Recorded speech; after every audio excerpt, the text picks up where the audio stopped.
Alright. Welcome back to Final Fantasy XIV. Welcome back to Savage Proc. In brackets, hopefully. I hope you're having a great day, evening, morning, wherever you are. Let's get back into it. Yeah, yesterday was quite successful. I mean, we did finally manage to clear P7. It did take a little bit longer than I would have wanted.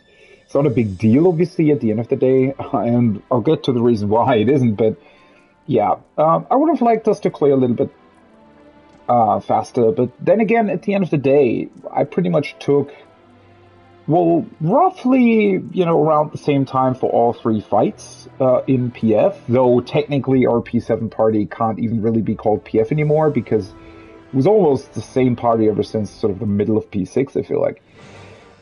That being said, I mean, yeah, we were successful. We also did an entire lockout of P8, which went fairly well. The interesting part about P8 that I personally really like is the fight, like part 1, obviously, right? There is a part 2 to the whole fight, but the quote-unquote door boss in P8 has, well, basically the first half and the second half, and within those two halves, he does two different things, right? He has like two big major mechanics and then some intermissions. And those major mechanics can flip, I assume, in the latter half of the fight as well, which I personally like a lot because it means that you can sort of proc both at the same time, right? And overall, I've looked at a clear video of the fight. It looks pretty interesting. I like it. There's definitely a bunch of sort of positioning that you have to figure out, that you need to get comfortable with. There are a bunch of things that you have to look out for, right? Things that are on the outside of the arena that you sort of have to ingrain into your mind what kind of formations they can be and how they can manifest themselves and all those needs things. And then there's like a big transition as well in the middle where he jumps around a bunch, and obviously you need to learn that as well. So yeah, it's gonna take a while, I'd imagine, especially in PF. The reason why I think it's fine that we didn't really clear P7 that much earlier is because, well, I had a look, and both yesterday evening and today, as far as I could see, there was only one P8 party up at all. The one that I saw today did not have a spot for a summoner. So, yeah. We'll see if I even will be able to find a party. But, yeah, I know what to do. The thing is, like I said yesterday, I have work tomorrow, so I can't go too long today. I'm also still quite exhausted from going such long hours.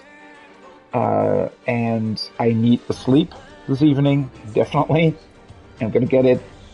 Probably going to be very unfortunate because I feel like I'm probably going to be in a somewhat good party, especially later during the afternoon, and having to stop, at like 8 p.m. or something.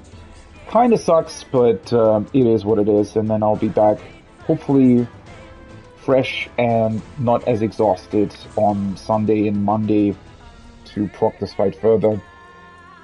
Honestly, if I manage to get a clear or / enrage, I kind of count those as the same thing, almost like a clear enrage pull of phase 1 of the last fight before reset. I think I would be pretty happy with that. We'll see how much further people have gotten, if I take a break on Saturday, return on Sunday, see how many parties are going to be up. So all of those, that will be interesting to see, certainly. But yeah, I'm not too worried about getting the clear. I mean, obviously having to, then re-clear and all that stuff, it does take a while as well, and I don't know how much time I'll have next week to prog. How hard I want to go there, but we'll see. Not too worried about the whole thing. I did craft some raid food this morning as well. Because I was actually running low.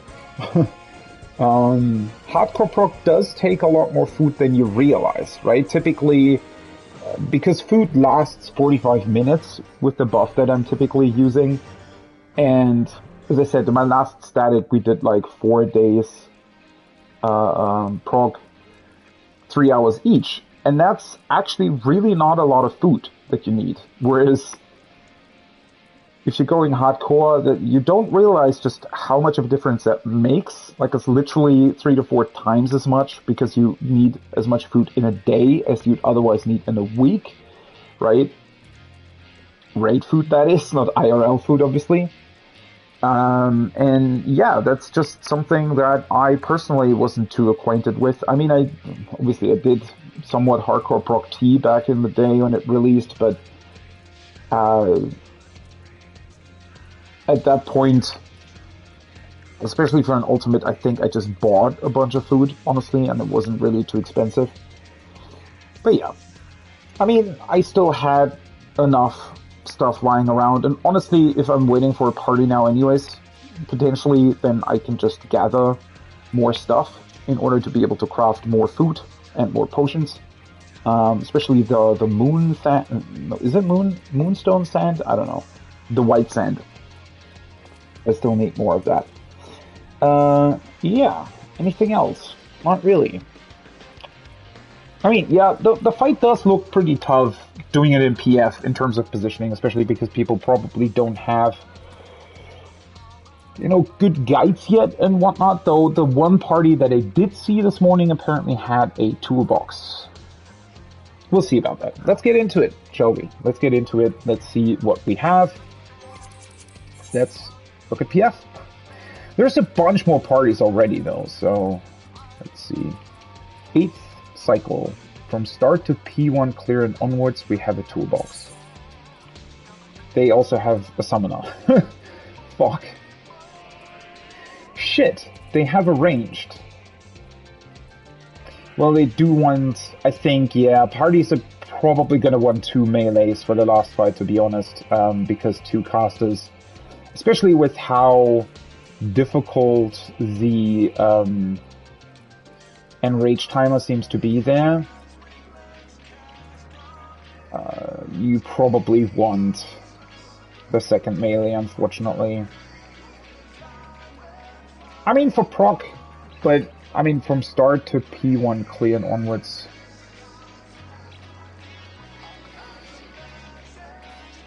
Yeah, I think this is the party that I saw earlier as well. So they've actually been looking for quite a while, I think. Well, the issue is, right? No, I've also seen another party. I would say that the amount of people that could potentially join a party like this on the data center, statics excluded, obviously, right? I'm purely talking about the people that did this in PF on light. Probably going to be a very few. In theory, I could switch over to Chaos and look there, but honestly, not too thrilled about that. I just don't like not being able to do anything else sort of in the meantime, like gathering, for example. But yeah, this does make me think that maybe I should have grabbed a red mage weapon from the trial. In theory, I could go into the trial and grab one.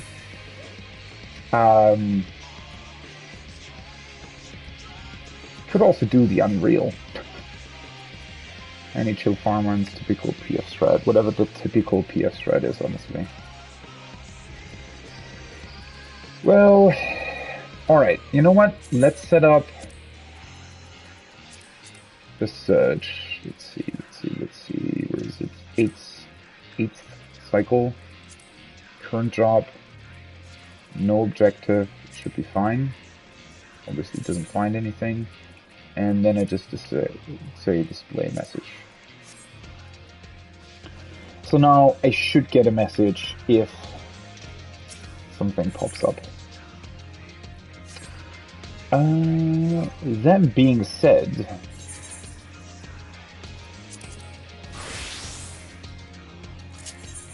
let's see. So did craft raid food in terms of grade 7 tinctures. The Palaka mistletoe I can buy. Rest of the stuff I have, I should maybe grab some fern leaf lavender at some point. The moonlight ether sand is what I need. That's... Where the fuck do I get that from? I hate that you always have to look that stuff up. I wish they would just show you which one gives you the ether sand. Because it doesn't show you, right? If you go in here... A gathering method? Yeah, it's not a thing that you can do.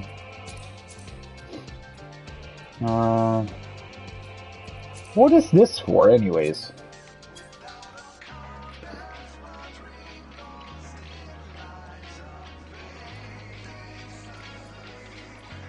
That's some new sand you need for something? And this get newly introduced, right? But they've only had it for this one thing, and I don't know. I could also, in theory, craft more crafting food. Funnily enough. Let's see here. I do need to look into my chat window from time to time, though, if a party pops up. I don't know, yeah, as I said, the problem is there's probably, I think the people I procced with yesterday are going to be online this evening. So, I would be able to get into their party, probably, the issue being I can't go too long this evening. In theory, I could have just slept longer, or, you know, could have laid down now and just play a little bit longer this evening. I don't know, maybe that would have been... Maybe that would have made more sense. I don't know. If it takes too long, like if I'm sitting here for an hour and nothing pops up, I might just grab... Oh, I could do the Unreal, honestly. I'd have to watch a guide for that as well, though. Alright, read one. Don't know how easy or hard that would be to get, because obviously there would be PF as well, right? Alright, let's see, what do I have here? I still have enough of that. It also does need the Moonlight Ether Sand, so... let me double check. Do I still have... Ah, yeah, I still have it pulled up. So it's Luna Quartz and Ewa Clay. Okay, Luna Quartz and Ewa Clay. You can also get it by fishing, but... I don't remember this... I think I might have just missed one of those spawns, honestly.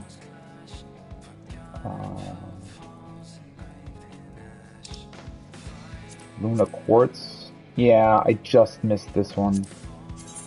Set up a timer for that, though.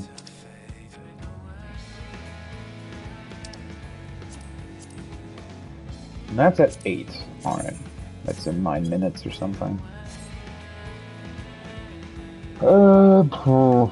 Until then, well, I could get more gathering and materia and whatnot. There's a bunch of stuff that I could do or get or...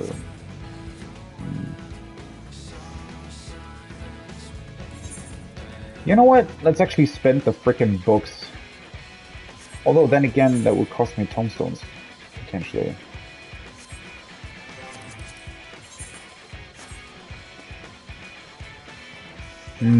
Yeah.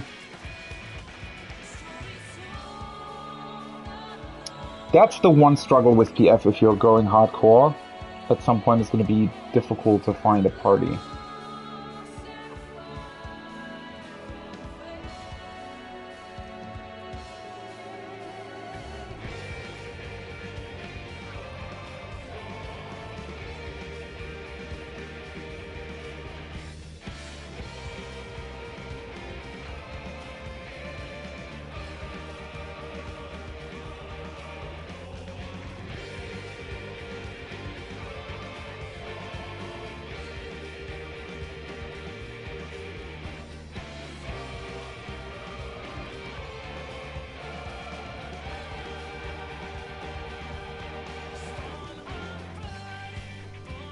I think a friend of mine is opening up a new static. Fuck.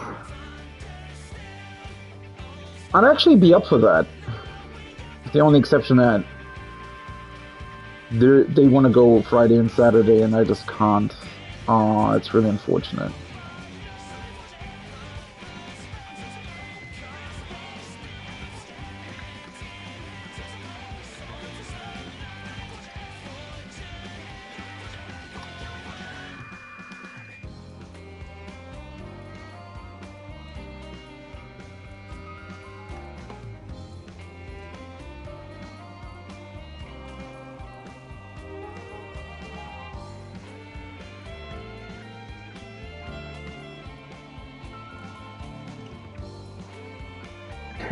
I like how they've said mid-core static. I mean, it is a mid-core static, according to my personal opinion anyways.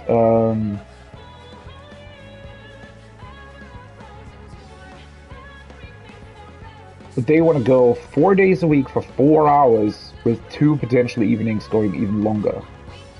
I would actually be up for that, honestly, for Savage. Like, I wouldn't even mind reprogging. I can still go into PF. I got the kills anyways already, right? So...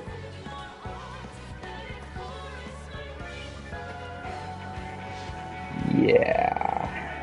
don't know about that.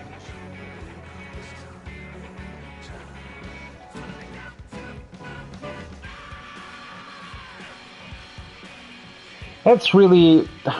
that's the most unfortunate thing about having to work Fridays and Saturdays, right?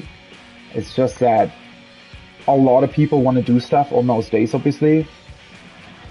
Saturdays is kind of fine, right? Because I would be able to potentially do stuff in the evening. But Fridays, oof.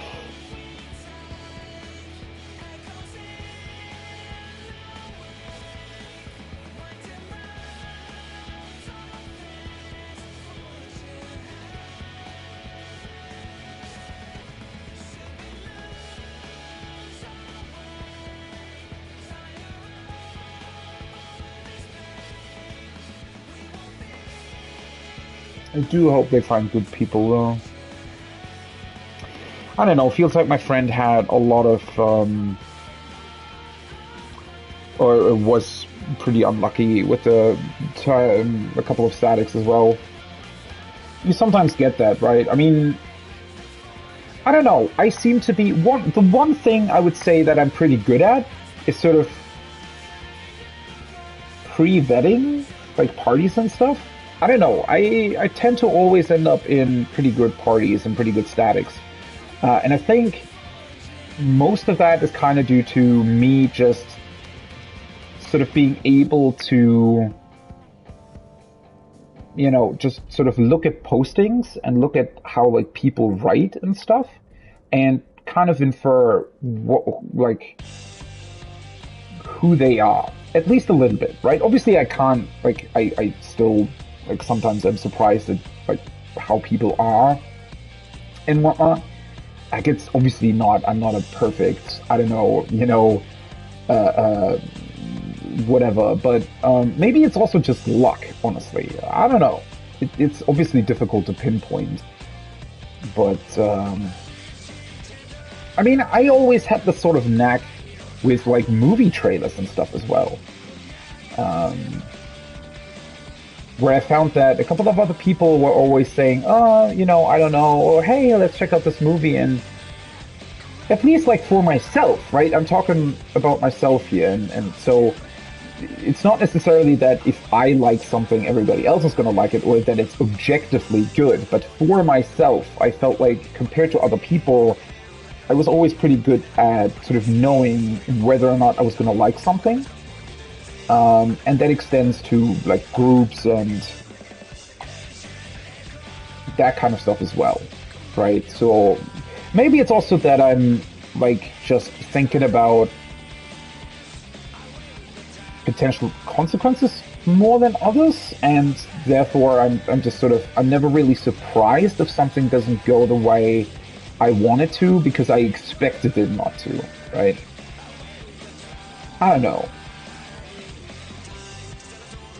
I mean, for example, here in PF, I would say that, I don't want to put myself above others, but I would say that in general, with the people that I rated together, I was definitely more sort of above average in terms of the time that it took me to understand the mechanics, which doesn't mean that I'm perfect at them or anything, right? Or I also had mechanics that I was bad at.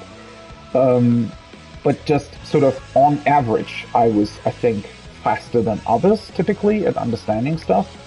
And I still, like, obviously, there's always going to be a person, because I know that I do that myself, right? Sometimes I have that in P6, for example, where I always forgot those fucking cans of hers, like the red balls that she shoots out to the side cleaves and whatnot. And I get that sometimes people have that where they, for whatever reason, screw up this one specific mechanic, but otherwise they're really, really good, right? And thinking about that and being aware of that and knowing that that can happen, that's just something that you got to deal with. And yesterday we had that, like, in P7 where, I don't know, I think we had like 2 or 3 pulls where a person like spaced out and they accidentally killed a bunch of people in a way that had never happened before, and that was actually really, really dumb. But that stuff just sort of happens, right? You have to expect it, and if you know that it can happen, because it can happen to yourself too, then obviously you're not surprised when it happens, you're not angry, you don't get impatient, right? It's just sort of, that it's going to be there and you expect it, and as long as obviously it's not happening like 5 times in a row, then it's fine, right? And, I don't know. It just sometimes surprises me when other people are talking about stuff, right? And they're sort of mentioning this or that, and I'm just sort of in my mind, I'm going, but didn't you expect that? Like, what?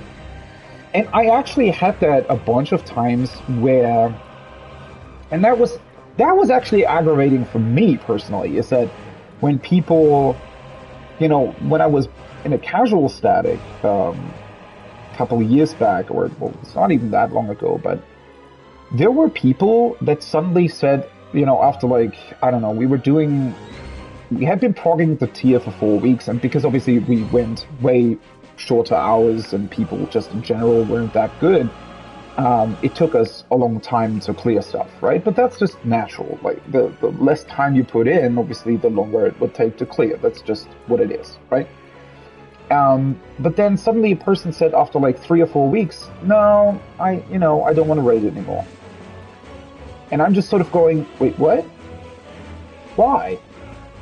Because sort of in my mind, right, before the tier, like a month or even 2 months before the tier even started, I had already thought about, all right, we're a group that takes this sort of average time to clear a fight, and I had already basically a plan in my head, or sort of a roadmap or a vague inkling of how that whole thing was going to go down, right? So I knew pretty much, as accurately as you can, I knew, all right, we're going to take that long, and we're going to need this many weeks to do it. And, we're going to clear the fight the first fight here, we're going to clear the second fight here.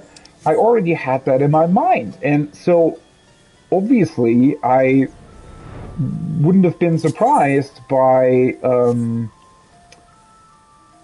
anything, because why would I, right? Like, I knew how things were going to go. I knew what was up. And I couldn't fathom that, right? I couldn't understand. It's a different issue altogether when something unexpected comes up, right? So obviously if, I don't know, a family member has to go to the hospital or something, right? Obviously in those kinds of cases,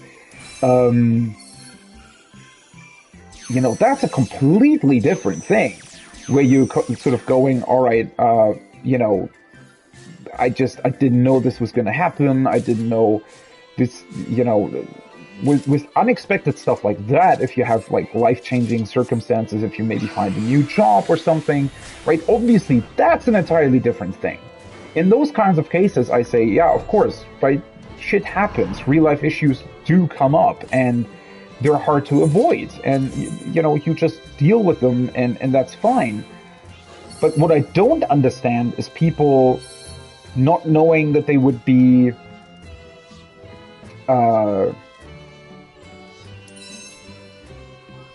not liking doing the clears and whatnot. Like, how do you do that? How do you come up with that? It doesn't make sense in my mind, right? It doesn't make sense that you would be somebody saying after like 4 weeks, no, I don't want to raid anymore. Because you should have known that the raid was going to take, I don't know, 3 months, 4 months until we clear the last one, right? And if you're not up for that, then don't bother me, right? If you're not up for being in there for that period of time, then what are you doing here at all, right? Why are you here? Why are you wasting everybody's time, essentially? Because that's what it comes down to in the end, right? Is that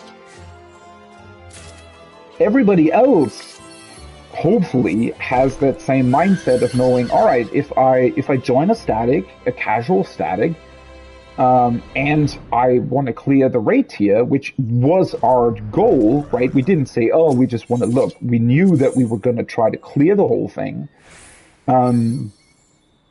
Then obviously, you know, you should go in with that in mind and not suddenly changing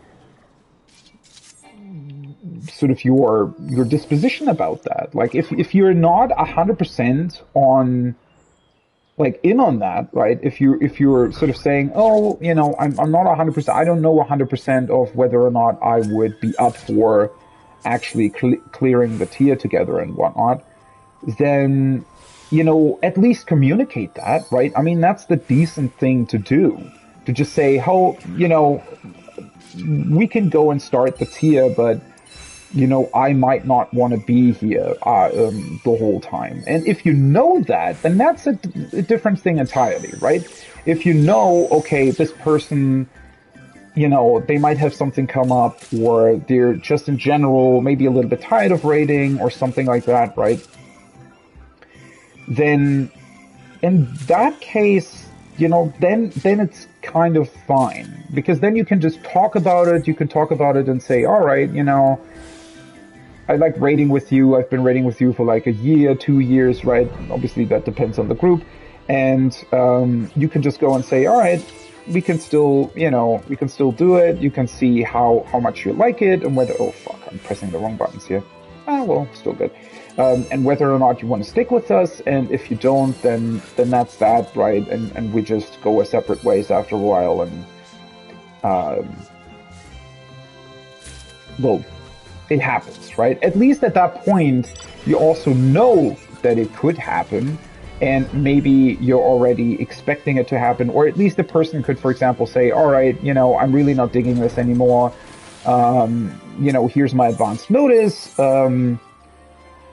You know, I'm going to raid with you this week, but for next week, I'm not going to be there anymore. Please, you know, look for a replacement for me.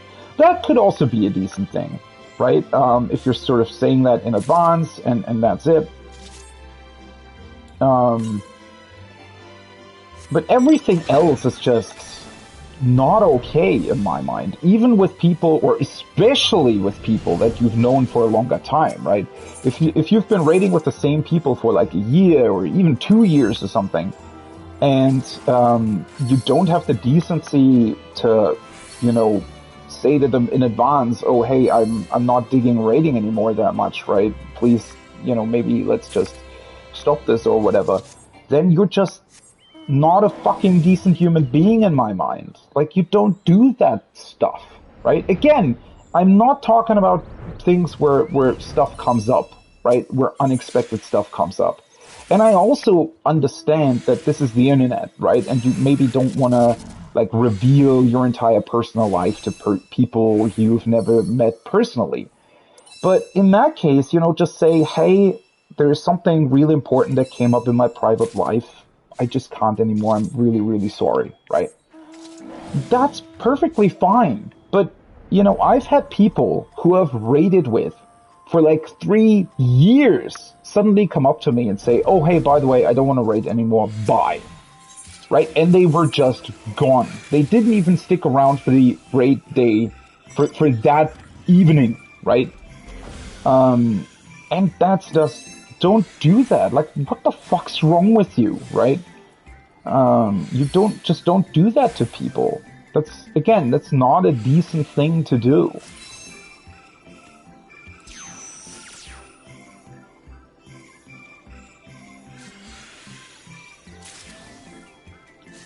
And, maybe there might be people saying, oh, it's just a video game, right? You're taking it too seriously. No, I'm not. It is a video game, but in my mind, it's just as important as, if you're doing sports, for example, right? And if you're in like a soccer team, let's say, or a football team, or whatever, right? Then you don't do that either. If they're relying on you, right? It's just not, if you're an adult, like children do that, right? Children, they do that, obviously, when you're a child, and that's perfectly all right as well. Like, when you're a child, you don't have an idea of how your life's going to go in the next half a year or something, right? That's perfectly fine, but when you're a fucking adult, you should know what your life's going to be like in the next half a year, and if you don't drag other people under with you, right? I mean, and again, like, oh wait, one party matches my search conditions. I just saw that. Let me see.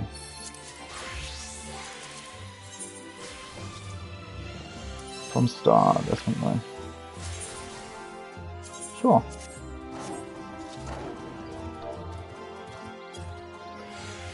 Let's check that out. Hey!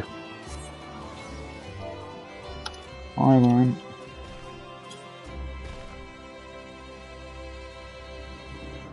I know that, White Mage.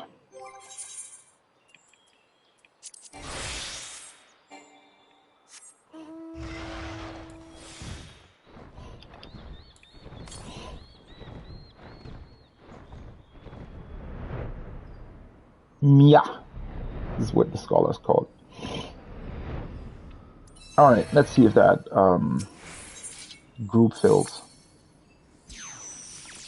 I really like that option, by the way, right? That you can, like, show that in your chat log. Not entirely sure if you can change the color of that, by the way. I have to look into that here in a second, after I've collected everything here.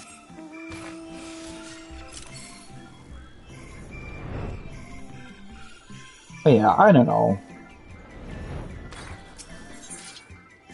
And especially, like, when you're in parties or in raid groups that take things more seriously, then that's an entirely different thing, right? If you take, like, if you're in a hardcore raid group or something, you don't do that either. You're a fucking decent human being and adult, and you should, like, properly communicate what's up in your life at least half a year in advance, right?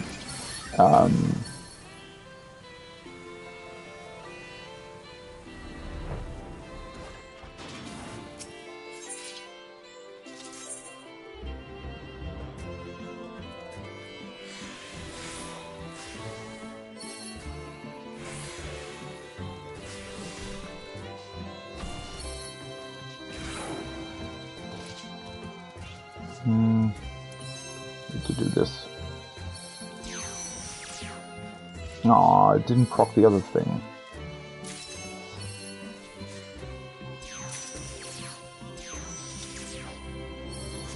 But anyways.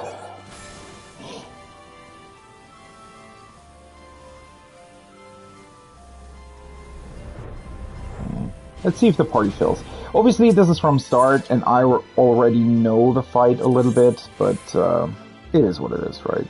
Didn't expect there to be parties there with my exact sort of thing.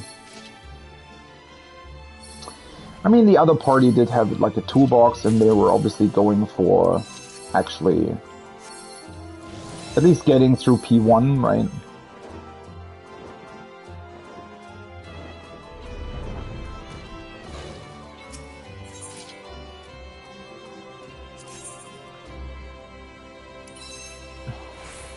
think this is the last note that I can grab. I think it was until 12. These notes. Pretty sure. Yeah. Your clay until 12. Alright, let's quickly take a look. Let's turn this off for the time being.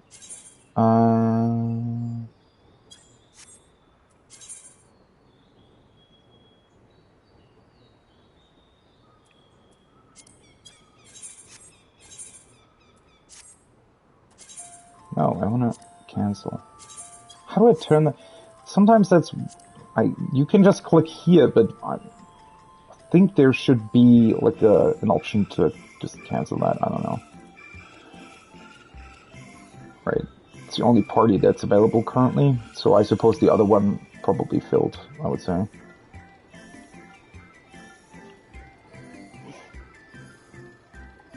Kill group, no light of life memes, please. Well, I can understand that.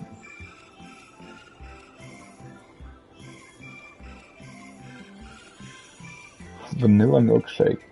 I think I know that name. I've seen that pop up in PF a couple of times.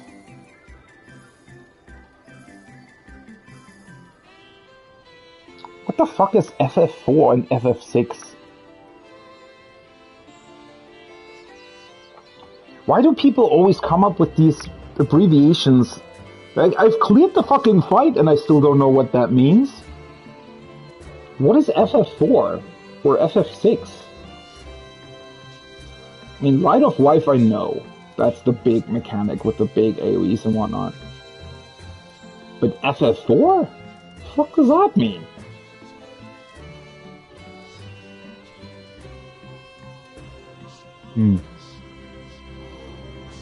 And Purgation is not... Don't even know what that is, honestly.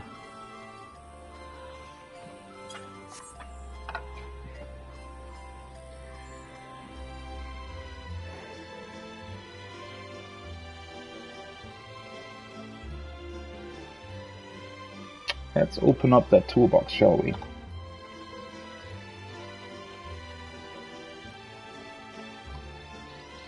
Toolbox scanning. Reset link isn't too complicated. ID equals 4, 5, 8, 9, 6, 1, 6, 3, 7, 8, 9, 1, 6, 6. Can I just open that up, or do I have to... Okay, that doesn't work.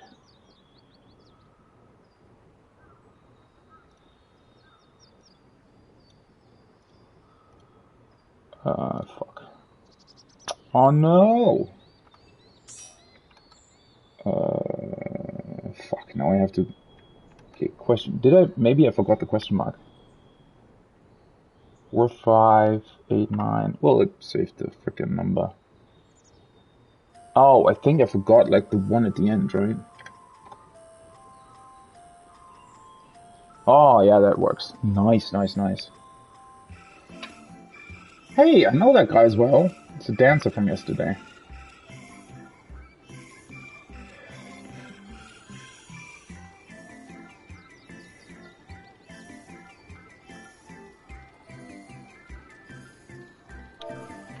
Alright. Looked, oops. Full video.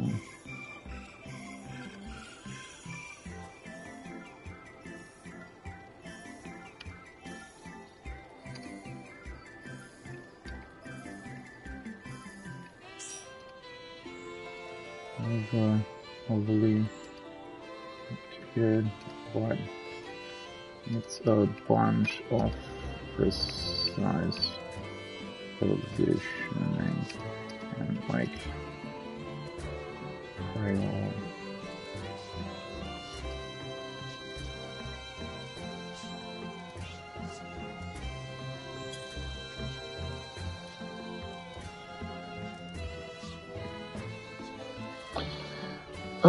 First Centaur transform and knockback. How many? Oh. Wait, there's like 64 slides in here. What the fuck? Wait, did they change the layout of the frickin' toolbox thing? Oh, maybe that's why I have to put in the /preview? Probably, right? Preview equals 1. Yeah, that makes more sense. That's where I wanted to go. Why are there 64 fucking slides? What the fuck? It's not an ultimate.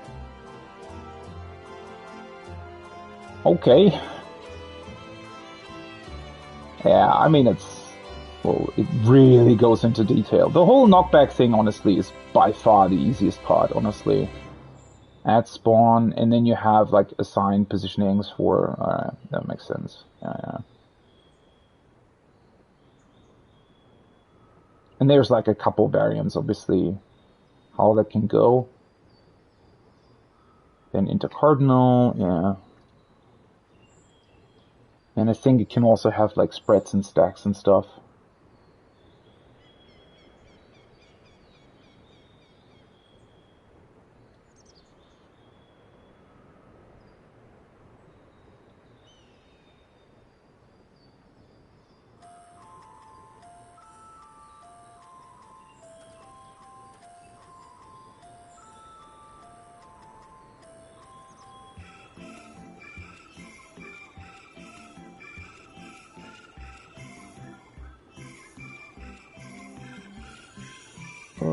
And then you have like the edge thing, snipe transform. First add spawn. Is here like, let's see. First call goes off. You can set up a priority system to decide who petrifies bits on each ad, such as priority of who gets the clockwise, who gets counterclockwise. Or can just call it failing to petrify and kill the ad. Makes him cost an enemy. Yeah, so that's probably the hardest part for PF, is coming up with a priority system. This doesn't specify one, unfortunately. Because the problem is, if you go like, because I had that idea yesterday, right, of just going, like, for example, counterclockwise, always take the ad that's counterclockwise of you, but that doesn't always work, because multiple people can be there. So for the time being, I would just kind of go to whatever's closer to you. I don't really know.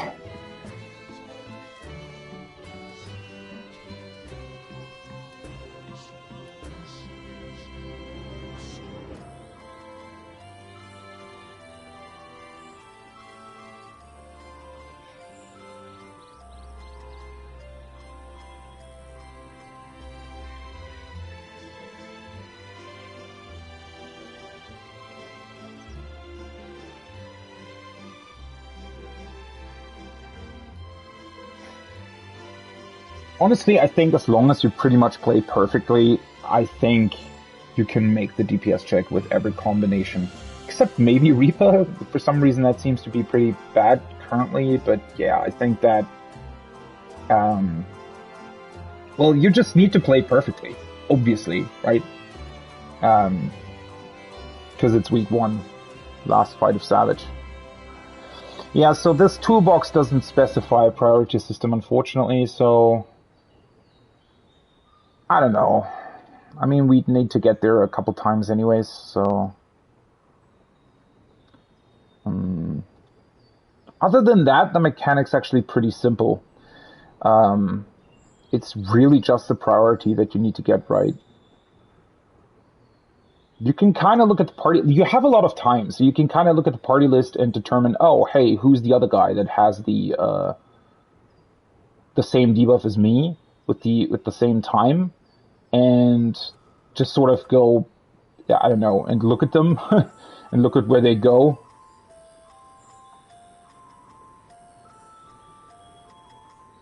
Yeah, and then that's the transition phase. So there's like a phase with the dragons. He does that in normal mode too, and that can also have spread or partners. 2 puddles. His next dodge is followed by either casted Octoflare or Tetraflare. Not the pocketed one from earlier. Yeah, so like he pockets one, and he also...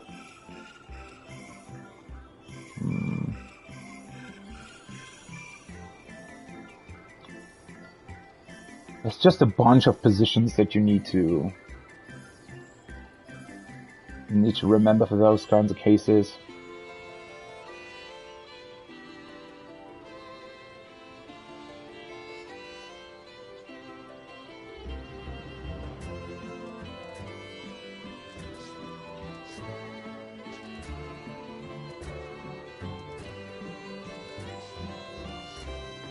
And then there's like a transition phase in the middle.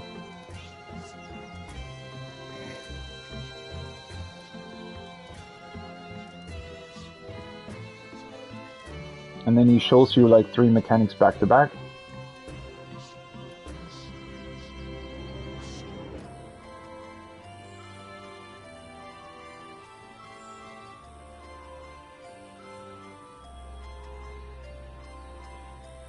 Honestly, that's also a pretty tough part, the middle thing, with the changes and whatnot.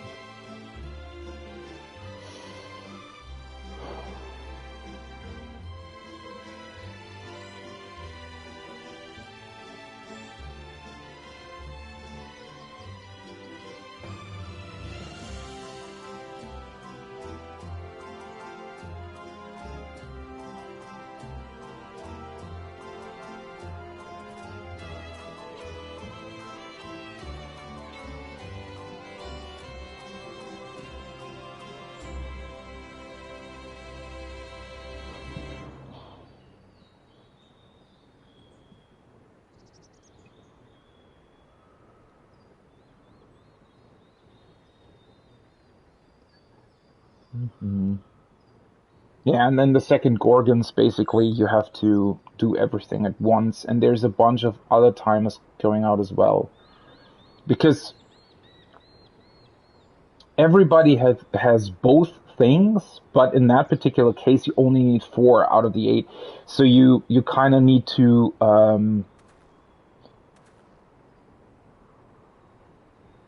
you need to do it where like only 4 people actually do their mechanics on the snakes, and the other 4 do them in between. And then there's also AoEs going off at the same time. I mean, you know, looking at the toolbox, it doesn't look too complicated. The thing is just, it's a bunch of variants that can pop up, right? There's a lot of stuff that can alternate and is randomly assigned. And you just really need to be really good on your positioning and those kinds of things. With those kinds of things.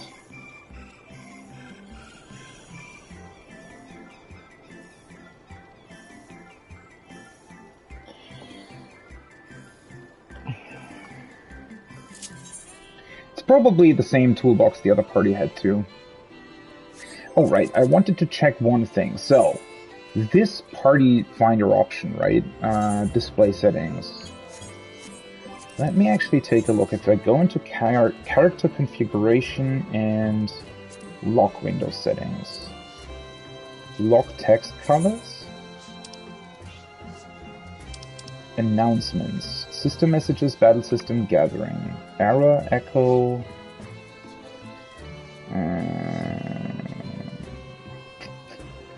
The problem is, I think they're probably system messages, I would think.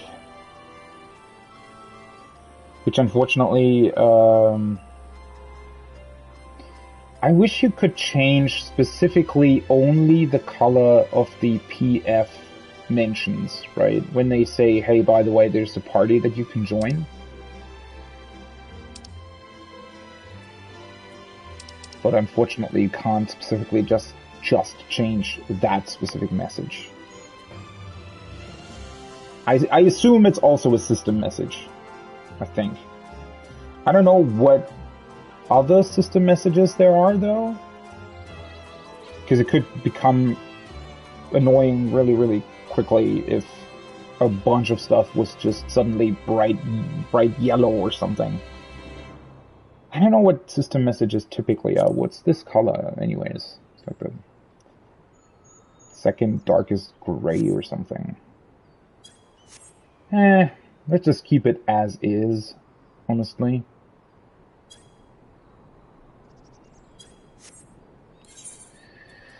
Alright, let's do some ethereal reduction.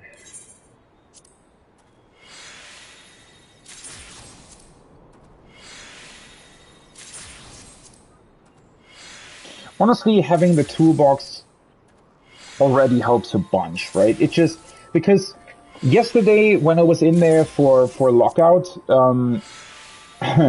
essentially it was just sort of winging it, right? I understood the mechanics and how they were supposed to work, but I didn't know all the different variations, and it was just, I mean, we had obviously a couple of positions set up, otherwise we wouldn't have gotten through it at all, but it was still sort of free flow, right?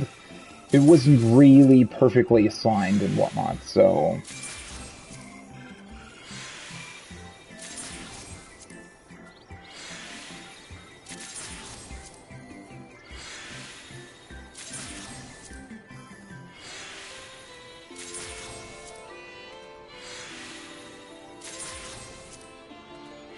See how much sand I got.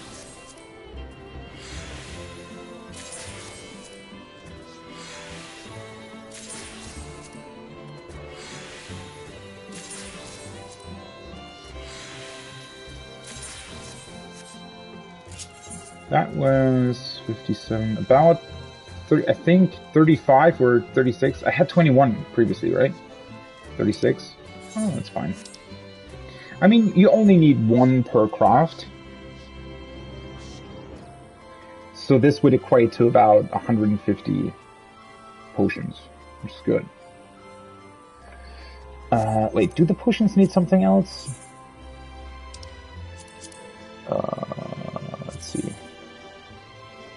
Ah, yeah, the Palaka mistletoe. Which does remind me, let me actually just spend stuff real quickly. Let's buy a bunch of those.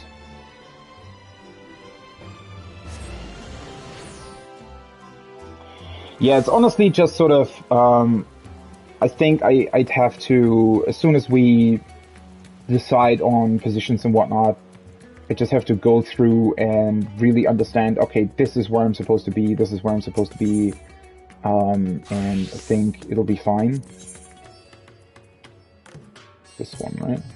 I could buy 59 of those. Yeah, let's just buy 50 for now. So this would give me 150 potions. And the food will definitely last me until reset, so that's fine.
Man, I'm really bummed out. Why did they have to choose specifically the 2 days where I have to work as the days where they try to go longer? I would actually be up for a mid-core static, 4 times a week, 4 hours plus a little bit longer eventually.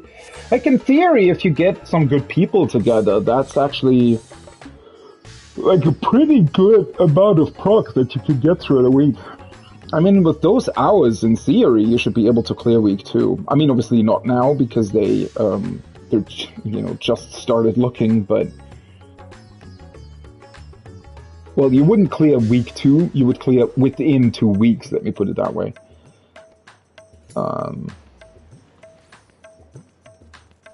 Oh yeah, I also need to spend the other poetics. I do need to keep an eye out though, because I'm currently buying things for the Heavenswood Relic with poetics, and I don't know how many of those things I actually still need. This one. Superior Enchanted Ink and Cephnarian Mist. I have 300 of each. I think, if I recall correctly, you need like 700 of each for the,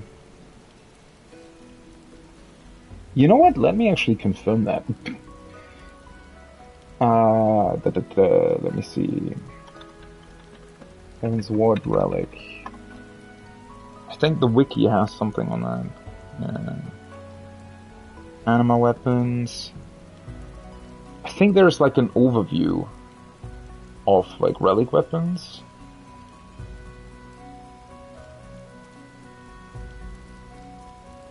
Oh yeah, it's this one. I just need to find the quest step where you actually... Oh yeah, it's this one. Superior Enchanted...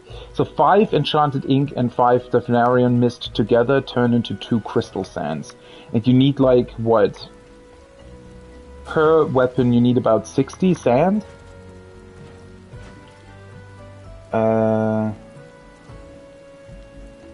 So, wait, let me see. Well, we're required to trade for certain items.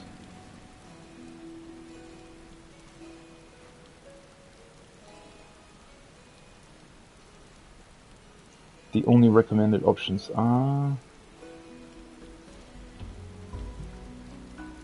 Wait, so you need 60 sand per weapon, and I have one already. There are what? 13? So 12, right? Which means, yeah, I said that at some point. I need 720 sand, which I have 12. I do have enough umbrite though. So I basically need 700 sand as well. So 5 mist and the other thing turns into 2 sand. Which means if I need 700 sand, wouldn't I need like 1,000? What? Like basically I'd need not more than twice the amount, 2.5 the amount of that mist to turn it into sand, right? That's a lot. That's good though, because that means I don't really have to think about that and can just really buy stuff for poetics. And I'll eventually have enough. That is quite crazy though.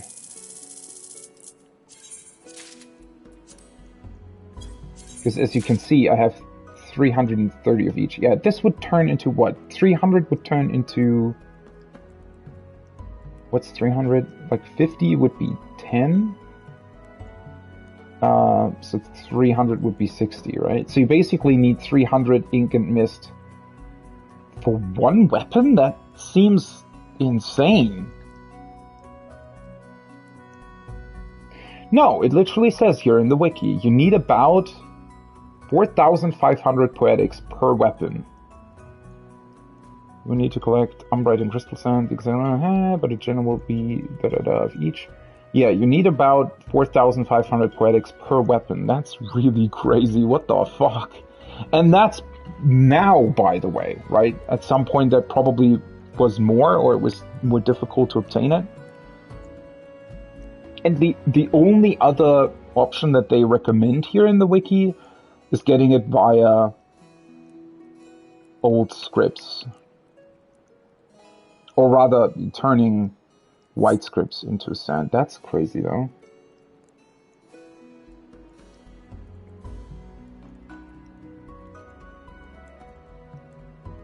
What was that? Somebody joined, saw the toolbox, and then left? Are they, like, how dumb are people?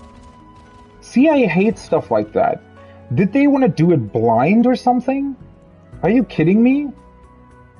At least say so. Like, why don't you just type, oh, that's a bummer, I wanted to do it blind. Hey, there's another one with the toolbox as well. Or maybe they wanted to join that party. Maybe they know that person or something.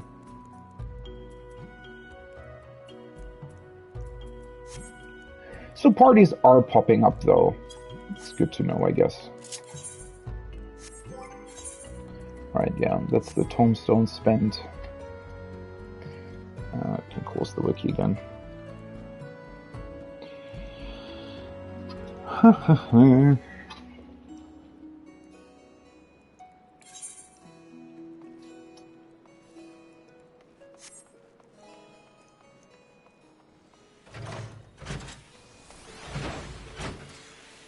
Are we actually looking for tanks? We are, aren't we?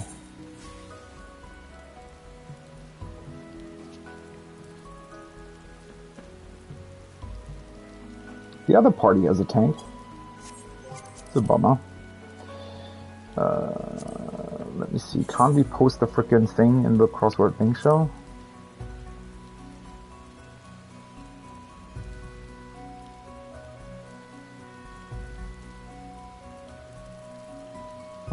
The other tank's not online now. I don't know if any of the other ones was a tank. That's a samurai. 2 of them are already in the party, by the way. Well, 3 with me. 1 of them was a tank, I think. If I remember correctly.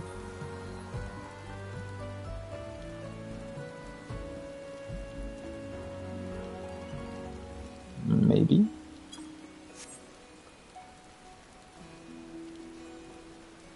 Oh, well, it's fine though. I don't mind waiting a bit.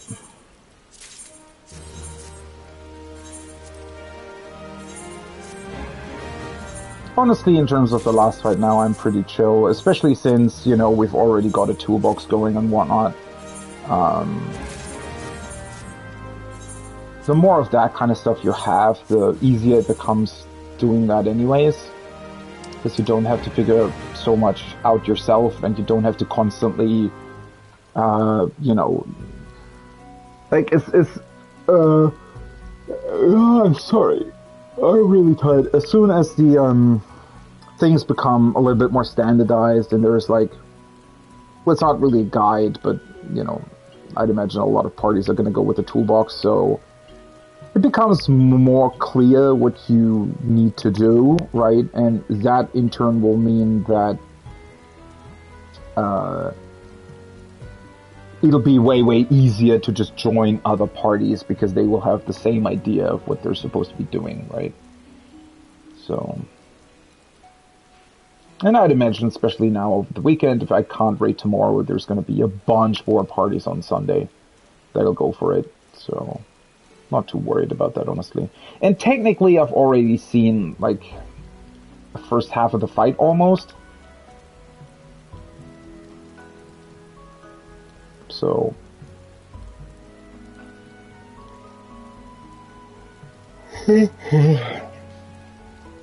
God, I'm really tired. I don't even know why. I mean, I've slept longer today. Yeah. As much as it bums me out, but I do have to make sure that I'm not going too long today. I mean, there's always, you know, Sunday and whatnot, so don't need to push myself too hard. I'll get the clear eventually.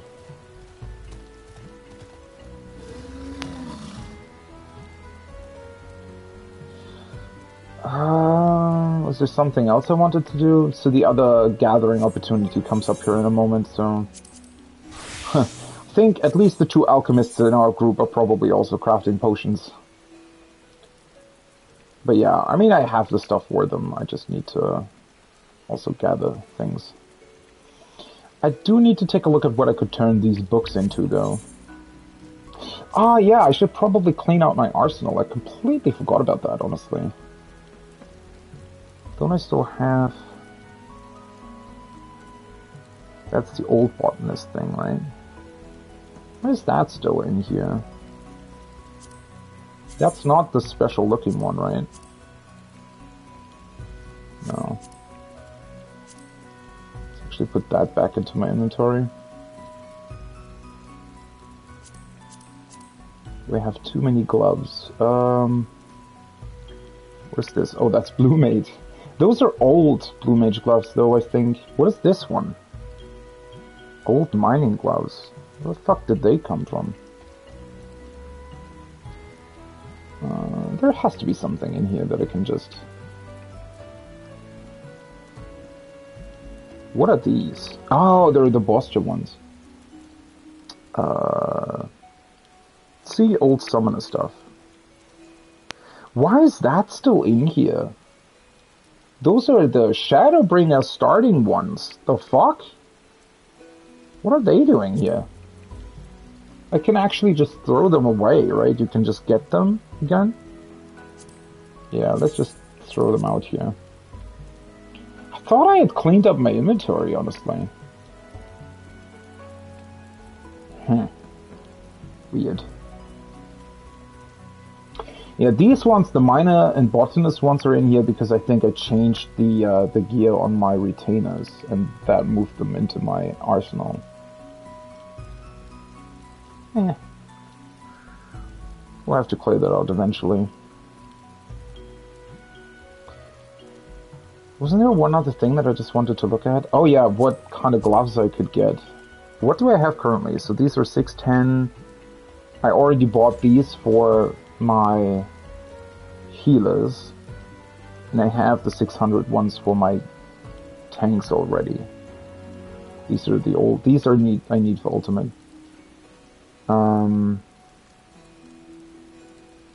This is just 580 stuff. I mean, I could get, I guess, either the ranged one. These actually look pretty good.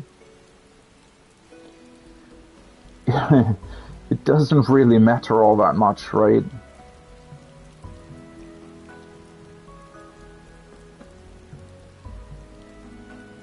Wait, so I have tank, I have healer, I have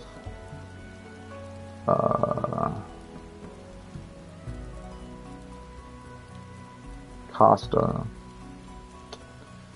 I mean, it's not that much left, right? Dragoon Reaper. They aren't even leveled yet, though. Wait, where the fuck's my samurai? What are they wearing? Oh, the 590 ones. That's not really much of an upgrade then, is it? But yeah, I haven't leveled any other jobs yet. I don't know. Honestly, it might not be the worst idea to just keep them.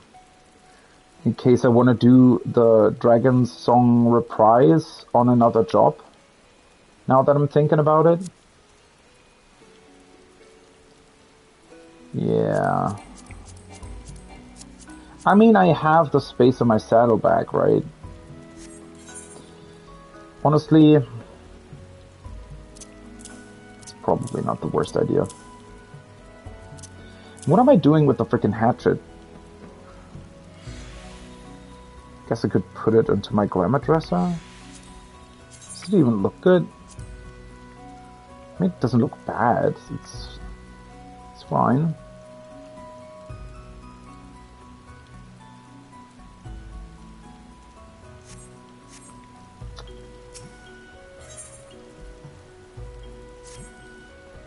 She had the blues, yeah. Honestly, you know what?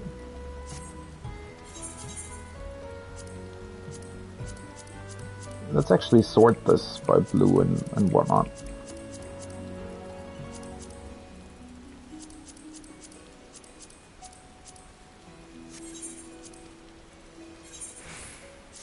Just put it in here for the time being.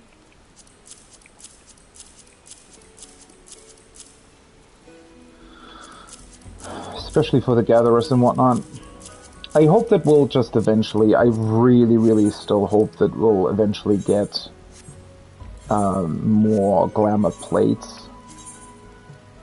It's honestly really bumming me out that we only have 20. I mean, I'm still not using them all, right? I need to come up with new glamours, but you know, I have really cool stuff that I want to use, but not being able to actually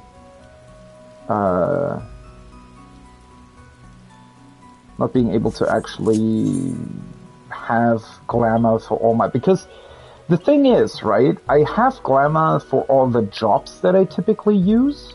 So all the jobs that are like, you know, let's say Dark Knight, Paladin, the casters obviously, but also the healers, right? I do have glamour plates for those, although the healers definitely need an upgrade. Except for Scholar, that's actually fairly new, the glamour that I changed on Scholar. Oh wait, is my food already gone? Yeah.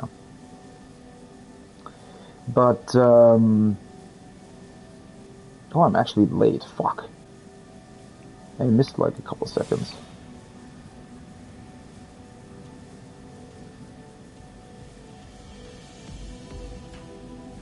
Well, honestly, I don't need that much more sand.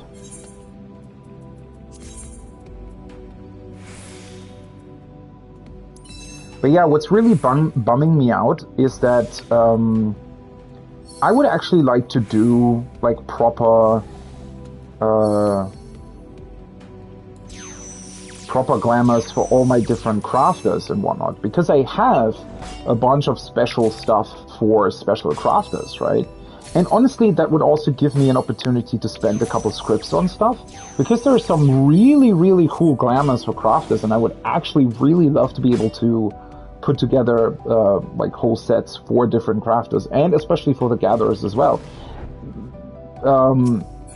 Especially now that we have the new glamour from like Ishgard's restoration, we have the new glamour from the island now, right? And those are things, especially those like more casual clothes, I don't really like. I know a lot of people are doing that, obviously, but I personally don't really like to put that stuff onto like your normal combat jobs.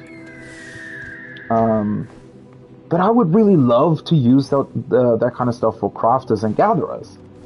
I think there's probably a bunch of really, really cool combinations you could come up with. And yeah, because of that, I'm just kind of bummed out, because obviously 20 glamour plates, you know, I still have 4, technically 5, that I don't really use. But it's just that, well, we do have a lot of crafters, right? So, I don't know.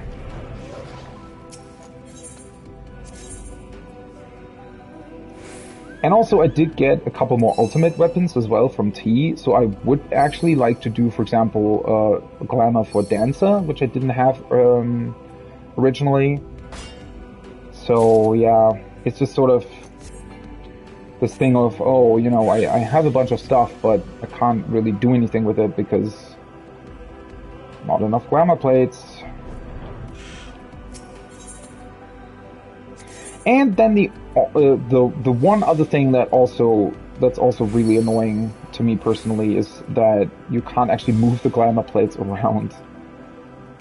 I mean, you can, but it's really really annoying to do that.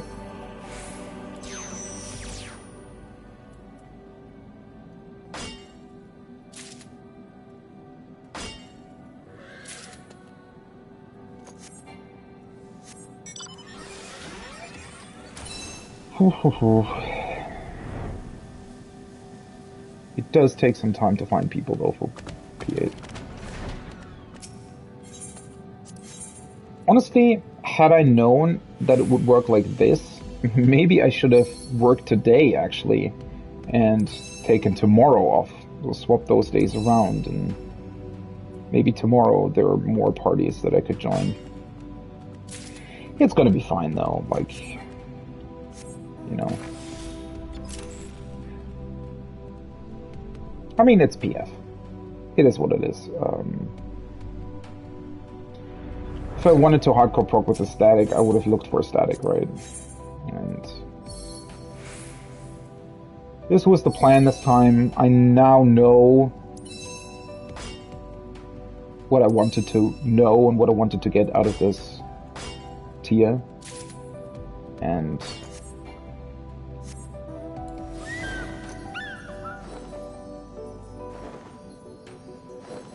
that's all, really.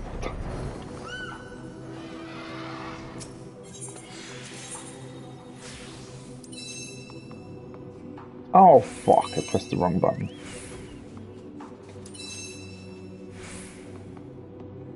Oh, that's unlucky.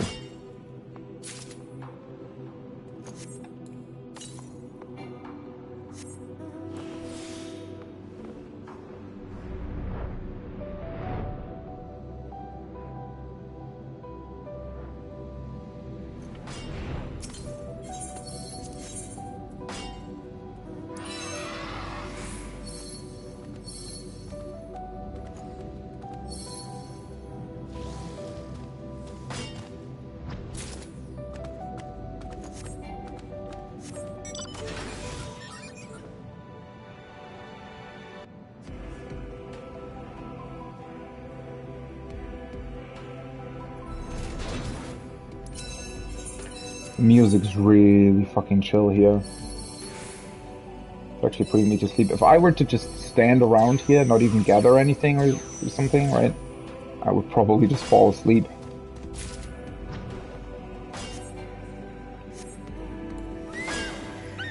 I just want to get some good fucking prog in today, just so that I get more comfortable with the fight, and then I can hopefully join, you know, good parties on Sunday.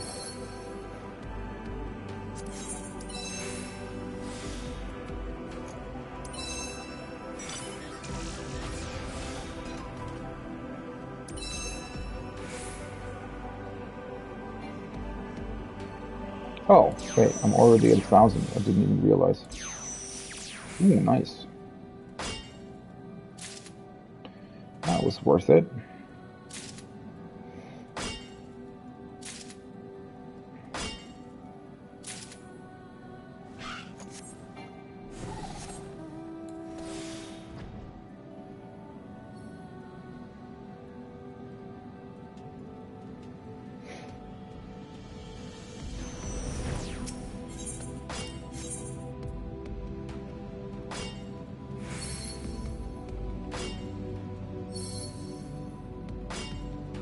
Oh, for fuck's sake, I pressed the wrong button again.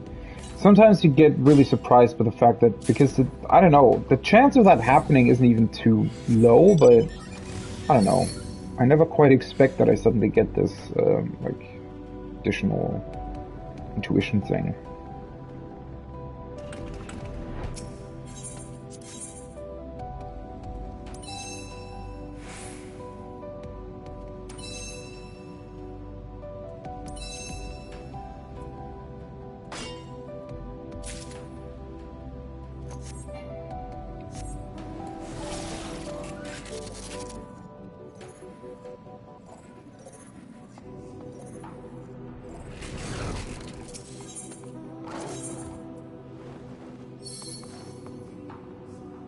Honestly, coming here during the main story was really, really cool. Music's just really awesome.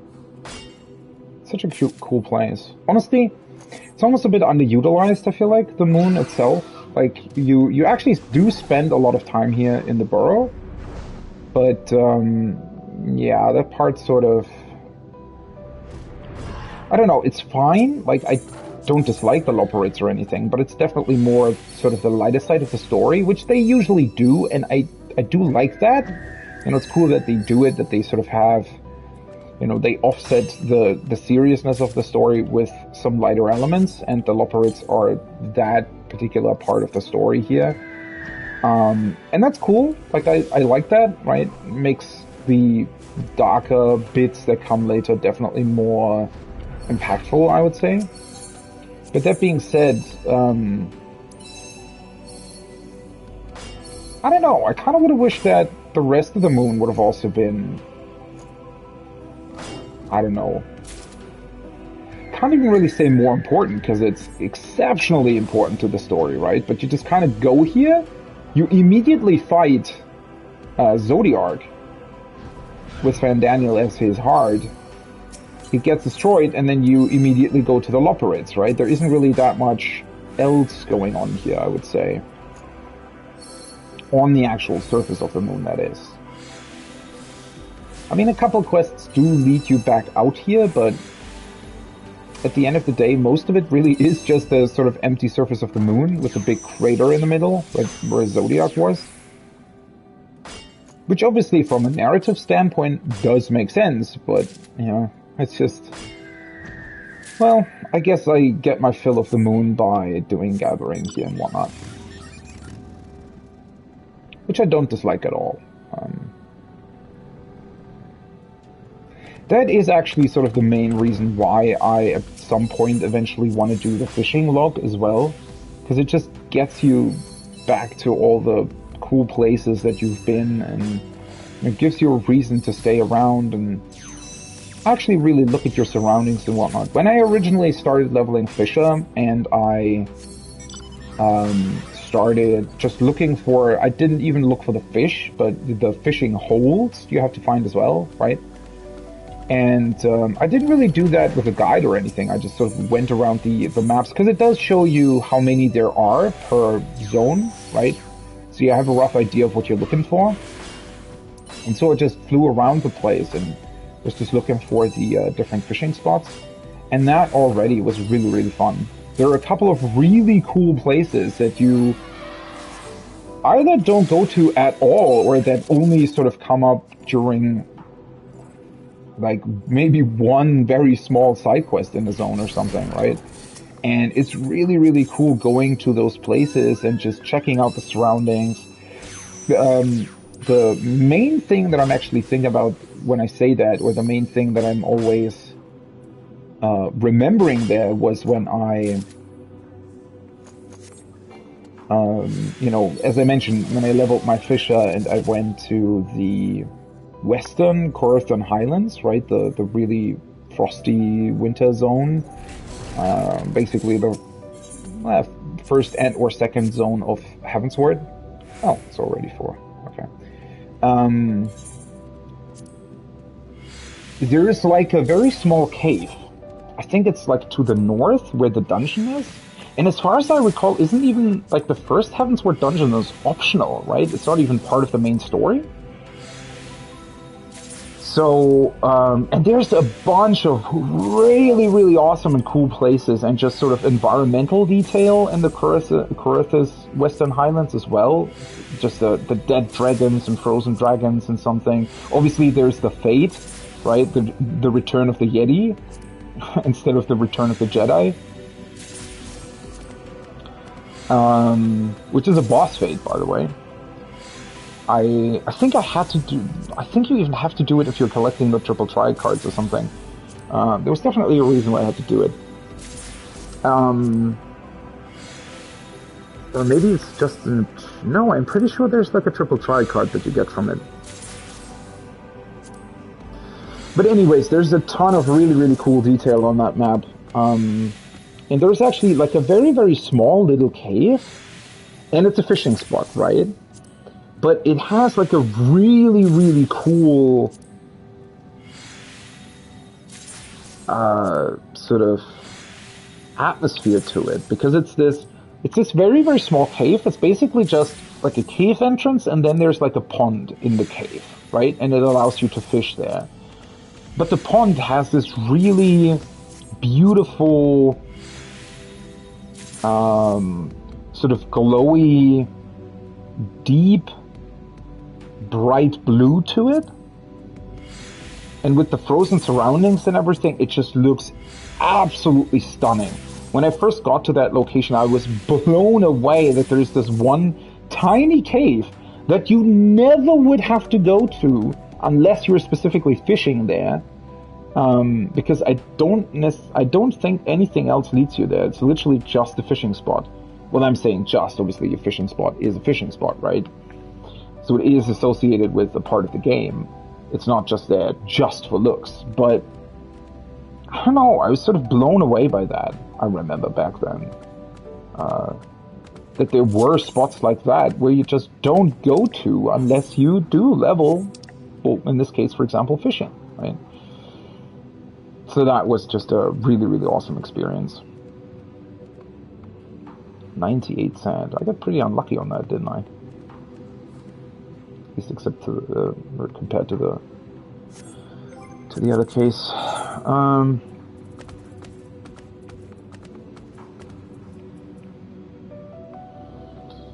Start, I have toolbox. From start, we have toolbox. So we're looking for 2 tanks, the other party is looking for a healer in the tank. Oh, that's unfortunate.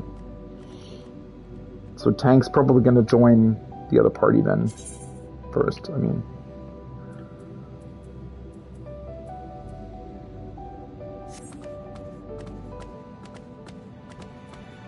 Well, it is what it is.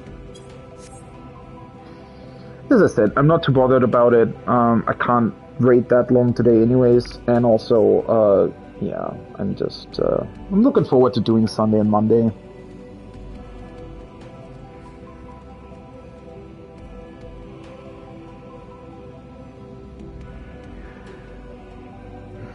Should I just craft a bunch of, or should I gather more? I mean, the other sand opportunity is going to come up here in a second as well, right?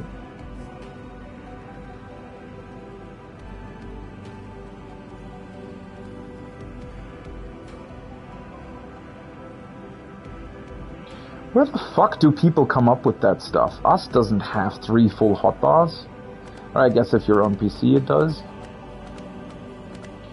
I never understand why people complain about that. I want to have 3 full hotbars. Well, obviously they need to be filled with stuff that actually makes sense, right? So with unique skills that actually do something specific, instead of things that could be done in like a different way or on the same button.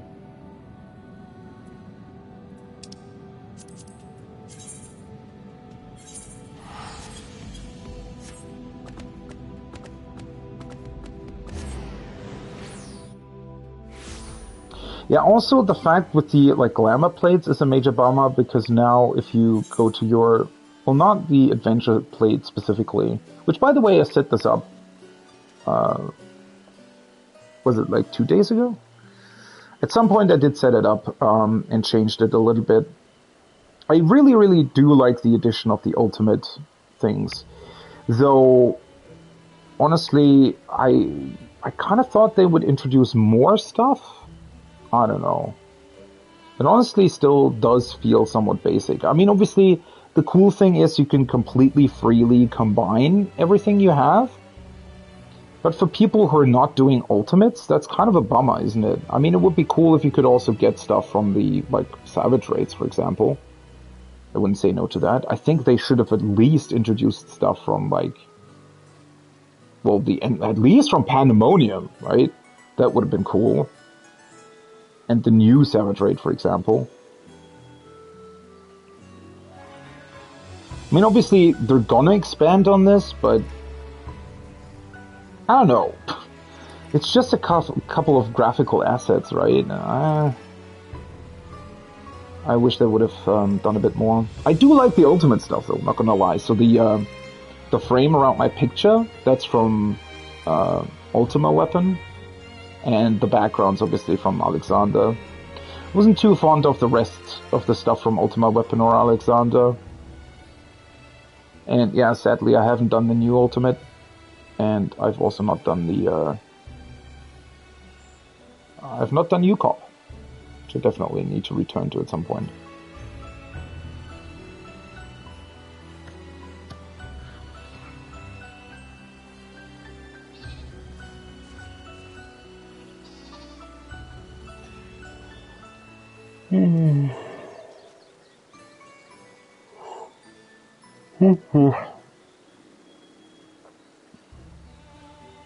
Actually, I think there was another thing that I wanted to check out. Let me see. What else was there? Maybe I should actually look at my glamour plates more. Because I did attempt, as I said, I do want to change my Red Mage glam, but I'm not entirely sure, first of all, what weapon I should base it around, and then, I don't know, the glam itself I do still very much like, but I just want to change it up. The problem is, you know, what do you choose if you're trying to change it up? The Summoner Glam I changed for Endwalker, and I'm going to stick with it. I like it a lot, and it really fits with the whole Elpis theme, I think. So I'm going to keep it. Black Mage, I've been wanting to change for a while. The reason why I like it a lot is because this is the diamond rope of casting, which is obviously from, fucking, what's it called? That's from Sigmascape, isn't it? From Kefka? Yeah. And, you know, I like it if it's not just glamour, but it's also associated with something you did, right? And something that you liked. I've always liked this setup. Like, it looks pretty cool, I think, but I don't know. Might change it around eventually. And then, yeah, Dragoon still looks ridiculous. Obviously, I definitely need to change that. I just quickly threw that together to have anything at all. But yeah, this looks absolutely horrible. And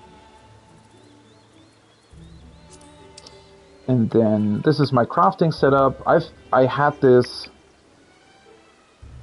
for a very long time now. I think I want to change it up too at some point. But as I said, I would actually like to have different glams for each crafter instead of changing my general crafter glam. Don't know how fast that's going to happen. This was an attempt at a new white mage glam, but I really wasn't happy with it. Like, I do using that's the rope from the 5.3 dungeon, which actually does look really cool, but it's the same hat as the one that I'm wearing on Black Mage, so that was sort of a And I feel like it's not really vibing all that much with the ultimate weapon as well. I don't know, it's just, unfortunately the body piece, like the glowing bits, right, they glow in like this purplish blue, whereas the ultimate weapon obviously is this icy blue. So that doesn't really fit. Yeah, I don't know. But again, this was all pre-Glamour Dresser expansion, so it was kind of annoying to having to like constantly swap back and forth between the stuff that I had and whatnot. And I might also look into maybe even farming more Glamour. This is the Scholar setup that I changed some time ago when I went into PvP with Scholar. And I really, really like it. It's a very cool setup. Unfortunately, Scholar actually doesn't have that many glamour pieces, so it's, you know, either this or, you know, I don't know. But I really, really like it. It does fit with the T-weapon, obviously, a lot. And I think it's just a very unique look. Sadly, I'm not playing Scholar enough. And then, yeah, this has been my general healer glam for a long time. I'm a big fan of the rope still. This is kind of what I like to do usually is, I mean, this Darklight stuff, this rope in general, like, that's a dungeon rope from a Realm Reborn. And it's sort of a niche glamour, I feel like, and I like doing that. But it's obviously, it's kind of generic for a healer, right? I still like it, but yeah, going with more unique stuff for each individual healer would be cool. This is my Dark Knight stuff. Had that for a very long time. Oh, by the way, I should probably already looking at other stuff. I'm here for the sand. It's gonna be enough sand for now, though. I mean, that's gonna be enough for, like, what? 400 potions? After this, so...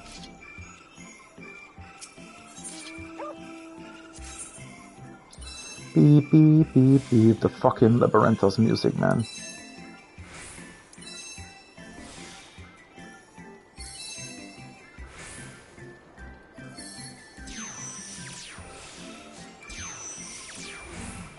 Nice. Starting off real good, actually.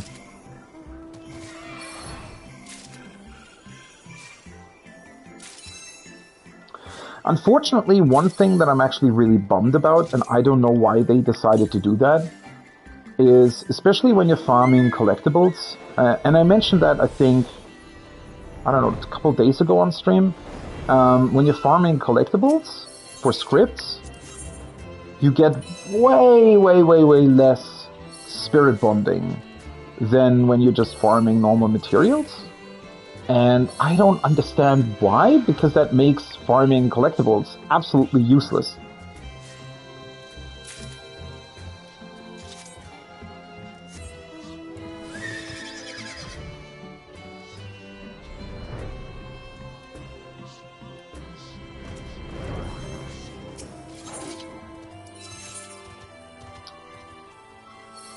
Because obviously, why would I go out and farm collectibles, right? Because you need to, they work the same way, right? So you have the hidden nodes. I'm talking about the purple scripts, obviously.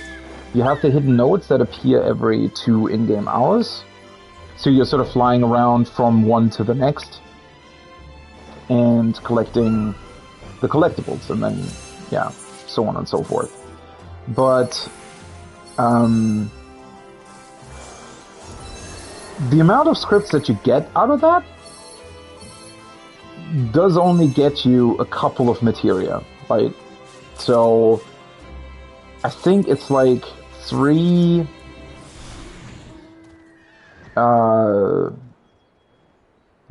nodes, which equates to like 9 in-game minutes, right? 6 in-game hours.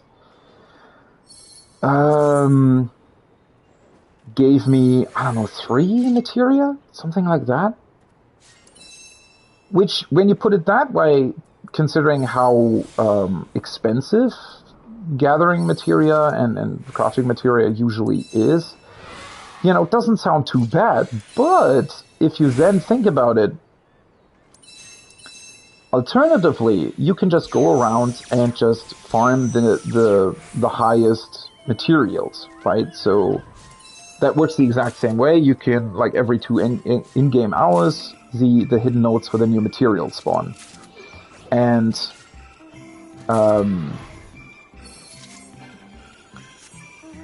by doing that and adding on a couple of plus spirit bonding stuff, you literally spirit bond your entire set every 4 to 5 nodes, right? Which, obviously, your entire set, that's what, like 10, 11 gear pieces, if you also count the not the weapons, fuck they're called, the tools you're using. So you essentially end up with, if you just extract the spirit bonded stuff, you end up with round about 10 materia every 5 nodes. And you also get all the new materials on top. So you end up with, you're ending up with much, much more compared to when you just farm the scripts and script collectibles.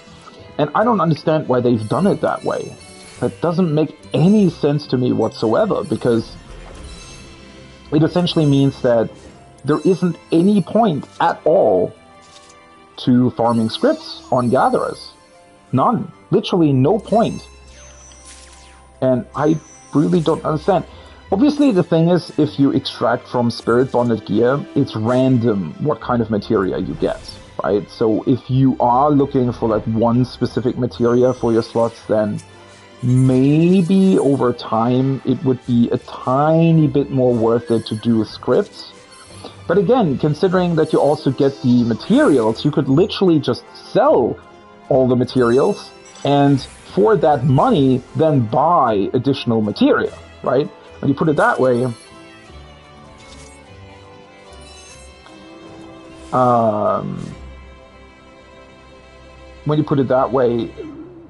it's just ridiculous to me that it works that way. And the thing I talked about, or I mentioned that last time as well, is that in order for script farming on gatherers to even remotely be worth it, they would have to increase the amount of scripts that you get by like 3 to 5 times the amount, right? Then it would be worth it. And even then, there would still be, you know, a reason to go out and actually gather the new materials, because they could still be more worth it to you, especially when you need them anyways, in order to craft new crafted gear and whatnot, right? So it's like a really, really weird situation. The only reason to then actually farm gathering scripts is to potentially grab stuff that you can only get from scripts, which I think literally only is like one thing. I'm not entirely sure. That being said, though, there is one reason, and that is if you want to have, like, if you're not bothered about pentamelding or melding in general, obviously you can gather collectibles for the script gear, right? You can also get blue gear for crafters and gatherers, and I guess if you want to have that, but at that point, same thing applies, right? Because that was what it was with me. I sort of started out and I did a little bit of script farming, and then it sort of went, well, this doesn't really make a whole lot of sense. And I literally just bought a stack of materia from the market board, which then allowed me to gather the new materials, which ultimately allowed me to gain way, way more materia and materials that I then could sell and make a profit on, right? So arguably, there also isn't a reason to... I mean, obviously, there might be like a niche reason for it, but there overall isn't really a reason for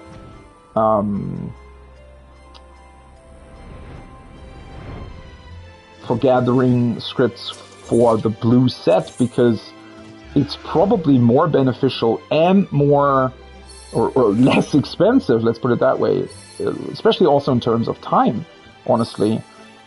You could literally just buy the new crafted gathering set off the market board. I don't know how expensive that is, but it can't be too much, and you don't need to buy it for all 3 gatherers, right? Only for 1.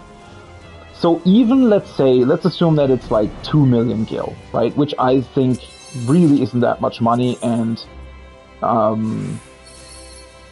but even then, or even if it's like 3 million gil, which would be pretty expensive at this point in time, because it's been out since 6.1, right?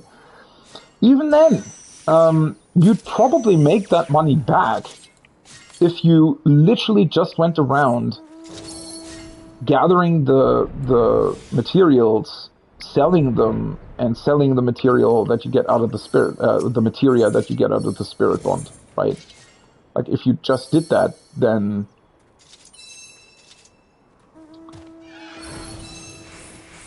Oh, fuck. I'm not paying attention again. If you just did that, then you'd have the money back, right? Well, maybe not right away, but certainly after a while. So it's, yeah, I don't know. I thought that it was a little bit strange, just... Especially because, again, if they were to increase the script yield by, as I said, 3 to 5 times, then it would definitely be worth it, right? And it would be fun collecting those and whatnot.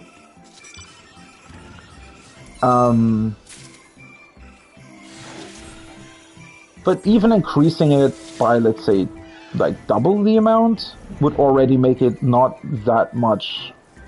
Like, it wouldn't be such a ridiculous difference, right? The main issue here is that the difference is just so ridiculous that it's literally completely worthless to farm scripts, like utterly and completely worthless.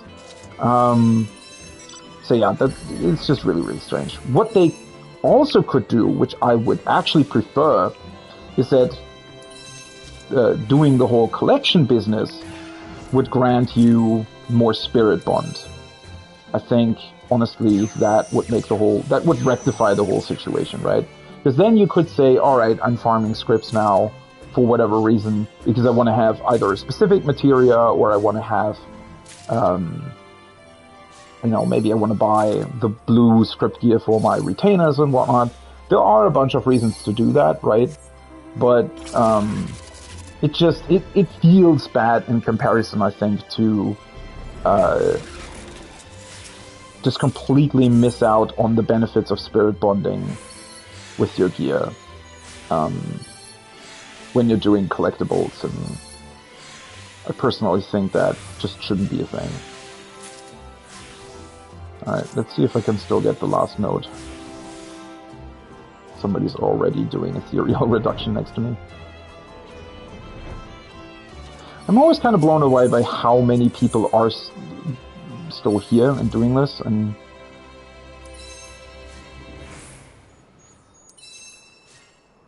I don't know, somehow I always think that not that many people are doing stuff like this. Yeah, I don't know.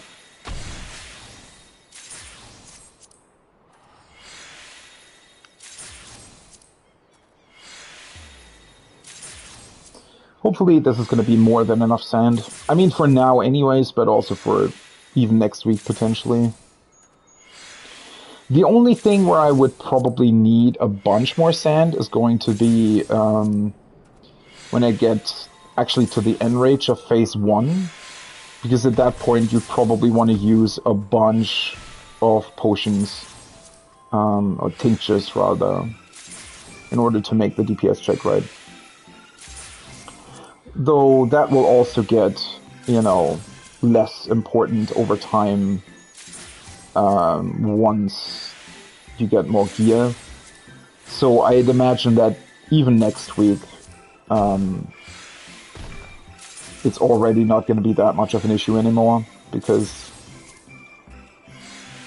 well, it'll give people a chance at more 630 gear, right? Which will probably make a huge difference, honestly.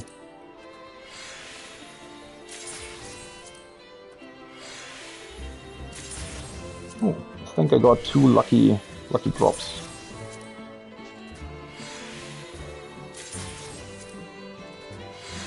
Honestly, I really like that they changed this as well.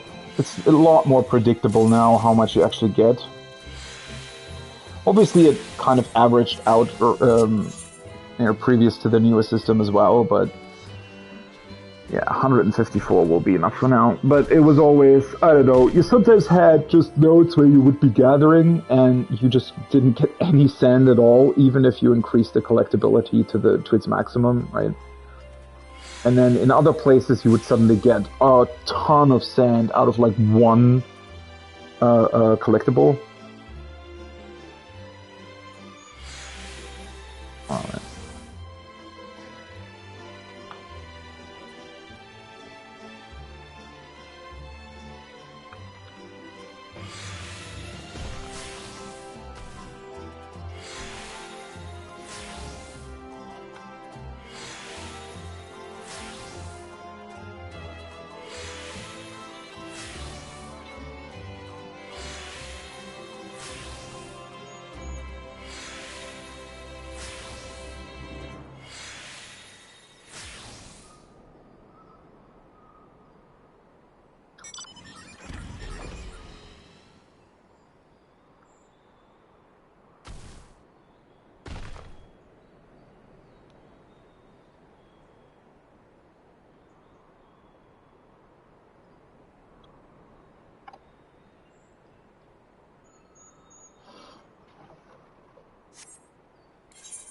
Alright. That is that. The other party still there? Oh, they are, actually. So one party's looking for a fucking healer, the other one's looking for a tank. Cool.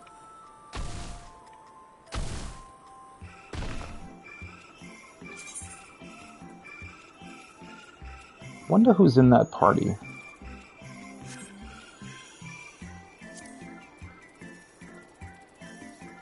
Oh, there's a bunch. Holy fuck, look at how many P7 parties there are.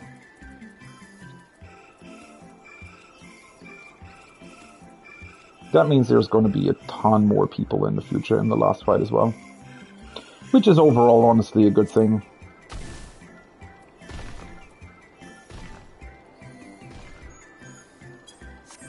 And honestly, you know, anybody who gets through the first 3 fights in the first week in PS will be good enough to attempt the last one as well. There's not going to be people who drag you down who don't want to, you know, actually clear.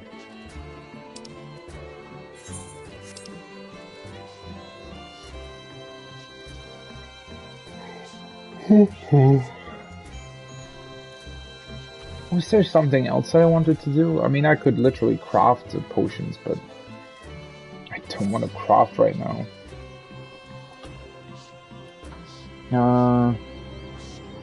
Anything else? Still need to do the Wondrous Tales, but did do the tribe quests earlier. Theory, I could do the I don't want to do the Emelian's custom deliveries right now, though, because then I would potentially end up in a cutscene when, like, the last tank joins or something. I don't like that. Oh, yeah, I actually already got the mount for the new mount for Couponut, so I can delete that. I really still need to do the honestly, let me really quickly take a look at the gold saucer. I still need to collect a bunch of the new triple triad cards. But the problem there is that I think I'm missing like 4 or 5 cards that are from the Fates. And thus far, I just didn't bother with leveling up the Fates. I need to do it eventually, obviously, but it's just not the most interesting thing ever, honestly. What the hell is this? Seriously? That was a really bad ticket. Really?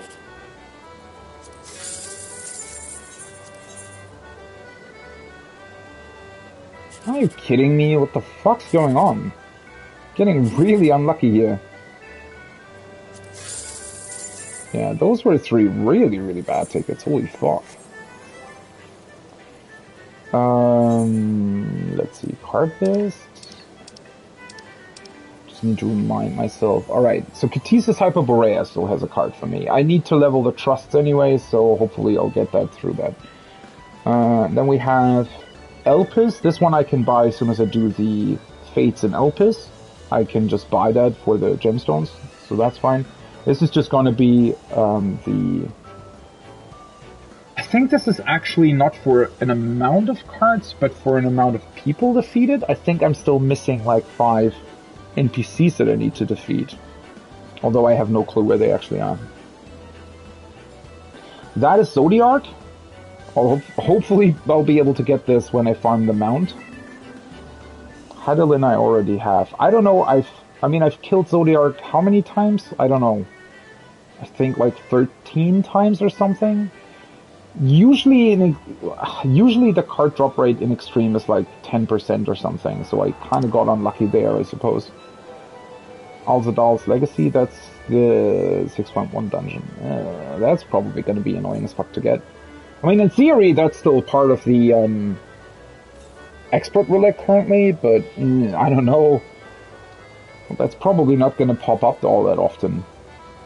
Yeah, that's from the Alliance raid. I definitely need to do that anyways a bunch more times still, because, well, even if the second one releases and the third one consecutively, you still need the coins from the first one to grab the materials, right?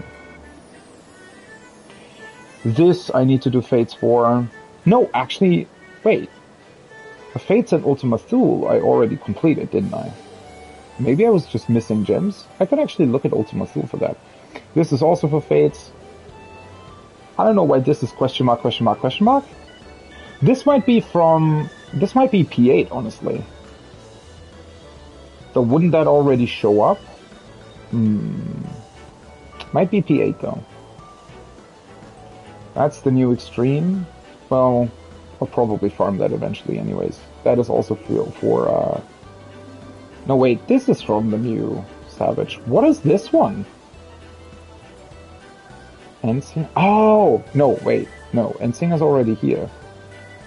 I was gonna say Ensing Extreme, but no. They don't have 2 different cards.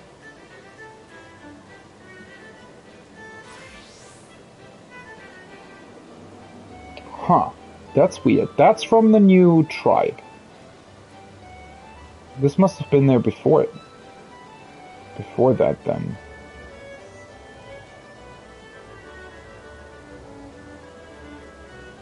Honestly, I probably need to look that up. I have no idea what this is.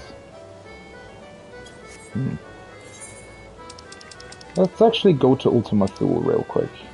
It should be at base Omicron, right? I think that's where the gemstone trader is. Maybe I should also start fishing. Could do that while I'm waiting for parties. It's only really going to be an issue today, though, I think. I could honestly level fates while I'm waiting. I can do that. But,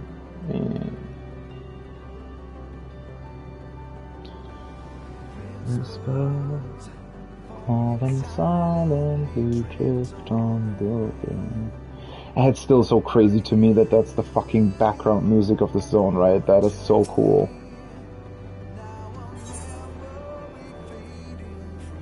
Yeah, it's this one. I guess I didn't have enough gemstones last time I was here. Huh. I think I'm honestly still missing a whole lot of stuff, even from Shadowbringers, for the Fate gemstones. Because there's a fucking lot that you can buy for those. And there's a mount that they introduced that needs, like, what? I think you need to complete something like 3,000 fates or something to get the mount. Purely the mount, right? You'd have to spend all your gemstones for the mount. It's honestly pretty ridiculous. Let's buy the card.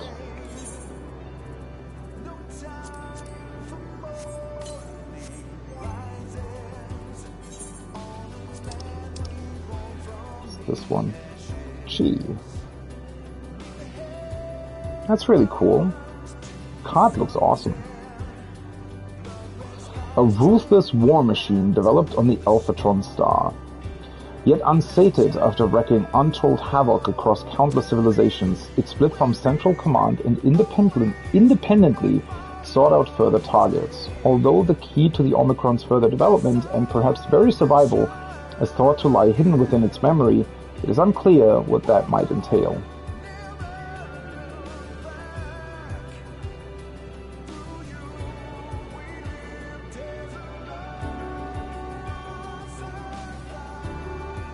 The new cards are all really, really cool. I mean, it's also because we're fighting really cool enemies, right? The fact that we're getting, like, Volga, Azema, Thal, Chi, Endsinger. Wait, this one, maybe not. Beatrice, Spiriguard, Scarmilione. I still wish you could actually do a little bit more with these cards, right? Fucking golden Amazon. As much as I like Triple Triad in this game, I mean, at least they already changed, or they finally changed the rules slightly. Was it with Endwalker? When did they do that again? Where they allowed you to have one level 4 card in your deck, which previously was completely unnecessary. But yeah, instead of having those kind of annoying rules with with the like, what are they called, Save and Plus, I don't really like those rule sets. Chaos I don't like either. Instead of those, I wish they would actually introduce cool rules that would force you to utilize different proper decks, right? I mean, technically the rules currently already do that, but they're so, I don't know, they sort of, for example, Same kind of requires you to use cards that have the same values on multiple sides, right? In order to take advantage of that. And I don't know, that's just, it's a bit too specific, right? It doesn't really do that much, I feel like. Well, there's one cool, I mean, in the Gold Saucer, there are like tournaments every, 2 hours? Or every 4 hours? Something like that. Real life hours, by the way. Where you can do tournaments. against actual other players, and they give you random cards for that, right? So you get like, I think it's showing you what, like 5 cards or something, and you get to pick one of those, right? And then it's showing you 5 cards again, you pick another one until you have 5 cards, and then you play against each other in like a small tournament bracket. I think it's 8 players, and if after a certain time nobody else has joined, it's filling up the other spots with NPCs. It's actually quite fun, but it's somewhat of a very, very niche thing, and it's still like it's with random cards, right? I would want there to be a little bit more of a reason to actually use my own. I don't know. I mean, it's pretty cool though that they did introduce the triple triad mount, even if it looks kind of ridiculous, but at least it did give you a reason to finally collect all of them.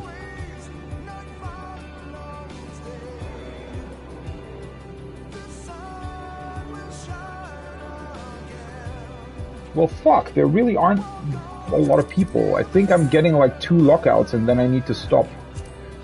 It's actually bothering me a little bit.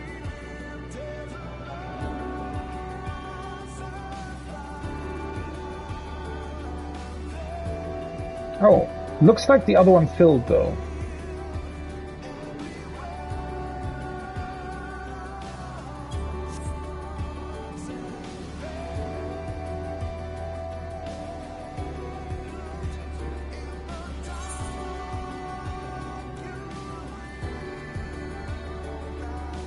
Should we go to my glamour dresser? Actually glamour a bunch of stuff. Look at that.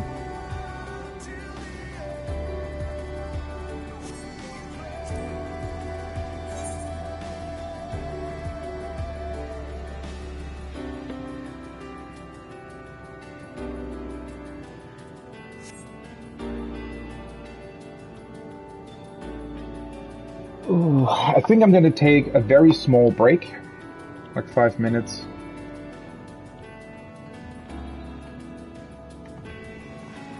Enjoy the music. I'll be right back. Oh wait, I should actually write in party chat that they know what's going on. Be right back.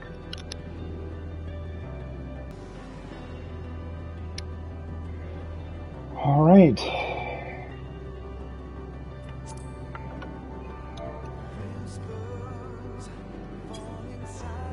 We have actually filled. Of course we fill when I go away.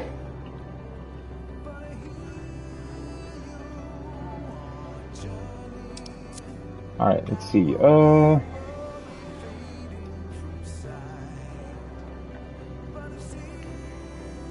Of course they fucking... They fill like 1 second after I write BRB.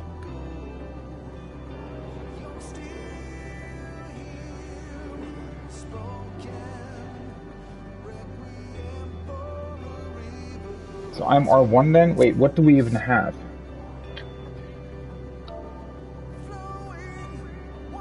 I'm R1 then.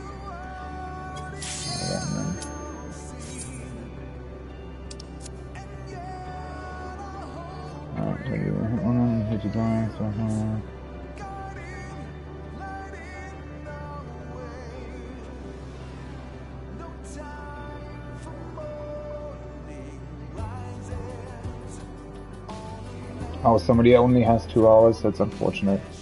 Now maybe later on we'll be able to get... I mean, I have technically 5 hours, maybe 6. I could stretch it. Depends, right? Depends on how I will feel later on, but... Alright, that's a fucking music transition.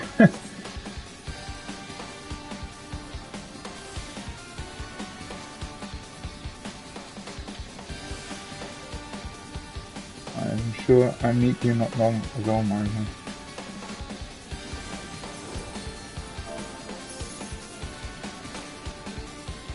Wait, didn't we play D7 together? Yes.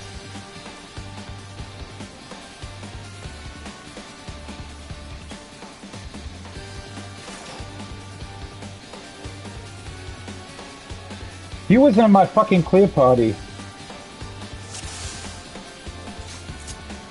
Doesn't remember me.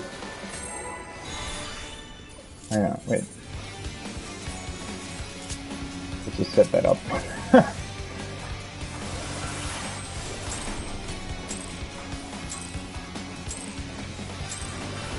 Rest eternal in the dark depths of this prison. Are you kidding me? Does somebody actually have... Does it matter where you fucking put the markers as long as you agree on... Alright, this is going to be interesting though. So it was stacked.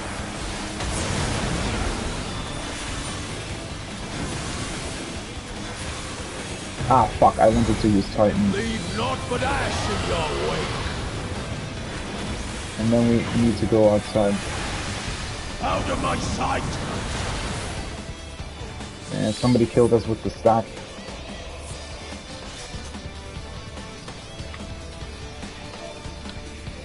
Just used. I had yesterday and then up.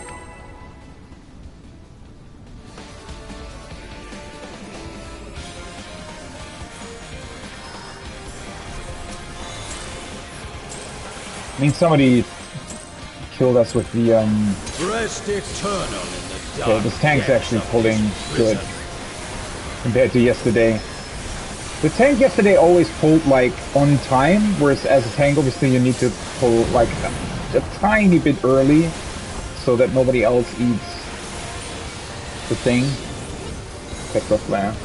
It's back again. I'm always on 1, so I'm the person that is actually, you know, doing that. Leave naught but ash in your wake. No, Roxy, you're killing us again! Roxy used... Yeah.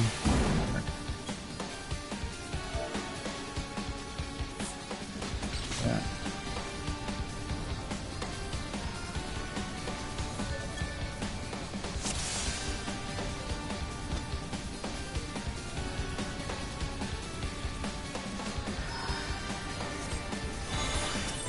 I mean, I guess they knew.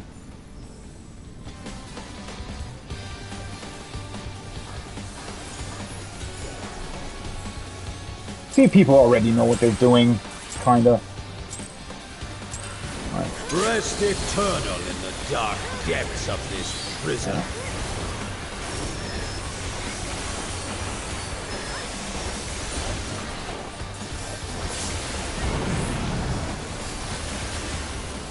I just need to be aware of... Oh, it's back again. What the fuck? I just need to be aware of the fact that obviously I'm ranged now. Yesterday it was fake melee. So I actually need to go out if that's how the flames come. Leave naught but ash in your So I think this was when we need to go out, right? Out of my sight! No. That killed me.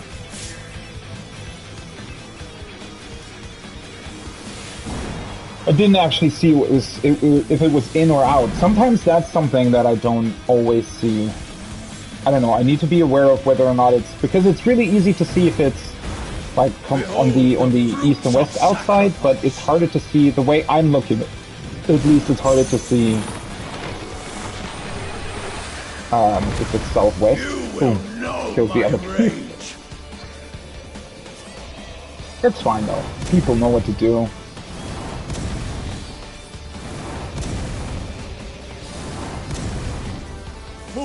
It'd be easy enough to figure out, honestly.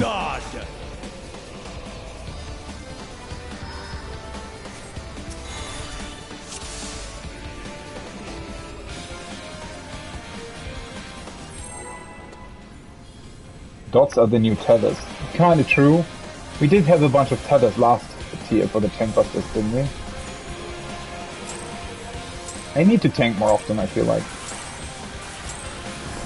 Rest eternal in the dark depths of this prison. Man, that's so much easier if you have frickin' Titan there, though. I cucked myself so hard yesterday when I used Ifrit there the entire time. I'll spread this time, alright? I need to go out then. Flesh from bone.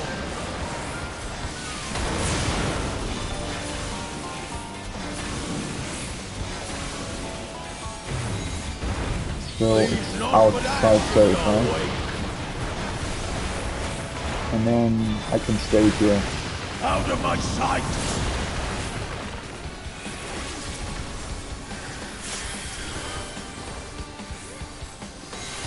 Will hit. Well, it won't hit me, thankfully.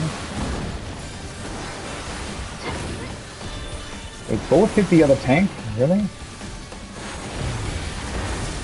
Behold the fruits of sacrifice.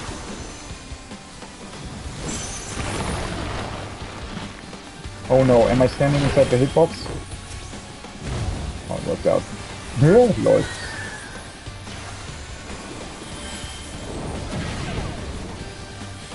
You are prey to be consumed.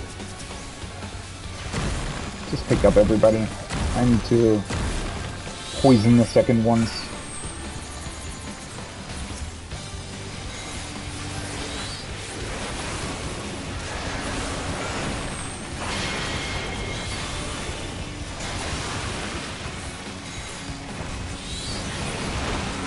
Oh yeah, one exploded. It's a really punishing mechanic, which obviously it is because it's the last fight, but yeah. Means we... oh yeah, right, the toolbox didn't have any sort of... Let me just double check. Let me actually bring up the toolbox just so that I know... What are they recommending for like spread positions in this particular case? Oh, they're not even... Yeah, I think they're not even going over the first mechanic in the toolbox. I mean, it's really not a difficult mechanic at all, so...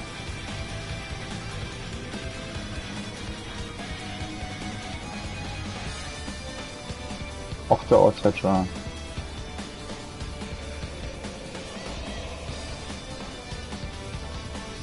Octa is 8, by the way.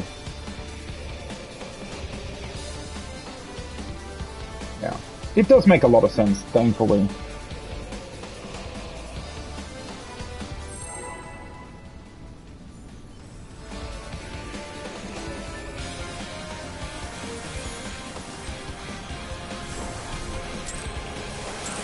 Honestly, if you can figure out some sort of, what's it called, priority system for the Gorgons, the first half of this fight really isn't difficult at all, I feel like. I mean, it's punishing, it's not difficult, it's nice. Sear flesh from bone.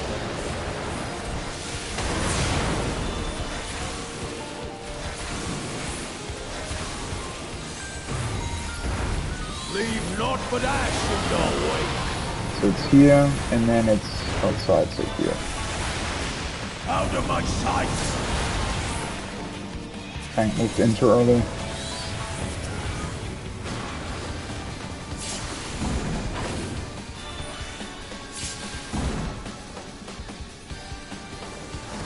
At least ever since they changed Summoner, the one good thing that came out of the changes is that, you know, I'm now dealing less damage, and so there's a way less likely chance of... You will know my rage.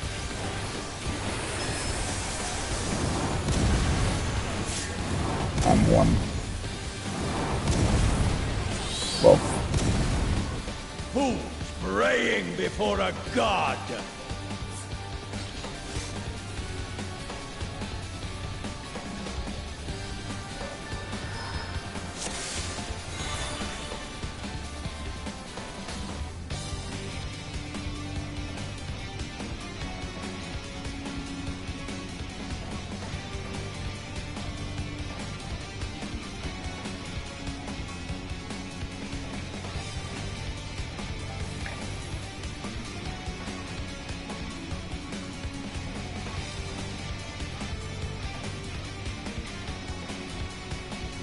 It has a 50% chance to deal 0 damage if you ditch your path. Yeah, that's true.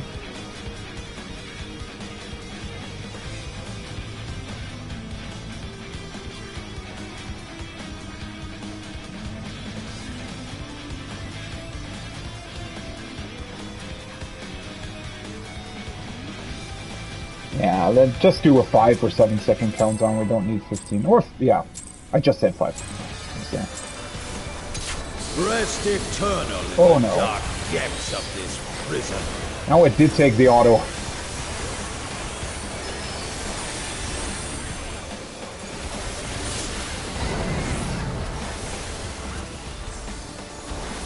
Let's spread. I very much like the beginning of this fight. I don't know, it's just, it's introducing you to the mechanics, but in a way that's actually fun. Leave naught but ash in your wake. Let's spread, and then I kind of need to go in a little bit. Let's sink sorrow into your heart. Alright, it works out though. The tank knows what they're doing. Where are you resing? Okay.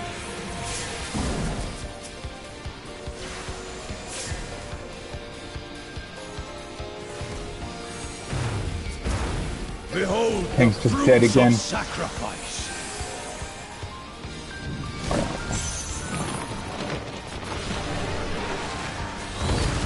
You will know my rage.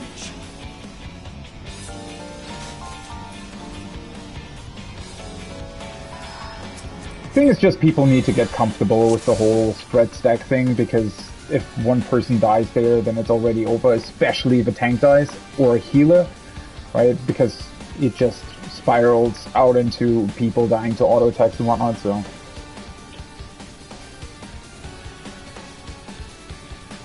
Yeah, it's a party from start, damn it.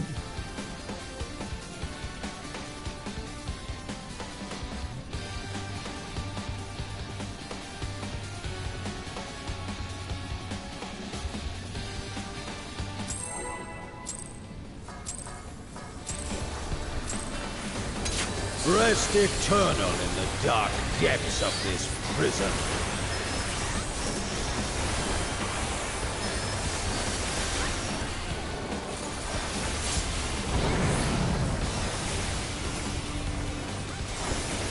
Right again.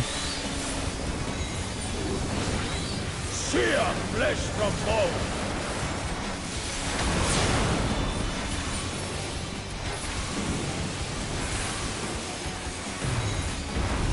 Leave naught but ash in your wake. Spread, and... Out of my sight. then I can just move away.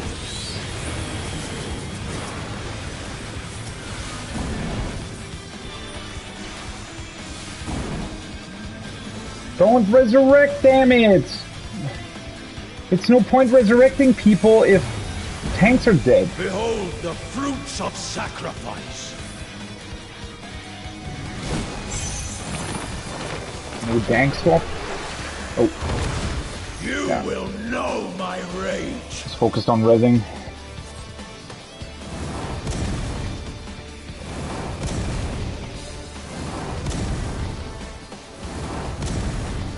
Who's praying before a god?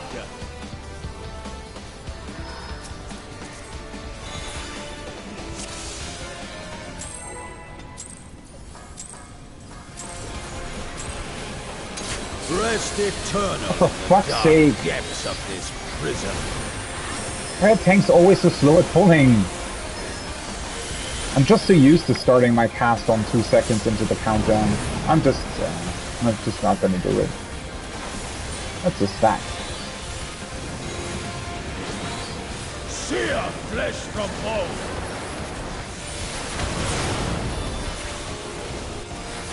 I mean, they'll have to see that on their own eventually, so... Leave naught but ash. Honestly, these things are really easy because, like, the blue flames on the outside are actually really easy once you know how they work properly. Because,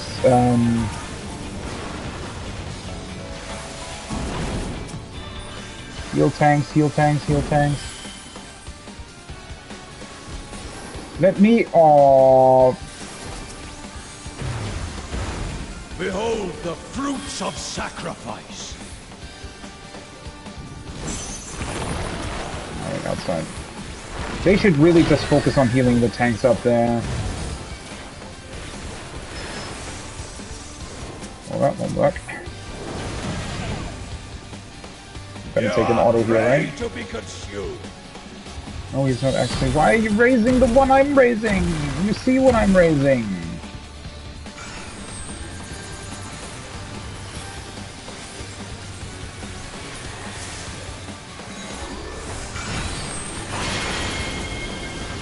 I do need to get comfortable with that though. Like with... So they're gonna be here, right? Ah, fuck. See? They're so weird with their timing. I need to get comfortable for that because you wanna turn around and walk to the Gorgons really fast, but they have this 1 second delay until the things actually go off.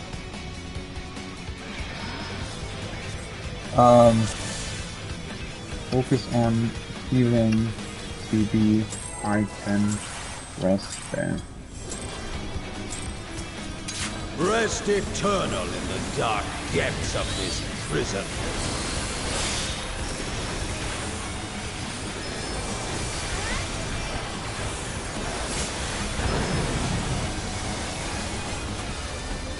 Alright, with the spread. Sear flesh from bone.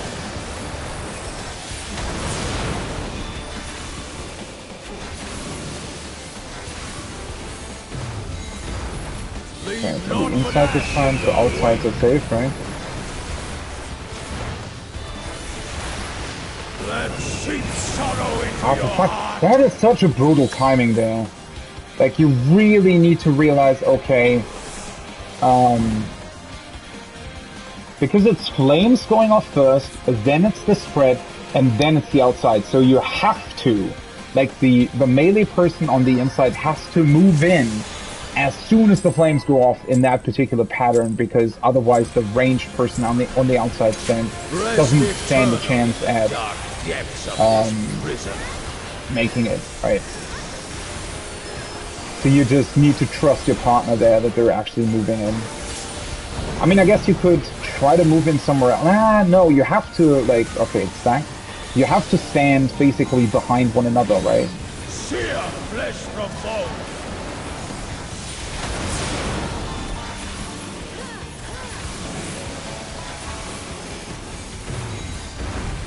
Right, I'll start again, I think. Let's pair, and then we have to move in after the... Let's seep sorrow into your heart. Let's go.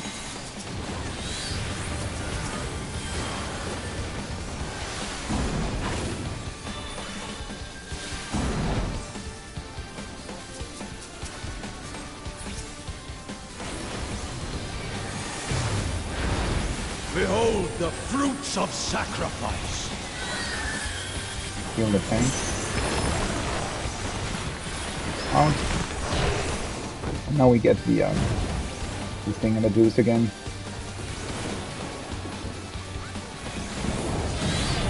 Let's see. I'm one, and the other one is the other range. Right? So I kind of need to see. That would be on left side there for me. These are going to be on the same close positions right now. Alright. No! Oh no! That was so close!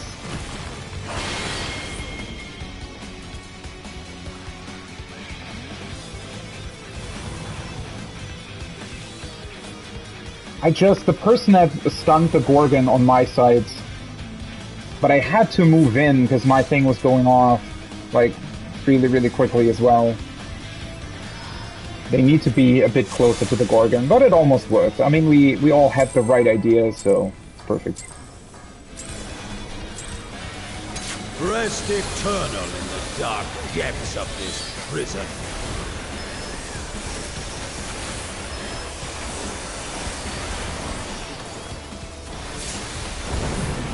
I mean, honestly, at least as of now, alright, that's a spread. As of now, I think it does work if you just look at where your partner is and you just kind of go to whatever's closest to you in sort of compared to where they are, right?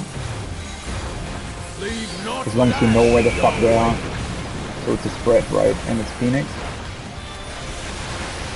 Let's seep sorrow into your Oh, that is heart. so brutal! Iron is so brutal arranged.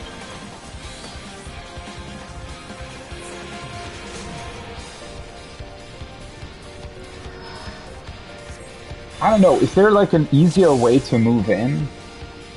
Because, like, if I stand all the way on the, you basically, I think, you have to make it in a way where, so the melees just need to move the fuck away from the range, because you can't make it. If you're on the outside of the arena, there is no chance in hell you can run in fast enough to deal with that.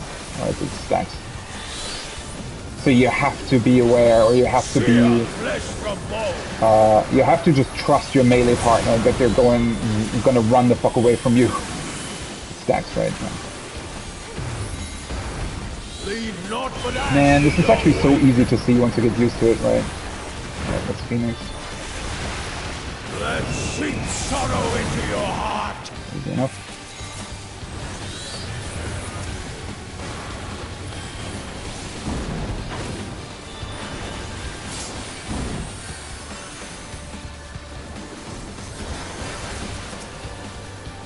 Yeah, those tank busters are brutal, man.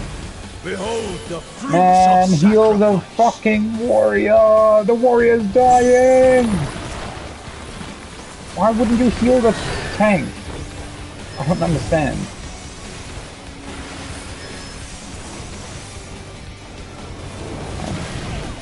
See, I'm first to stun, and the other first to stun is the other ranged again. Okay. So we can sort of stay close to our positions again. See if I can manage the timing this time. What intercardinals are they gonna be on?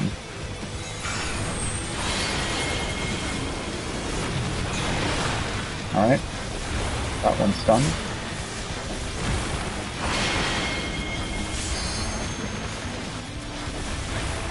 Holy fuck, that actually worked out pretty well. There's only one. Wait, can I addle the Gorgon? Oh, it's still stunned, fuck.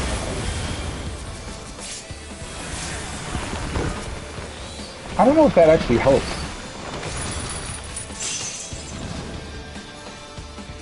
What the heck's he doing now?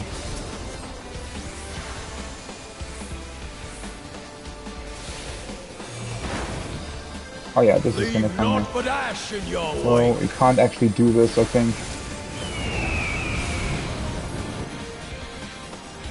So this would be... Yeah, I would have been here.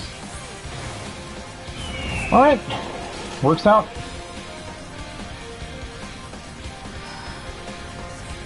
Cool. People were really, really good with those Gorgons, by the way.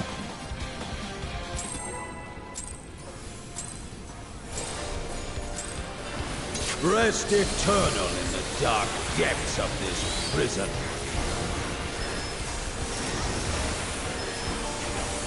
I don't know how everybody else is doing that, but, you know, again, watching out for your partner, I think, works.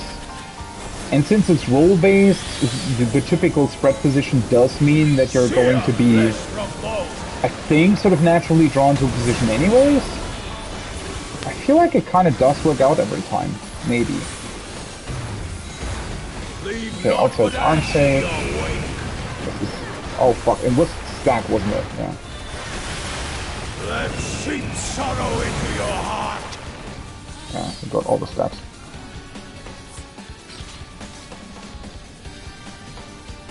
People just need to get comfortable with the whole where to go thing.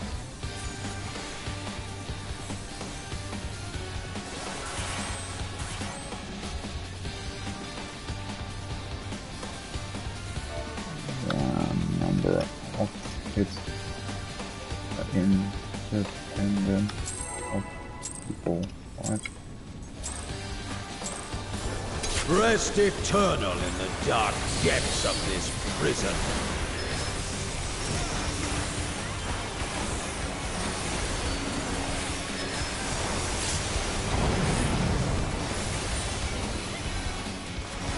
Alright, stack again. Sear flesh from bone.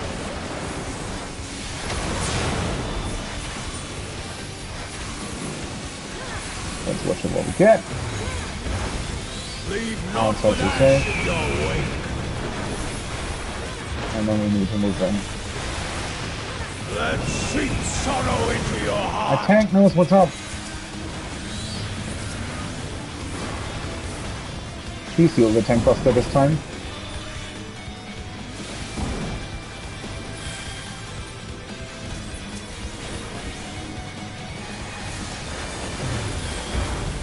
Behold the fruits of sacrifice.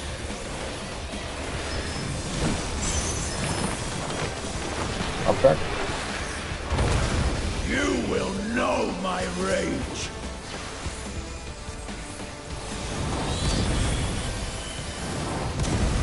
On number 2. Who praying before a god? Just doesn't work when people are dead. Though only one person missed the knockback, I think. That's a knockback, alright. It is indeed.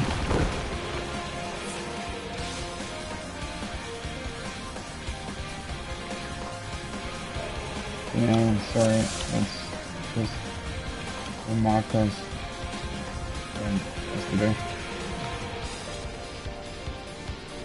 We can change them.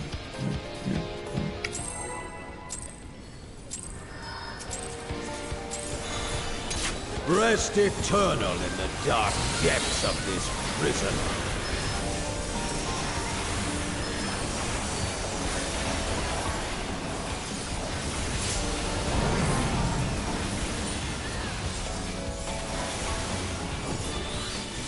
Spread.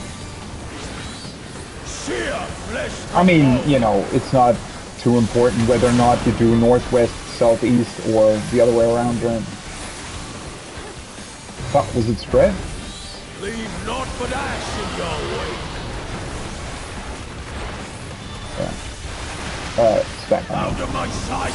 Oh, where the fuck did you go? Oh, he already went in. Wait. I thought it was spread, wasn't it? Yeah, I was... So, it was my bad. Fuck. I shouldn't think about other mechanics while I'm still doing that. I think he tried to run away from me rather than... Of sacrifice. Yeah, it's just gonna take a while for people to get used to that. It is just what it is. You will know my rage. I love how people are actually rezzing and then still just dying to the knockback.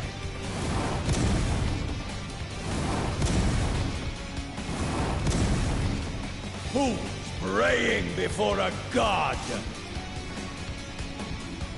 Yeah, or you just knockback prevent. There's no reason not to do it.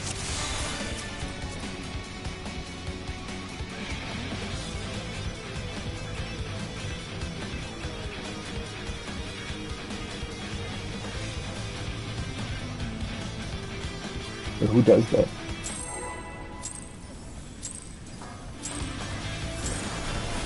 Rest eternal in the dark depths of this I mean, you need prison. the uptime anyways, I assume. I don't know, well, as a warrior, I guess you... I don't know how it works out. You can time it to where you get it in your burst phase, right? And then you have like a skill to jump back in. Alright, that's a stack. Stack, stack, stack, stack, stack. So... Sear flesh from bone.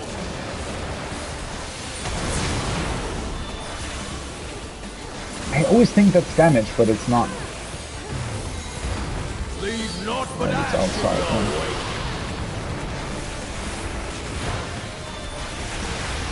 Out of my sight.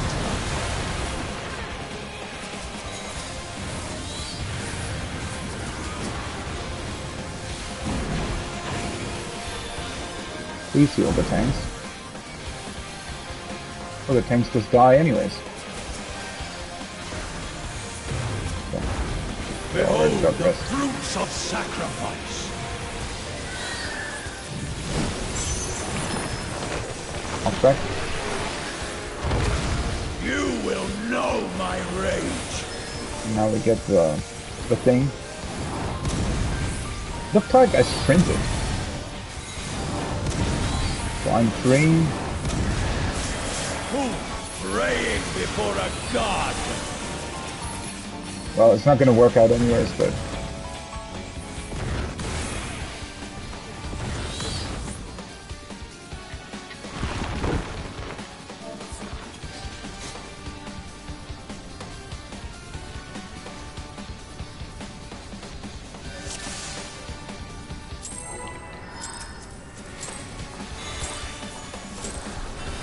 Rest eternal in the dark depths of this prison.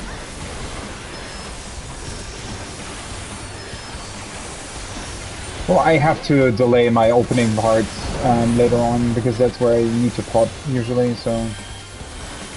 Alright, that's that. Sear flesh from bone.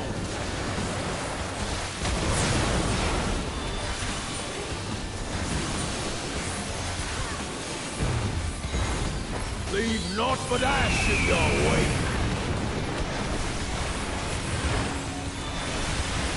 Let seep sorrow into your heart.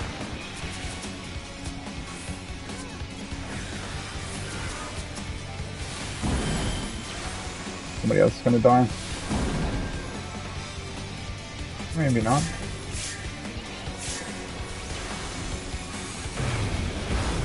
Behold the fruits of Oh, they needed to swap, sacrifice. yeah, they didn't tank swap properly, I think.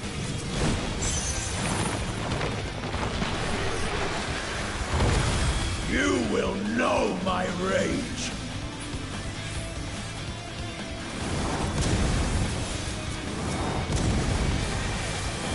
Oh, I don't have mana anymore. Oh, that's unfortunate.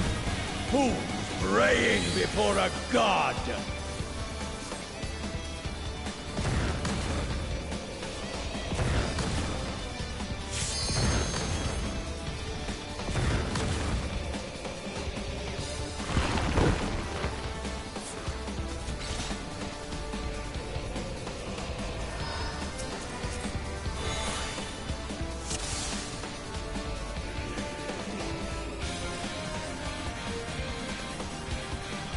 Doesn't the bleed persist though?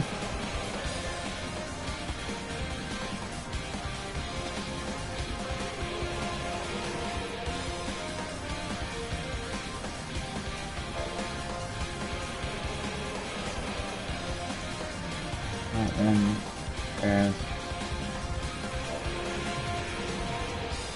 1 4.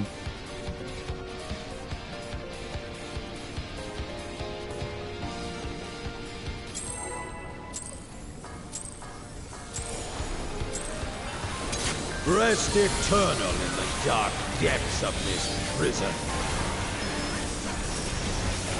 We'll figure it out. People still need to get fully comfortable with the first thing, I think. The rest actually didn't look too bad, honestly. Alright, let's just spread this time. Sear flesh I from trust my bone. tank.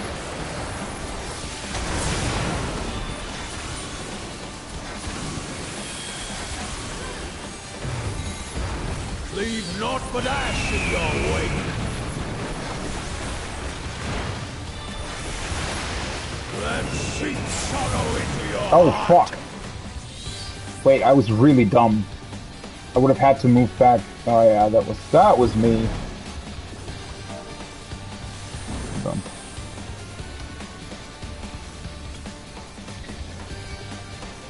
That was on me. Behold the fruits of I saw the sacrifice. phoenix and said to myself, oh, I just move outside. It'll be easy. But nope. Cool. Well, thankfully I was invincible for that.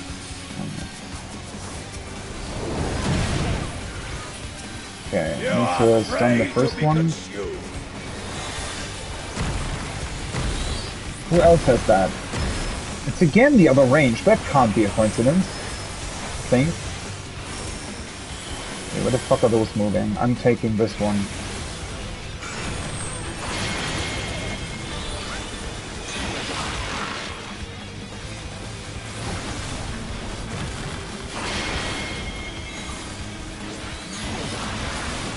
Oh, somebody stunned through the middle, I think.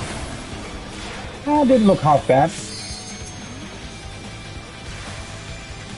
Alright, the other thing's gonna explode anyways, right? Yeah, see, that was a weird pattern, for example, but in that particular case, the other range had one of them spawning directly on top of them, so I just took the other one. It's going to be interesting to see, though, what other patterns there's going to be there. I don't know. I feel like a priority system there isn't going to be too complicated, because the people that are getting the different debuffs are quite well done in terms of how it's distributed. Okay, that's a stack. It's an easy one.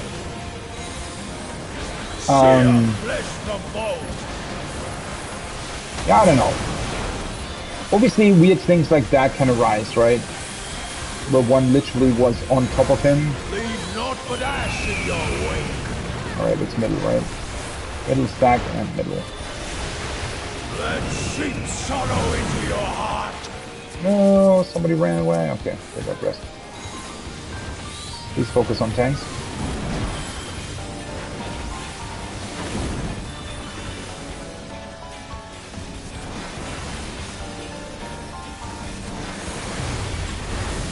Behold the fruits of sacrifice. See what he does. People are already getting quite comfortable with the first mechanic build, so... I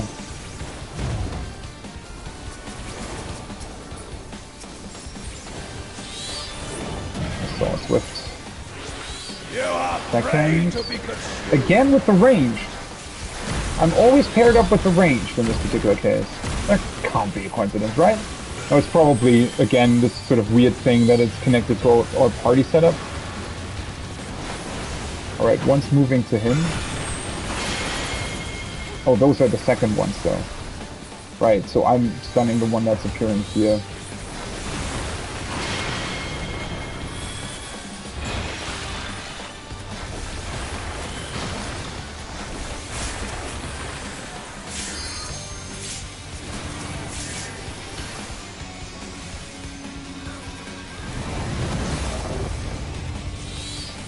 Someone stoned me.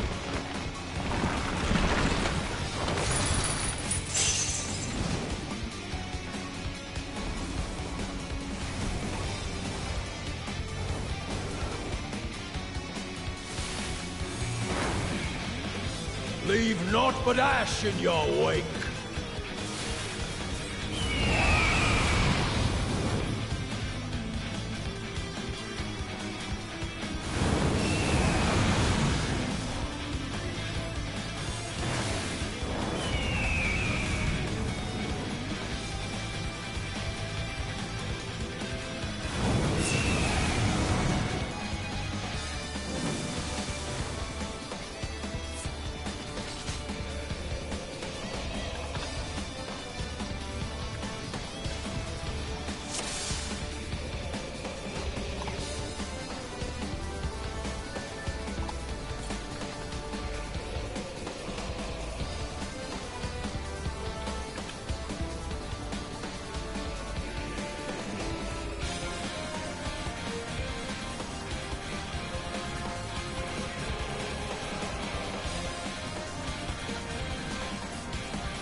Are they swapping around the markers? It probably makes more sense, especially if most people are gonna go with the toolbox anyways, right? So people will just be more comfortable with that.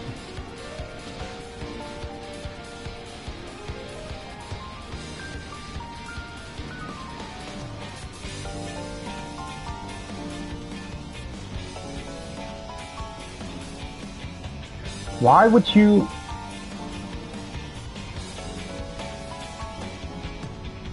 Why would you set the other ones differently?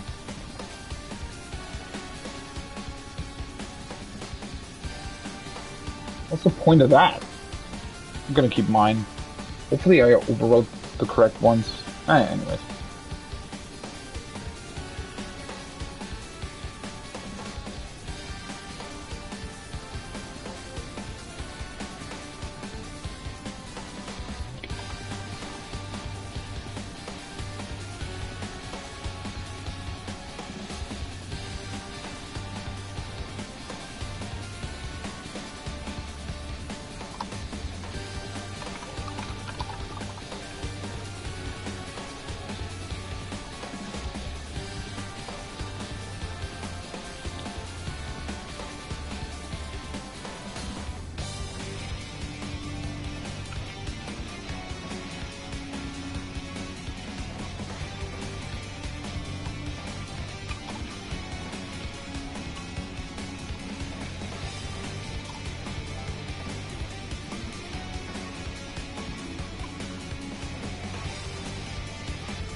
Sorry, I'm theoretically working right now.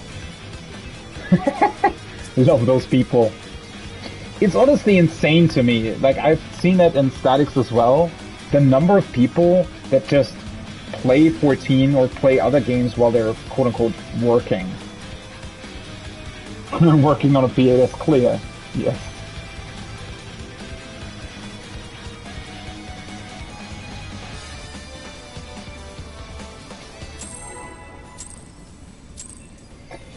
Alright. Rest eternal in the dark depths of this prison.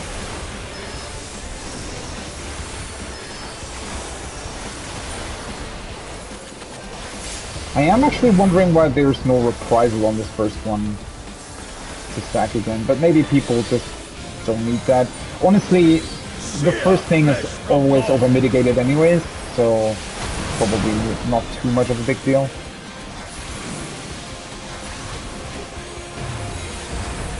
Leave naught but ash in your wake. Stack right. Out of my sight! Nice. People actually do pick this up really, really quickly. I like that.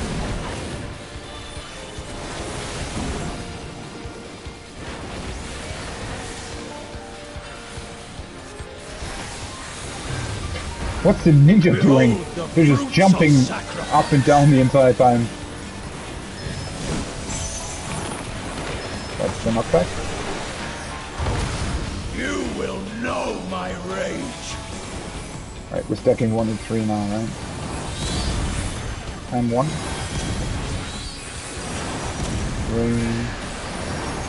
4. Who praying before a god? 1. Let's back to middle.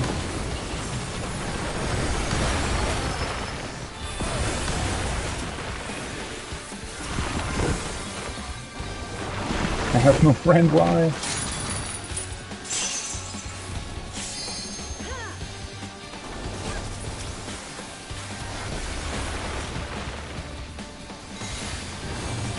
Right, now he's doing this. Leave naught but ash in your I just need to get comfortable that I'm actually on 4 now. Okay, so I need to be here basically. I would have to be here, right? Did I get hit by the... I did! Oh, wait, what?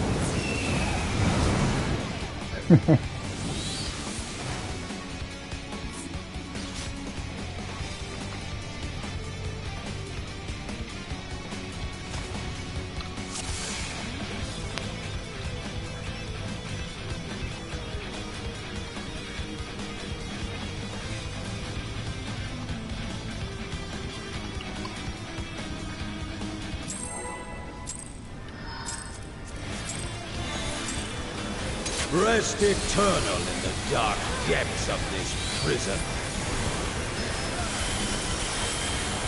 Honestly, I do like this fight for DPS, because you never really have to move from your intercardinal position for most things. I mean, obviously you do, that's a stat by the way. Oh, the dance is not here. Sear flesh from bone. But, yeah. Oh, they said second. Leave naught but ash in your Okay, there we wake. go. To be here. Let seep sorrow into your heart.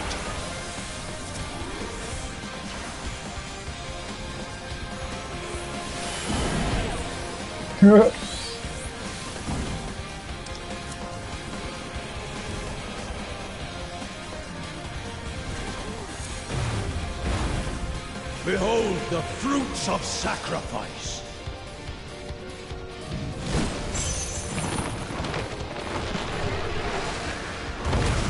You will know my rage.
Alright, we're taking a small break, I guess.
Rest eternal in the dark depths of I'm this ready. prison.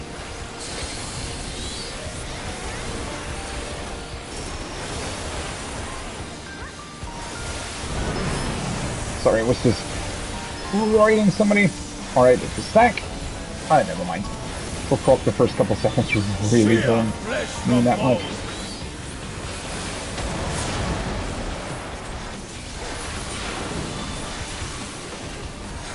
Let's see where they go. Leave naught but ash in your wake. Out of my Oh sight. fuck! Wait, it was inside?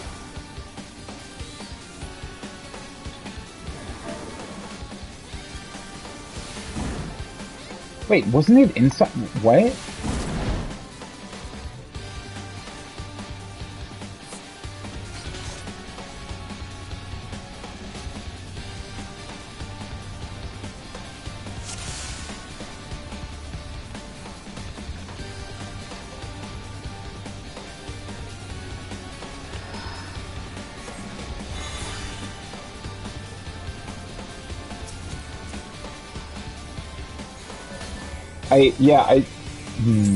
It was going through middle though, right? How the fuck did I see that wrong? Rest eternal in the dark depths of this prison. But I saw the flames just going through middle and I assumed, alright, it's gonna be outside. Something about that sometimes is a little bit strange, I guess. Because there's one side that you can look at that's really, really easy to determine. Oh fuck, I didn't see if stack was spread. How do you sometimes just miss that? That's my bad. Leave naught but ash in your wake. But this time it's here, right? No, it... What? Let's sink sorrow into your heart. Yeah, I was... Fuck! I was right on that. I overcorrected.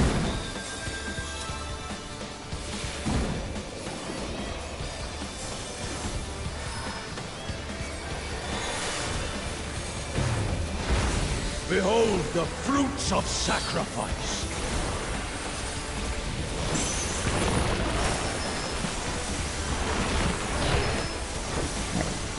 Still stand here, kinda.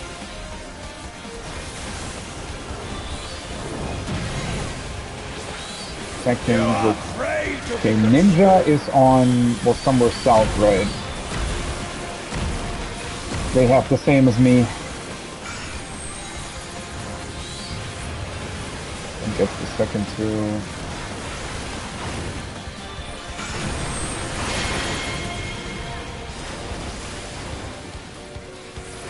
Ninja is there, alright.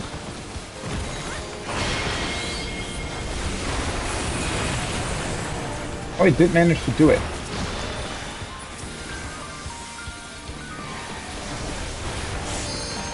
Thought for a second that I was slightly wrong. Okay, you can definitely add that one. Okay, you can survive that.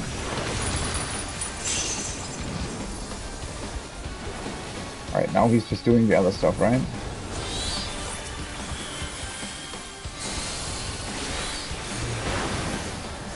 Leave naught but ash in your wake.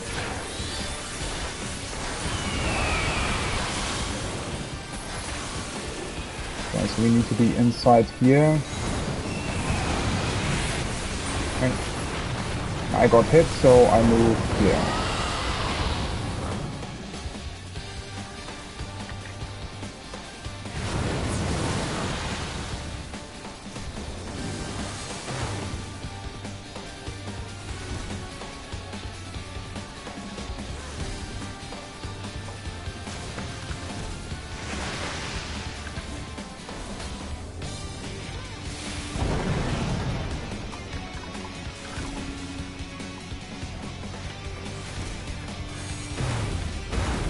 I shall see my wish fulfilled.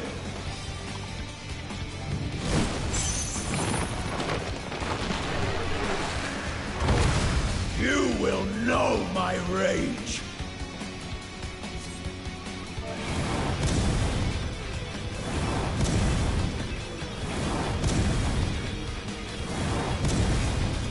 Fools praying before a god. Just need to set up where we do the Proteans, because usually I think most strats do them intercardinal. Oh, Proteans at your spread. Okay, that's weird. Okay.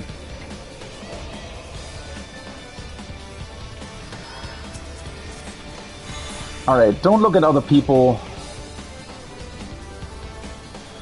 Just look at myself for the fucking flames. Because I did them correctly the whole time, and then you start looking at other people, and you kind of start doubting yourself. And you shouldn't do that. Okay, so Proteans at your position. That's actually... that makes sense. Okay, that's the stack. Don't do it wrong this time.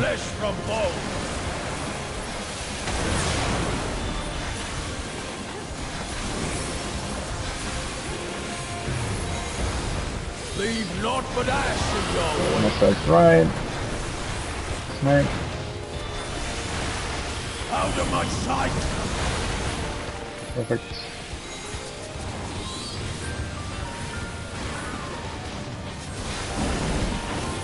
I think healers are also getting more comfortable now with the tank buster and whatnot, and tanks probably as well. So it's not as much of an issue to let the healers raise there. Behold the fruits of sacrifice.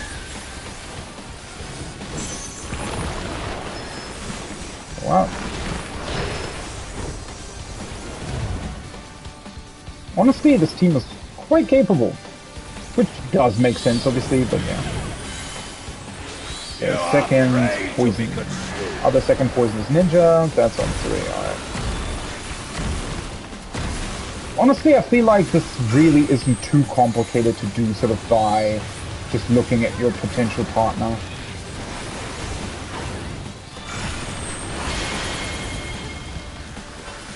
Alright, that means the ninja's probably gonna go there.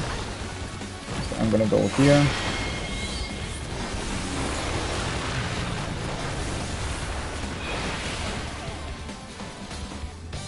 I think somebody petrified the dancer or something. Or they also turned around too late.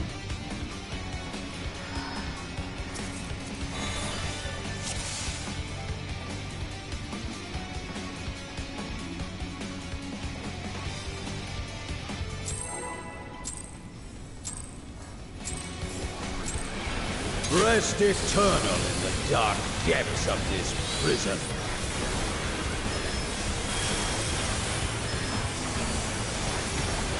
We're getting there though.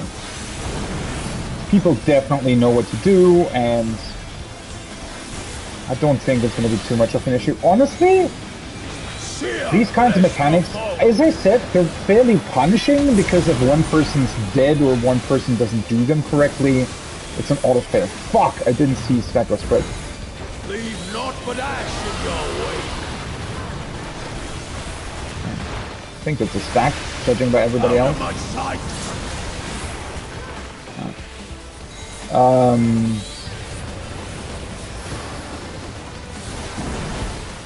But yeah, so the mechanics are punishing in that everybody has to do them correctly, but they're really not all that difficult on an individual basis. I mean, that whole mechanic, I mentioned that yesterday, right? That whole mechanic, like there's a really, really long wind-up to the whole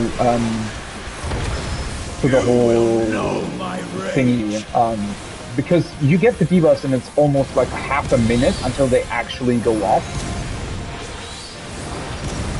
Number 3. So I'm walking on 1 afterwards.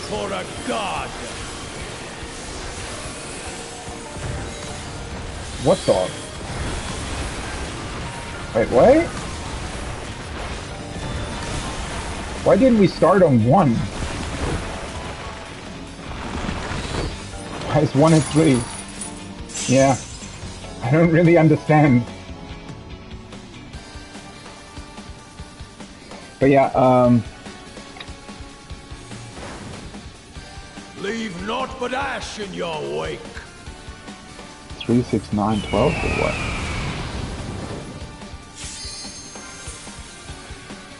Oh, wait, are we continuing? We're dead anyways.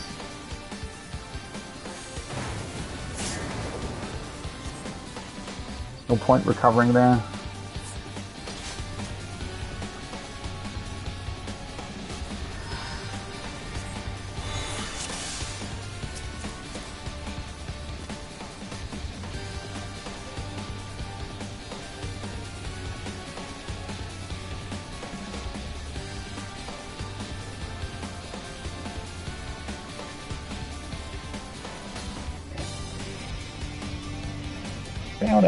Down.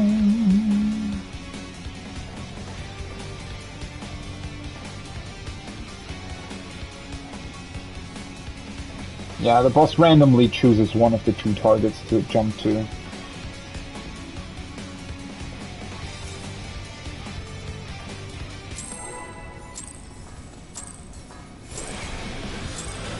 Rest eternal in the dark depths of this prison.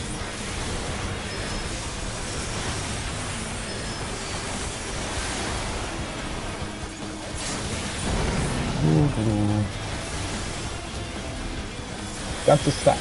This time I did not forget to look at the frickin' cards. Sear flesh from bone.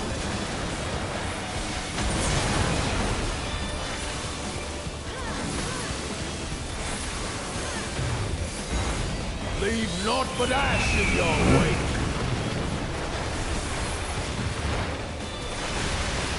Let's sink sorrow into your heart.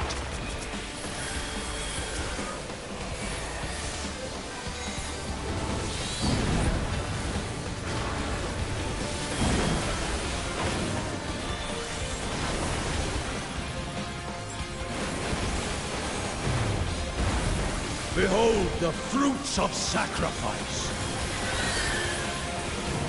Actually feels good that my Phoenix thingy is doing something here. My rage. Because they still have the bleed on them, so at least it feels like I'm doing something.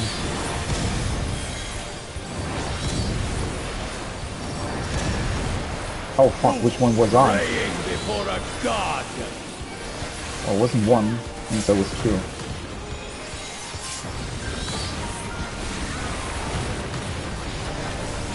Holy shit, that was a really good adjustment. I didn't even count. I was either 1 or 2, I realized. It couldn't have been any other thing, so... Yeah, it's really not a difficult mechanic, honestly. So now we just need to spread correctly. Leave naught but ash in your wake. Okay, that's a Phoenix, so stay inside here. Okay, I got hit. So I stay out. Those are both Phoenixes.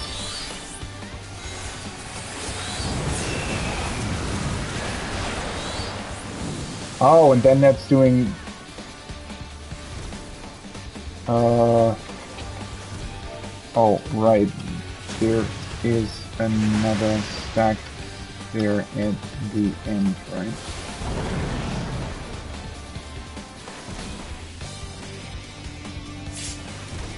I think it was. I shall see my wish fulfilled.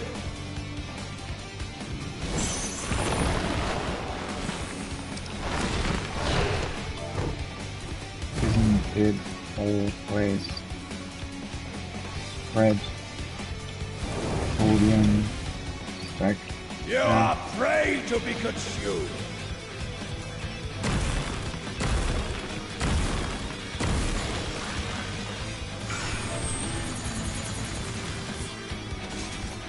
Pretty sure it's always spread, protein, stack.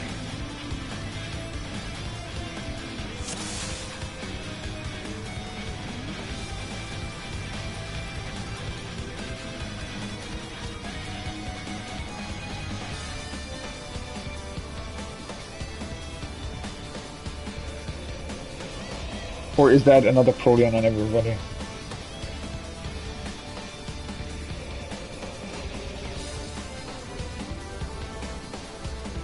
It's always like that, right? Yeah.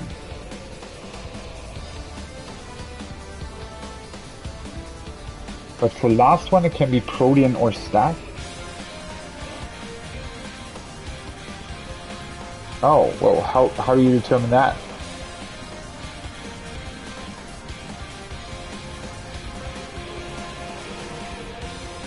You will do either proteins or tetraflare, alright? I have no idea how you determine that now. Rest eternal in the dark depths of this prison.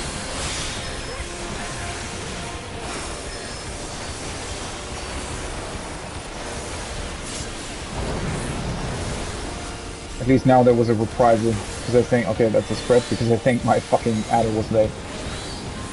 Sear flesh from bone.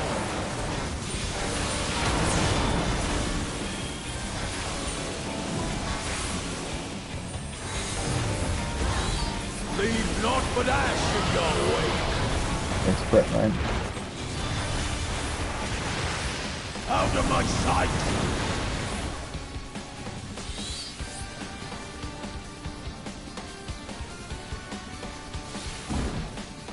Oh, I could have moved all the way out, I think, this time. We were hit by multiples anyways.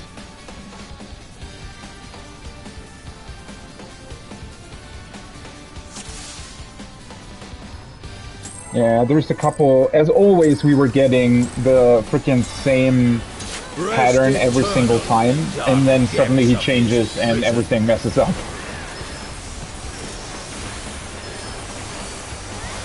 I had to be way further out there. Although then again, maybe it's not a... yeah, okay, so that's a stack. I shouldn't go too much out there every time, because if it's Phoenix, I will have to go in quickly anyways, right? I mean, you can just play it safe, obviously, but yeah. Leave naught but ash in your way. Is it inner side? And it's... Out of my sight! Wasn't it outer side this time? I shouldn't look at the others. I was so sure that, because the flames were going through the middle, right? Then you stand outside.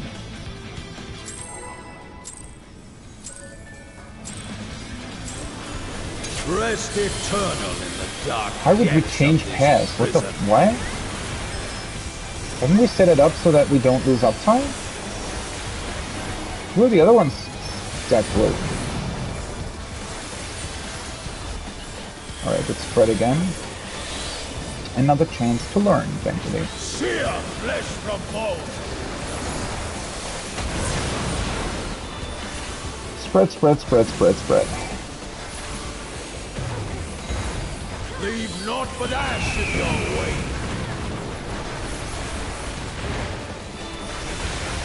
Let's sink sorrow into Why your would you... heart. I moved away from you for a reason.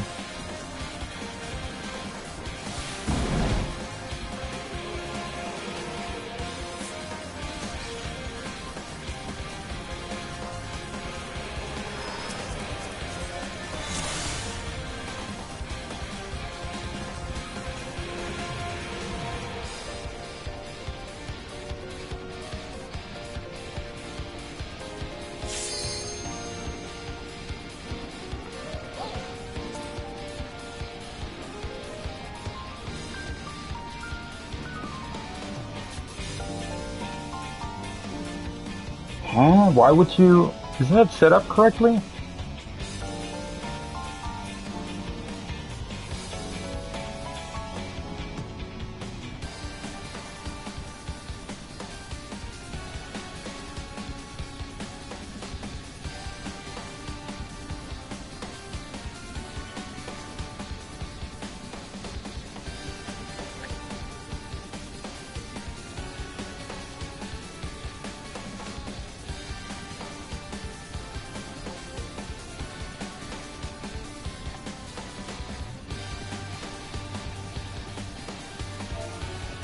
Isn't that how we want? Wait, I thought we already had that. I'm with Benson. Oh. Wait, the tank south? Why did they do that?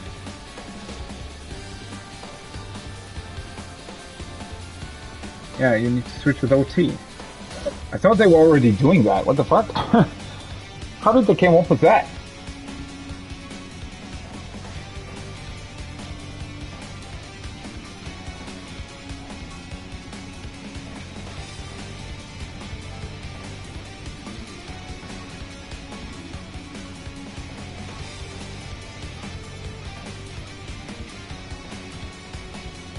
I mean, the toolbox isn't doing that, interestingly enough.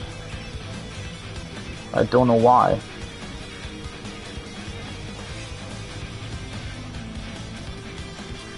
The toolbox isn't showing the first part, though.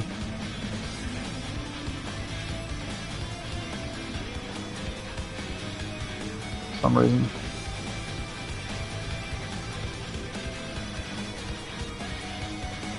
Okay, with the later flames, it's always spread into Proteans.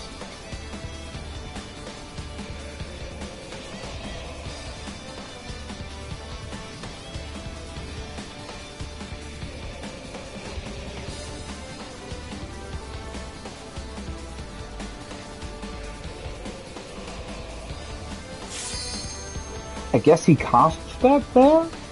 I never saw that.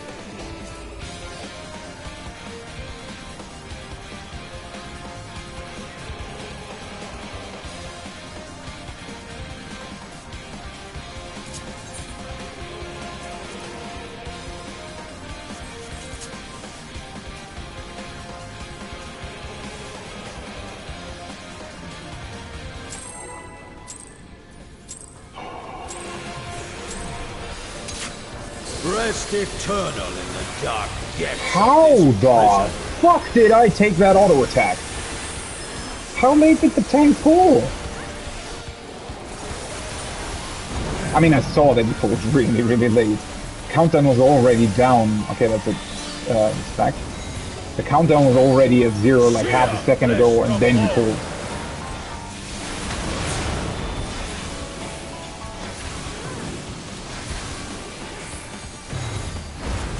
Leave naught but ash in your wake.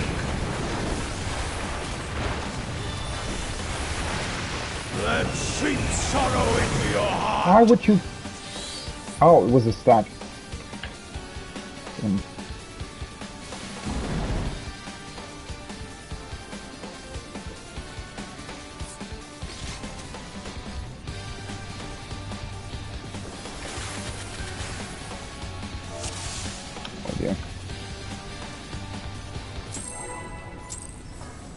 Whatever.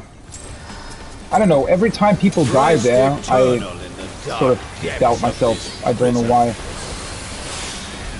Such a simple mechanic.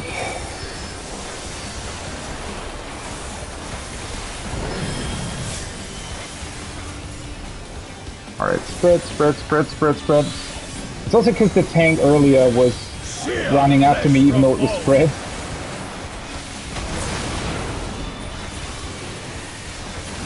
This time it's spread. Leave naught but ash in your wake. Spread and Phoenix. Let sheep sorrow into your heart.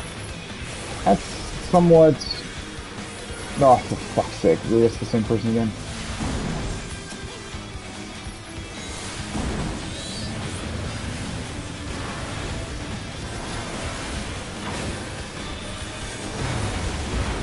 Behold the fruits of sacrifice. I don't know, I still have trouble seeing outside inside for some reason, and I don't even really know why. Like, it's not really difficult to see, but something about it I just messed up. That was the first one. Holy shit, that was... Praying before a god. Yeah, I'm not gonna survive that. But it's messed up anyways.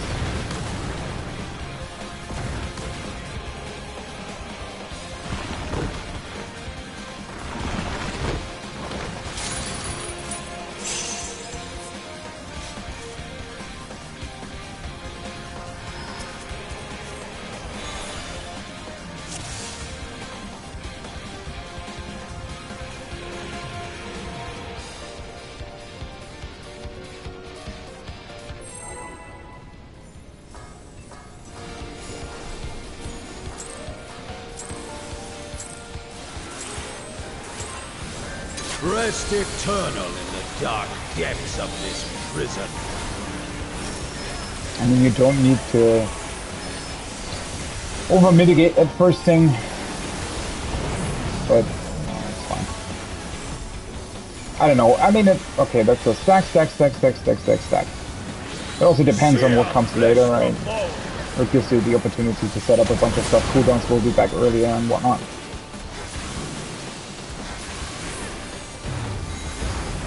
Leave naught but ash in your way. Alright, it's in once again, it's stacked. And not here. Let seep sorrow into your heart. Just keep healing.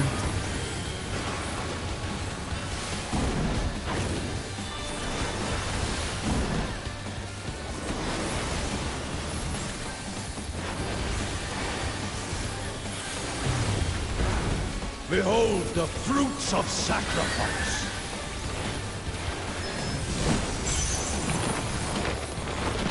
Okay. You will know my rage. Why'd you not knock Vesper then?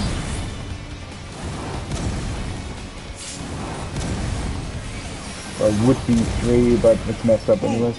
Praying before a god.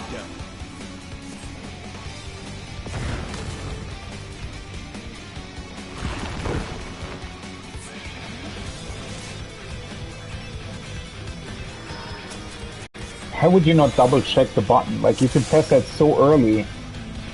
Just press it earlier, double check, and if it's not going off, press again. Oh yeah, good idea.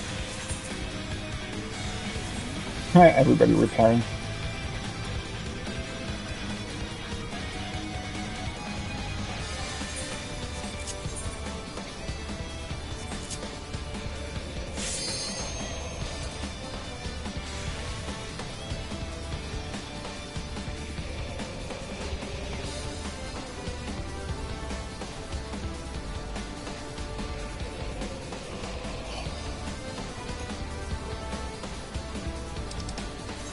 Why'd you say wait? I mean, we have a ready check. The ready check is for that, yes. Yeah, I was gonna say. Sure. Nice.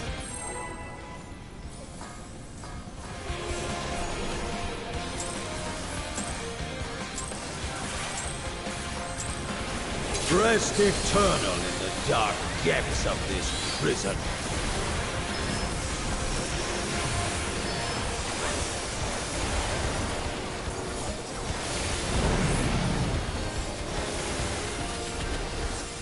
Spreads. Jet is a spread. Sear flesh from bone. Spread.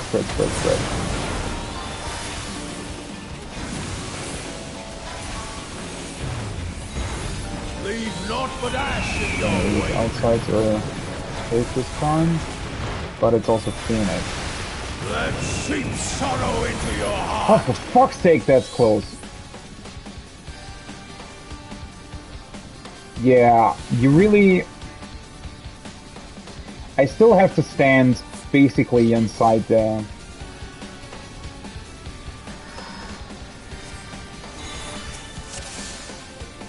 So if it's Phoenix and spread, I still have to stand inside and then just hope that the tank runs out further than me, I guess. Otherwise, I don't think how to, like, I wouldn't know any other way to solve that. Rest eternal in the dark depths of this prison.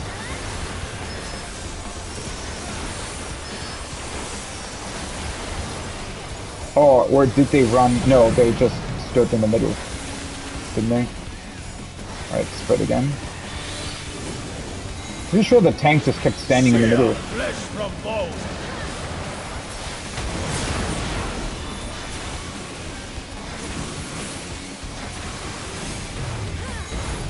Leave naught but ash in your way. Inside again. Spread. Spread inside with Phoenix.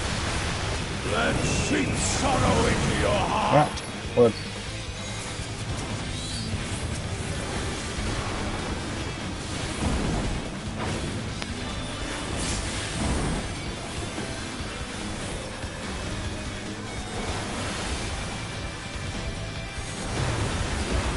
Behold the fruits of sacrifice.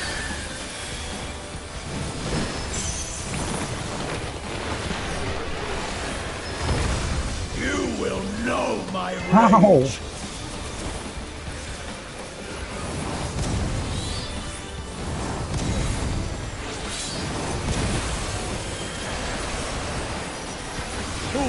Praying before a god.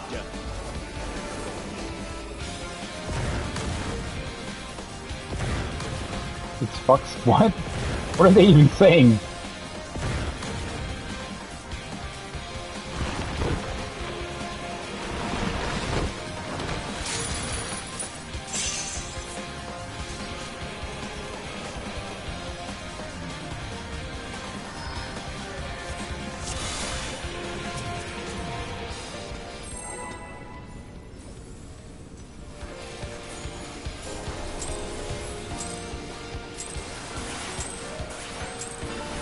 Rest eternal in the dark depths of this prison.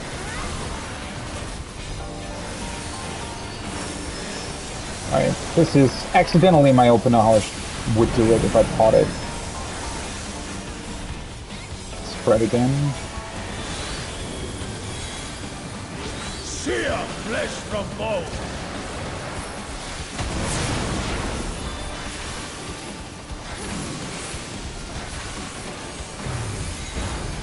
Leave naught but ash in your wake. It's spread with snakes, so I can just be here. Where the fuck does he move? Why would he just stay in the middle?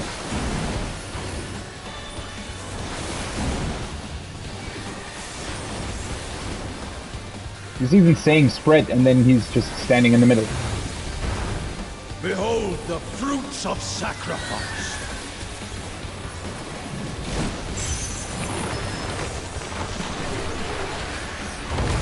You will know my rage.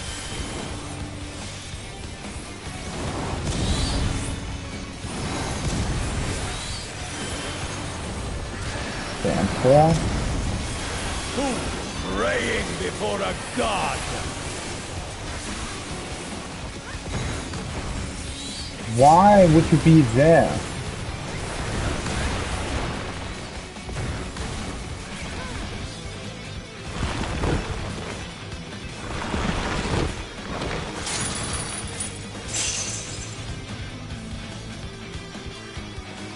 Well, somebody definitely was wrong.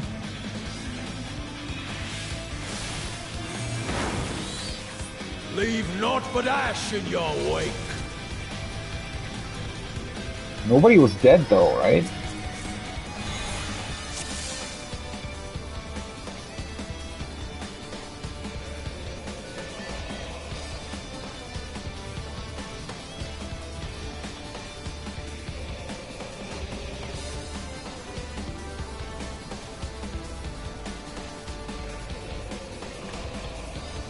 No.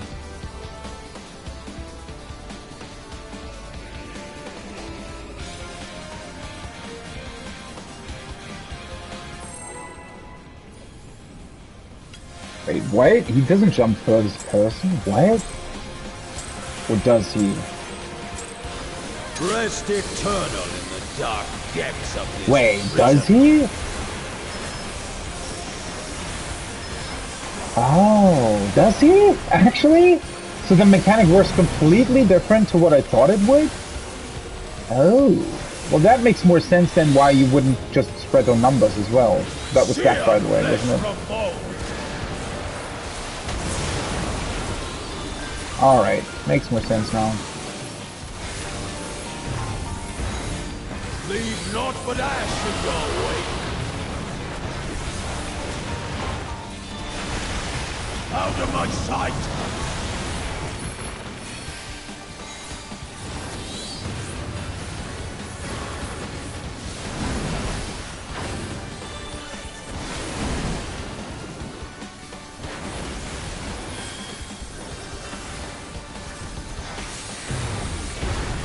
Behold the fruits of sacrifice!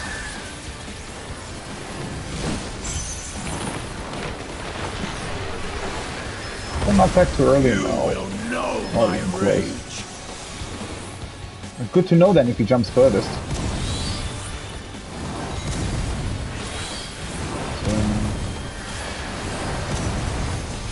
Who's praying before a god?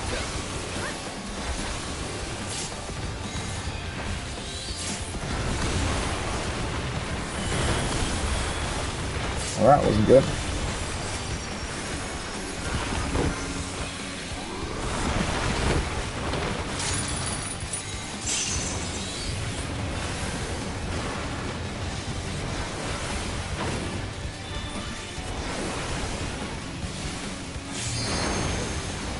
Leave naught but ash in your wake.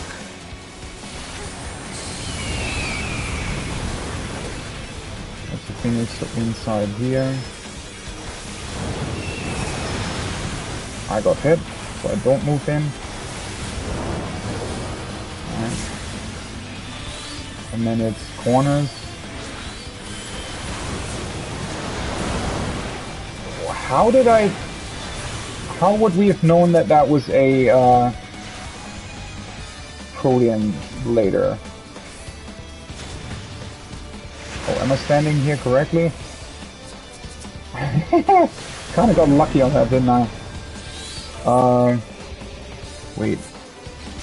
How would we know that that was second Protean instead of back?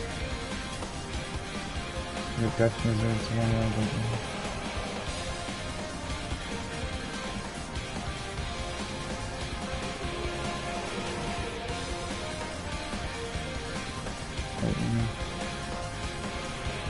Nest of flame vipers.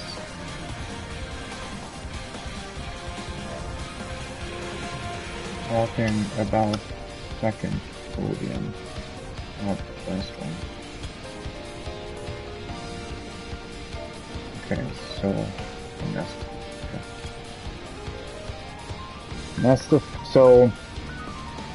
Nest of flame vipers. What's the other called?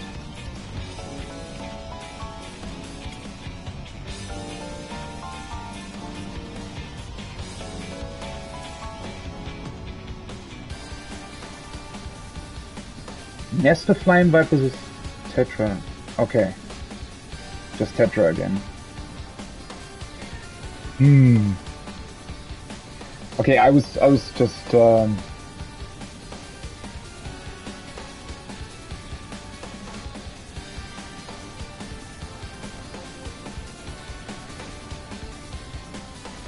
Alright. So you just have to know that it's Nest of Flame Vipers for Protean then. I guess does he cast Nest of Flame Vipers for the first Proteans as well?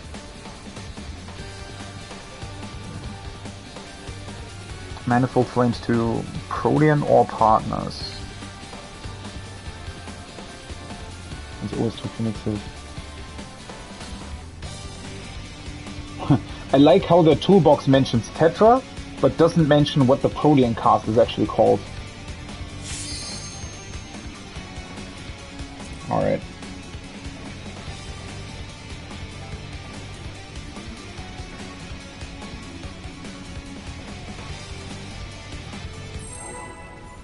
Shouldn't we reset markers?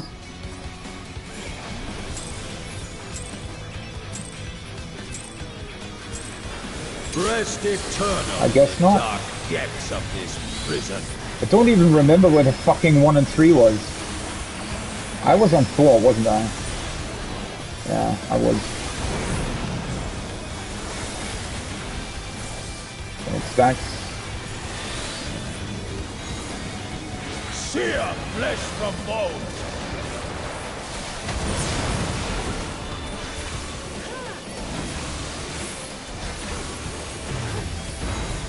Leave naught but ash in your wake.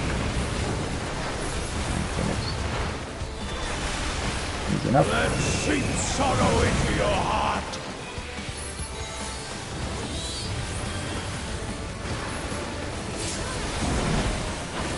Kind of scaring me that he's always moving slightly towards me with a tank buster instead of just standing smack dab in the middle.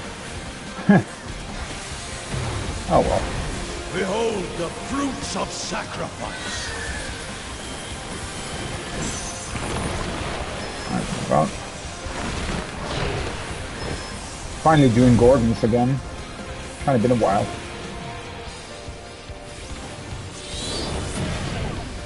Okay, a second poison. The ninja has the same as me. Ninja has the same as me, so that's to the right of me in the corner.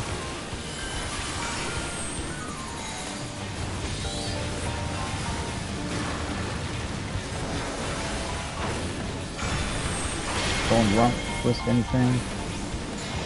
So I'm going here then. Waiting for the person to stun. That went kind of wrong. But I was on the right spot.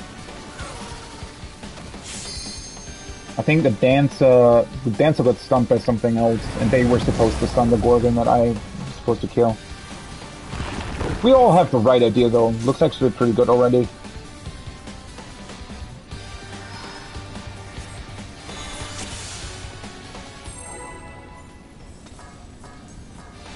I like how nobody cares about resetting the markers.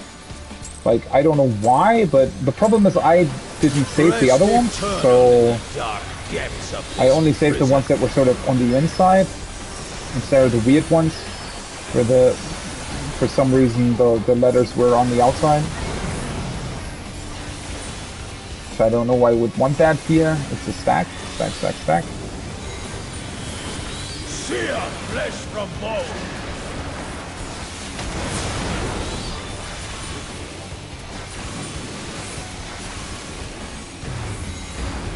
Leave naught but ash in your wake.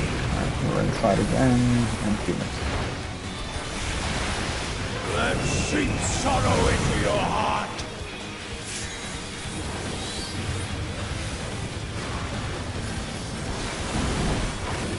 I'm not super sure on casting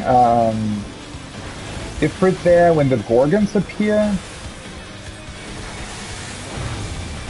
I think it kind of works out, but...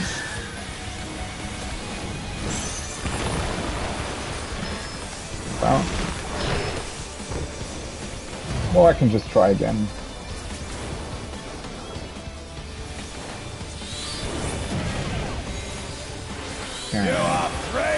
Next to the Scholar. Where the fuck are they? Somewhere in the south, right? That's probably because somebody was dead.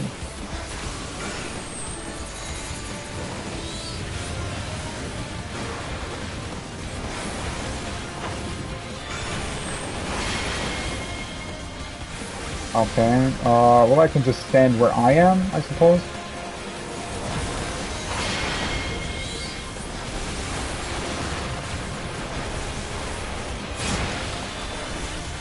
We doubled up. Of course we did.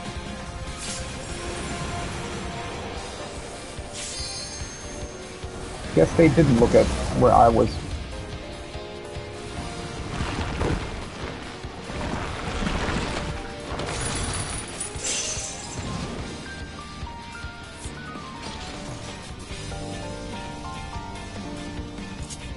Honestly, let me just reset the markers real quick.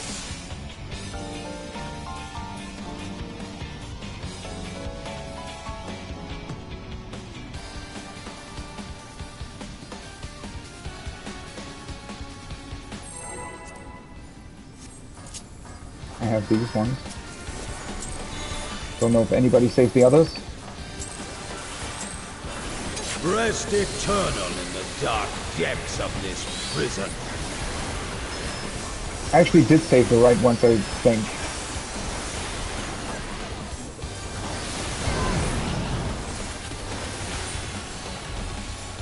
Okay, that's a spread.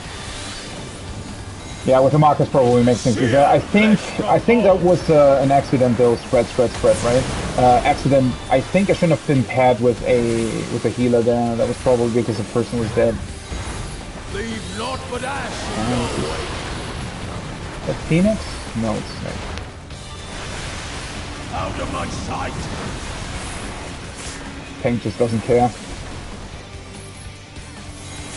Well, he's just home ganging that. I guess it makes sense because they're... No, well, it doesn't. They're taking the damage down for that. Don't know why they're doing that, to be honest. Unless they are having trouble with it, which I don't think, because they've been calling it the entire time. No idea. Kinda weird, not gonna lie. You will know my rage. Ugh, for fuck's sake.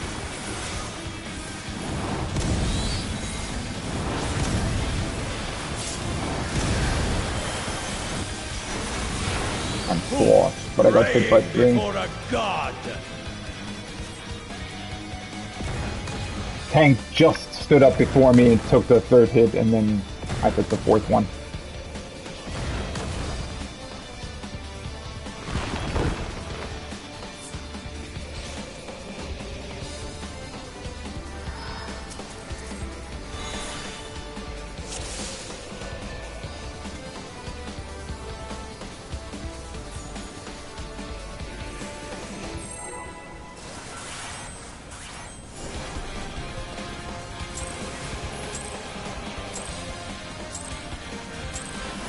Rest eternal in the dark depths of this prison.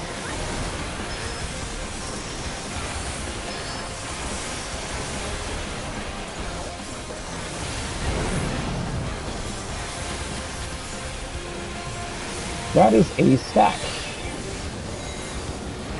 Sear flesh from bone.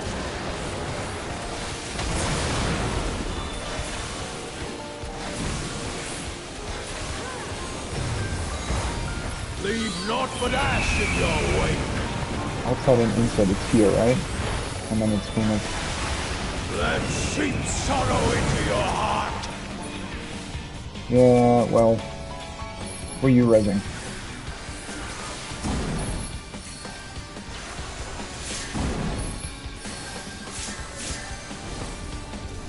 Ooh. Behold the fruits of sacrifice. No, why the knockback? You will know my rage. Ninja.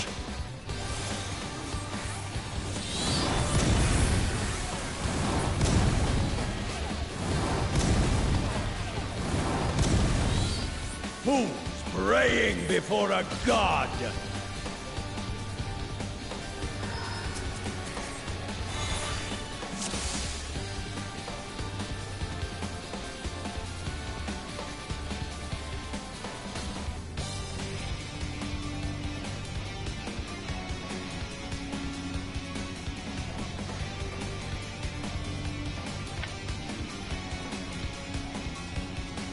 Yeah. The bleed takes on, the bleed snapshots the volume you had when you got it.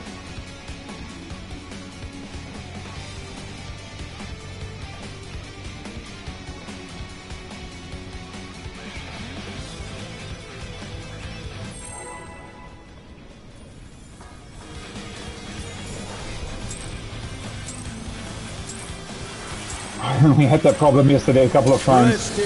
You just can't heal against that bleed as the other tank does. No chance, unfortunately.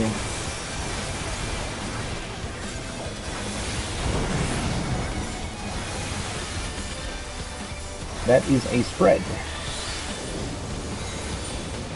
Sear flesh from bone.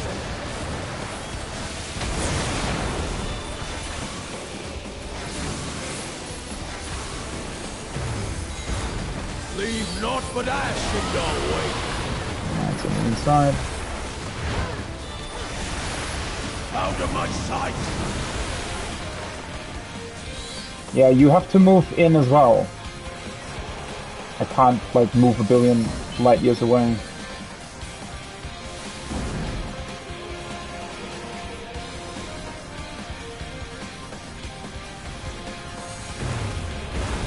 Behold the fruits There was definitely a of lot more sacrifice. place to spread inside there. Although, no, technically there isn't, right? We just kind of need to move away from one another there. And we were just a tiny bit so. I think we both had the problem of running sort of diagonally instead of just away from one another. It is really finicky though.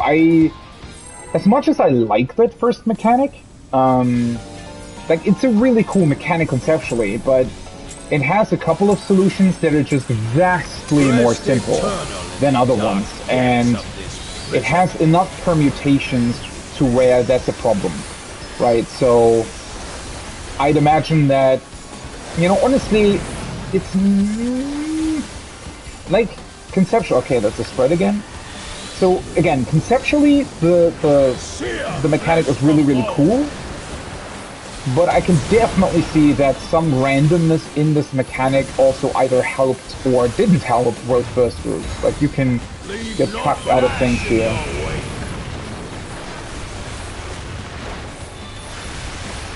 Let seep sorrow into your heart. How did that happen? I think we can just wipe, right?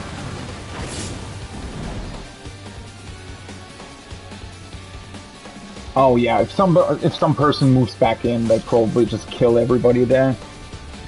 Although technically they should also they should only kill their partner, I guess. I don't know, something about that mechanic. Maybe it's the way it looks. I don't know. There is a lot of room to doubt. It's a bit of a weird thing. And yeah, it also has the potential because it actually does have quite a few different possibilities and how it can go. Because of that, there's some possibilities. Okay, stack this time, where you know maybe you're really just a lot more comfortable with one compared to others.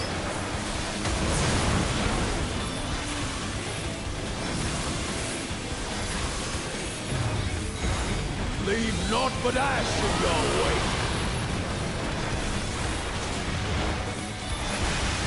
Out of my sight!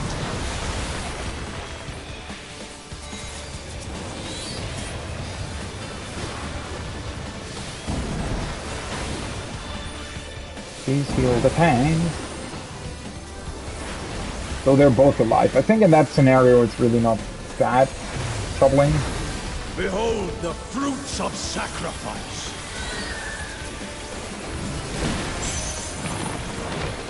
Knockback again. You will know my rage. And knockback was actually kind of late.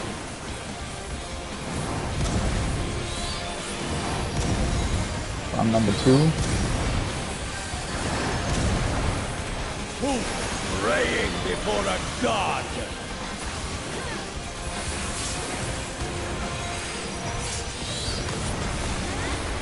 Holy shit, that's a lot of damage. Thankfully, you don't get damage, like, afterwards. Because at first, he does damage, like, to everybody the entire time with every hit.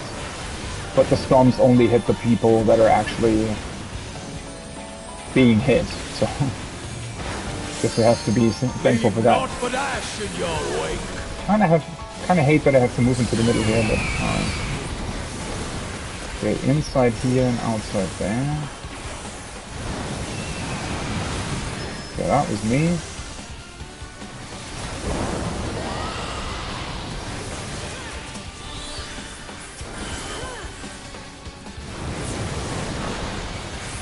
And then Protean again.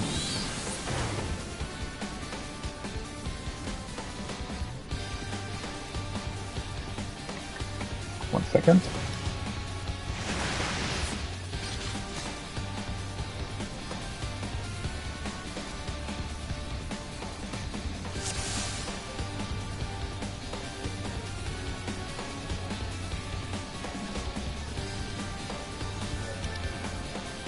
Alright.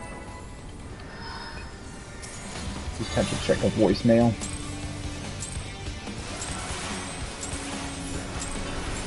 Rest eternal in the dark depths of this prison.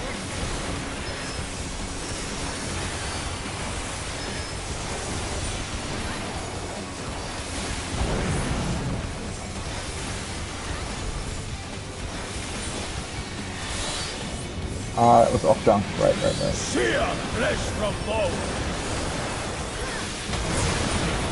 See where we have to go?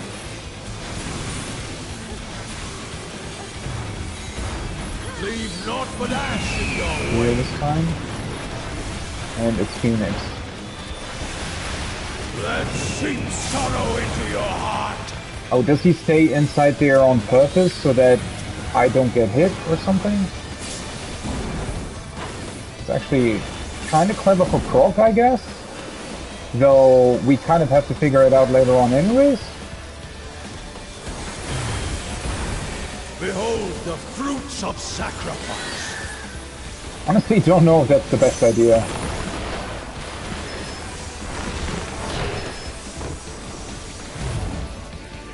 I like that sound effect, whoosh. It's a really cool sound effect. Alright, first to stun. The other first to stun is the ninja, okay, that's on 3. So let me see if I can find one that's closer to me.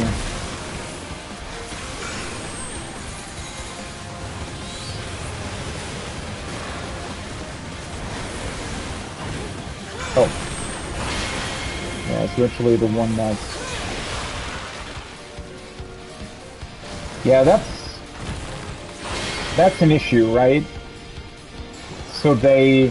I mean, in this particular case, I think they would have had to look that...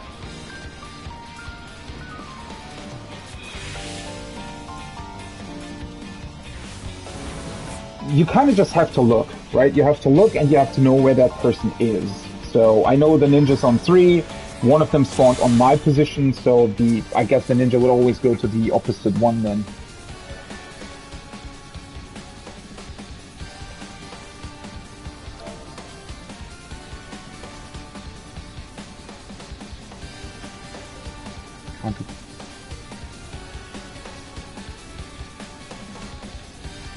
It spawned directly on my position. So.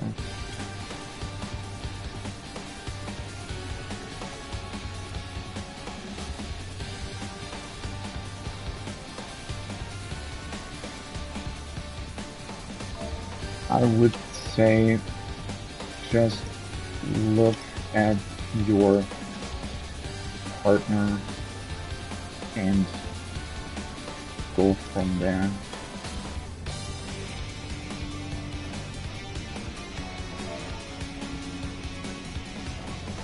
And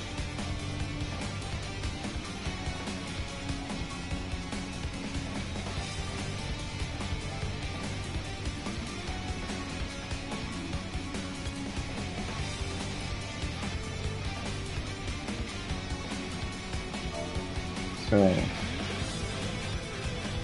go closest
I don't think it's too complicated. I'm I'm honestly thinking if there could ever be a chance, because you're basically, so DPS are currently spread inter, tank sealers are spread cardinal, right? And the snakes either spawn cardinal or intercardinal, though it can happen that two snakes spawn sort of directly next to each other. So I guess the worst pattern could be something like snakes spawn on C and D, and the person on A and B get the ones. But no, I think it always kind of works out. As long as you're aware of who your partner is, I think that should work out. I don't know. Like, obviously, it's kind of hard to think about that in the moment and sort of come up with every possible thing there. But I think it's either, because it's only 4 positions, it's either that your partner is already on a snake, and if they're not, I think, well, it's either your partner's already on a snake, or you are already on a snake. If neither one is on a snake, I think there's always one that's closer to your position, right? I think it never really happens that, unless, let's say, 2 and 4 get the stun, and they spawn on 1 and 3. And in that particular case, you just go clockwise, right? What the fuck are they doing?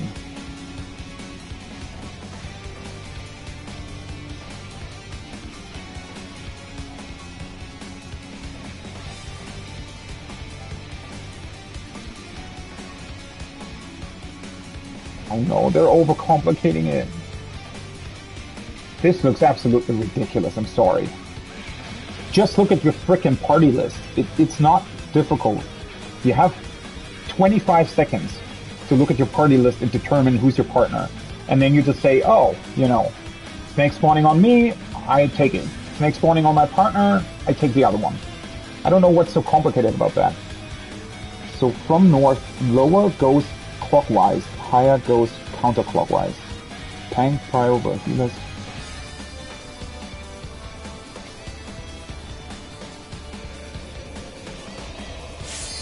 Alright, that's completely overkill, but alright.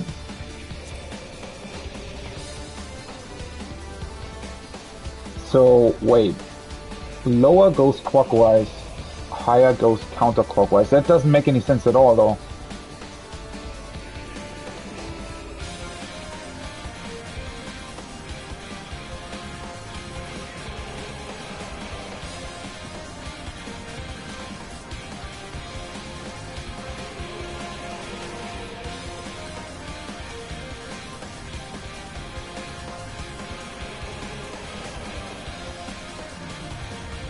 It's so much more complicated than it should be. They go clockwise, you go counter. Wait.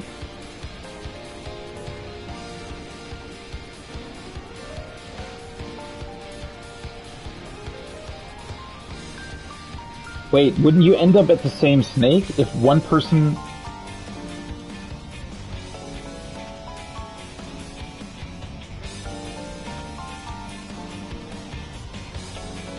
The fuck?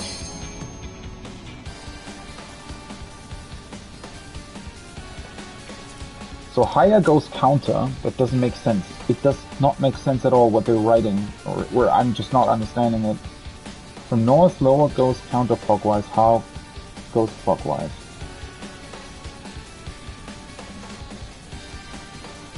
That doesn't make sense, because you end up at the same snake. So if ninja is priority 1 and they go clockwise and the snake spawns on B, and I would go counterclockwise because I'm higher priority, then what the fuck? We end up at the same snake.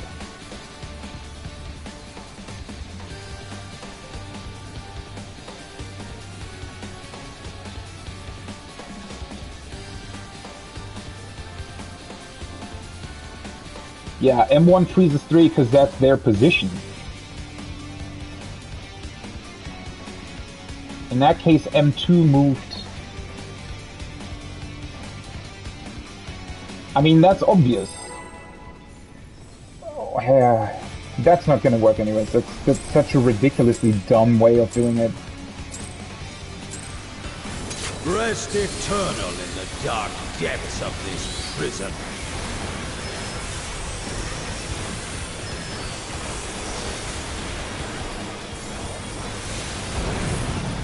No, fuck, I thought I forgot, how to...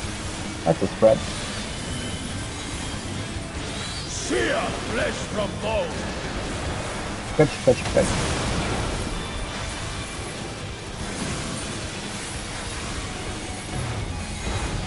Leave naught but ash in your wake.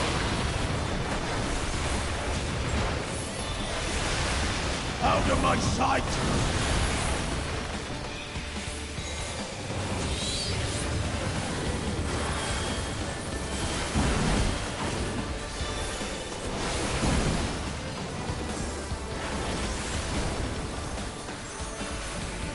I'm still just kind of looking at my partner. I don't think that it's working out automatically then anyways, I feel like. That's an effect. My rage. Kind of annoying that you have to move out here slightly. The one is standing the freaking healing in the middle. Okay, number 2. Number 2. Praying before a god.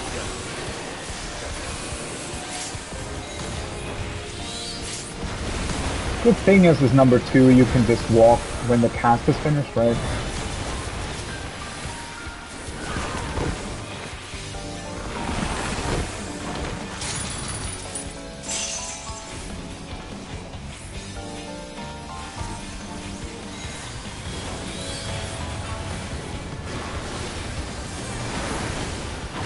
Leave naught but ash in your wake.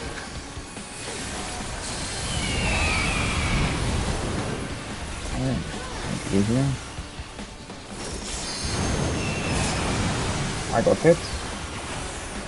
No. And then that's Phoenix, so middle, and Colian. I was correct, right? Yeah, I just died because I took like... No, I only took 1 Protean, but I wasn't full health.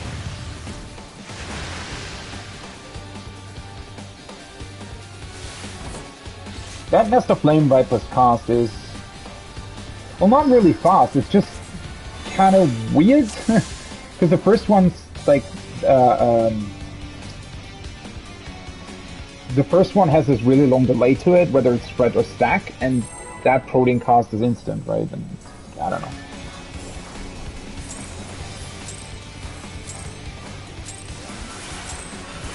Rest eternal in the dark depths of this prison.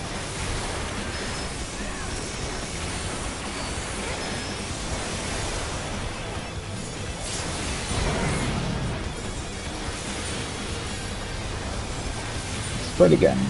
Why would anybody need to sprint as fast as fuck? It's not really that difficult.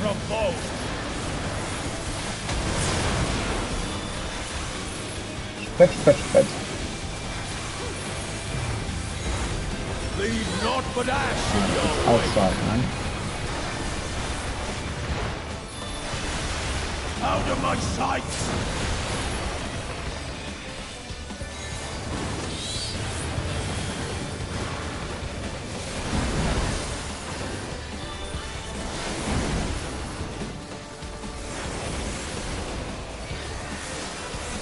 We shielded that a little bit early, but... Behold the fruits of sacrifice! Knock back again. You will know my rage! Rearing a Rampage. Oh, we get the Scholar thingy. Number 2 again. Praying before a god! It's actually pretty cool if this is distance-based.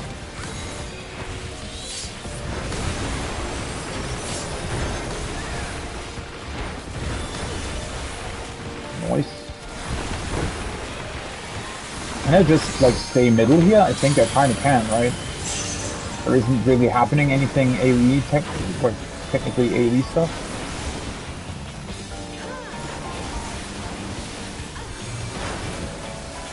Leave naught but ash in your wake. Somebody's like really far on the outside though.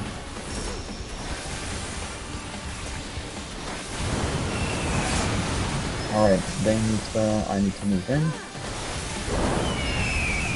Nice. And that's Phoenix.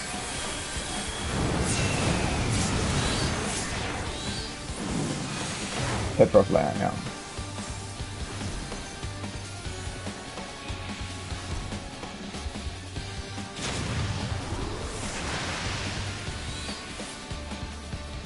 Oh, somebody else got annihilated by autos? Oh no, the autos! It seems so, yeah.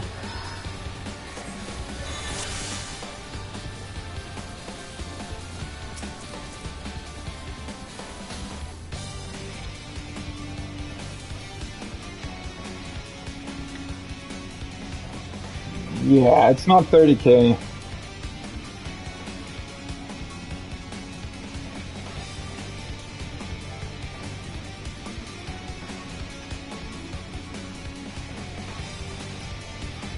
What they mean with rotate to C? And the Phoenix snake face thing? That doesn't make any sense though, right?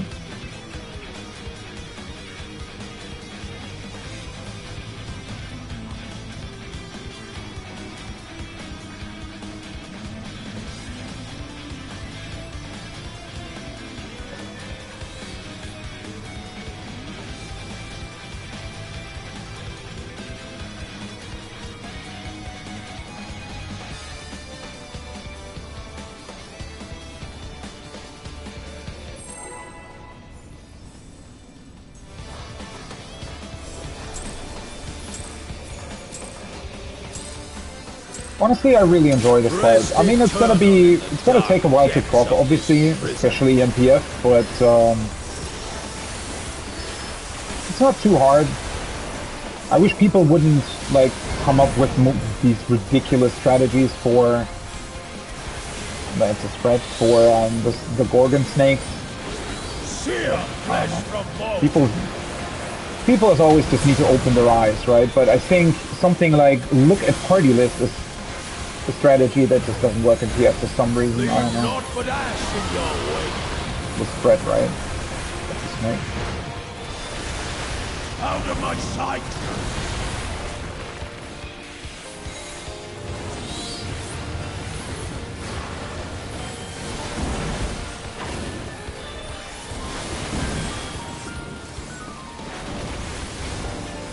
I don't know, I think moving away that way probably makes more sense, right? Behold the fruits of sacrifice. That's us. Well, next chance for Gorgons.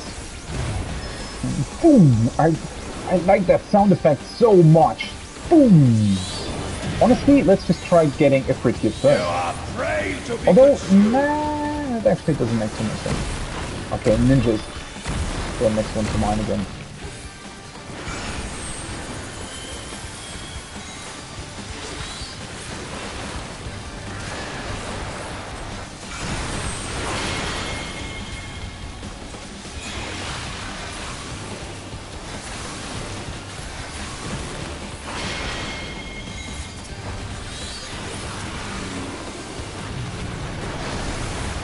What do we got? Oh, we almost did it. Let's try if I can... Although, it probably makes more sense to add all that, right?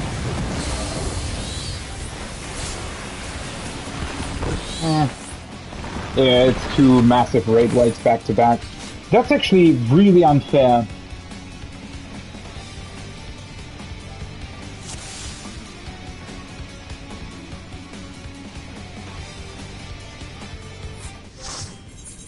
See how many people we keep.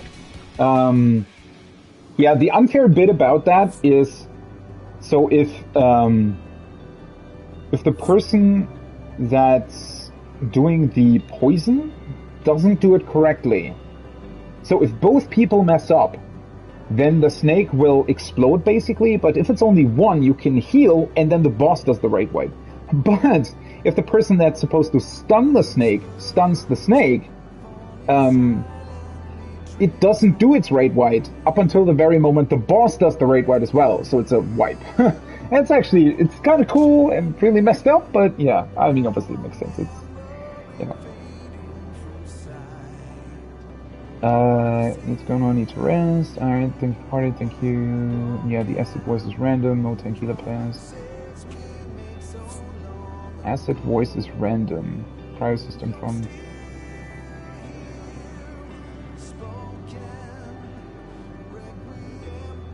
What are they saying? I was always paired with a DPS.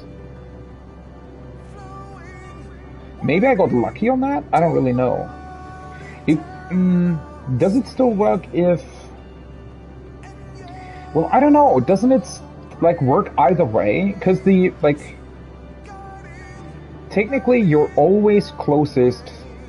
The only thing with looking at your partner and going closest that doesn't work would be if the snake spawned directly opposite, or if both snakes spawned, if both snakes spawned intercardinal directly opposite of your position and your partner was the other one on the intercardinal. And then you can just say, in that case, go clockwise. But in every other case, as far as I'm aware, there should always be a snake that's closer to your position compared to your partner, right? Completely disregarding any potential way that can go. So...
R2 is always starting from 4 counterclockwise.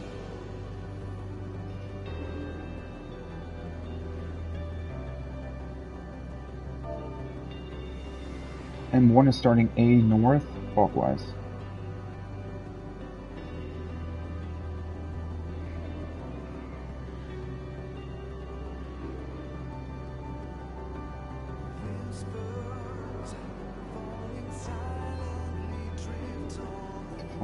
Wait, R2?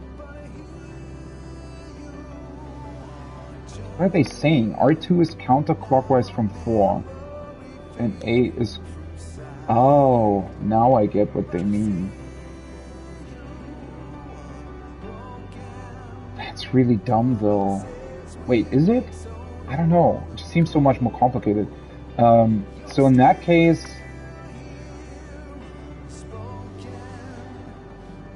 So everybody would go from... So you determine...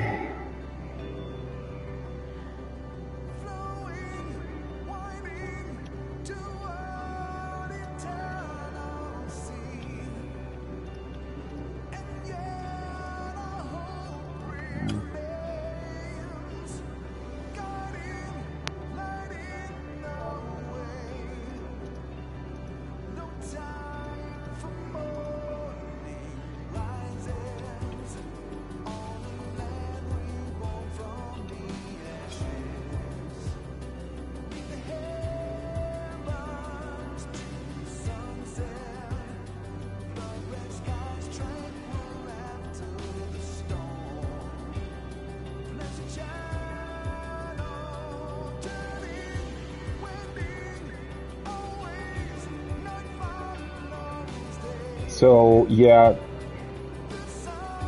Does that work though? Like, it's way more thought process involved. So I would start looking counterclockwise and the other person would start looking clockwise. But how do you determine who looks counterclockwise? Like the higher. Oh, that's what they meant. So the higher priority. So it's M1, M2, R1, R2. But for that, you'd still have to look at the party list, though.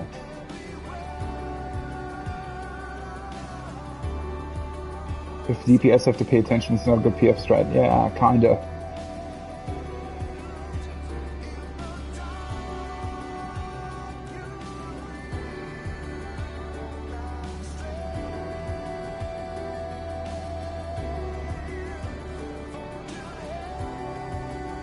I don't know. It's like, honestly, with the static, that's an exceptionally simple mechanic because you literally just like.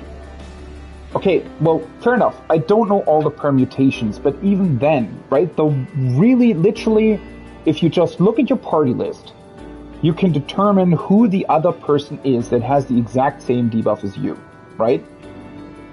And then the only thing you have to say is, all right, once you see where the snakes are spawning in that you're supposed to go to, look at which one's closer to your position compared to the position of your partner. And the worst case scenario literally would be that they spawn exactly opposite of both of your positions, right? That is the only worst case scenario, in which case you can just say both rotate clockwise. That is, in my mind at least, that is a ridiculously easy way to solve that. But explaining that to people in a PF and also making sure that everybody understands and does it, I don't know, I don't think that people, because like, I don't know, I was just aware of where everybody was. I don't know, somebody else had to ask, like, okay, where is everybody? I knew. Because it wasn't like, I knew who the dancer was, it was always the opposite of me, and I saw who the ninja was. So obviously the other melee was the other melee. And I knew that the MT would be, like, north, obviously, and I knew that the OT was east. The only thing I didn't know was which healer was where, and I looked at the thing and it still worked, right? So yeah, I don't know. That's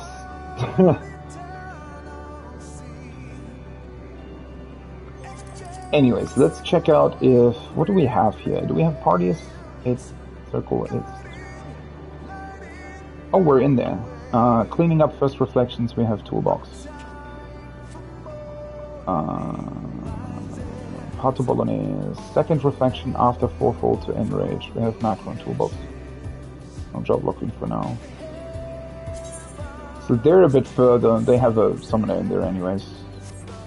What is second reflection? That's the middle part, right? Cleaning up first two reflections into fourfold fires. Holy shit, there's actually a bunch of parties popping up. Man, fuck! People are gonna be so much further on Sunday than they are currently.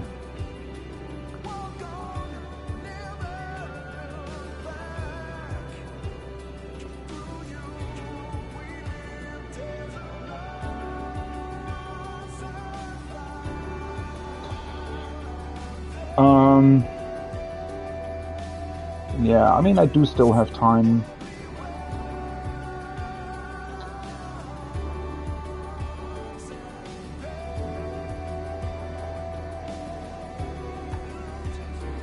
Let me take a short break.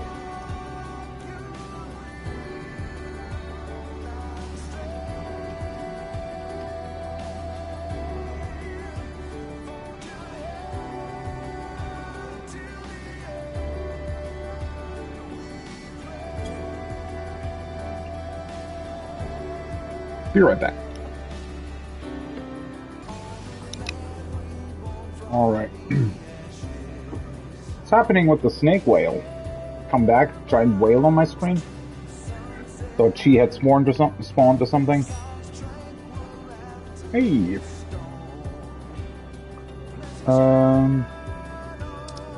Wait.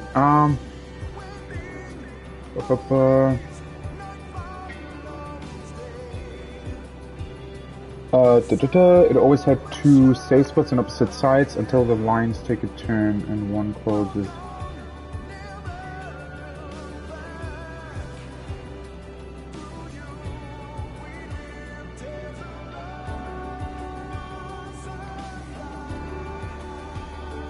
Speaking of baiting, just reading through everything they said. Before smashes, you have the N1 people stand at max melee range. Right on boss circle.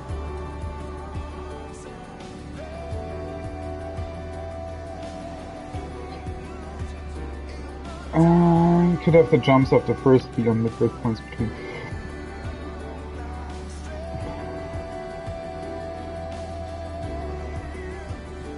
I don't like him jumping for direction, easier to get clipped. Second, instead of going all the way to 3, goes in between center of arena and 3. Yeah, I don't think that works.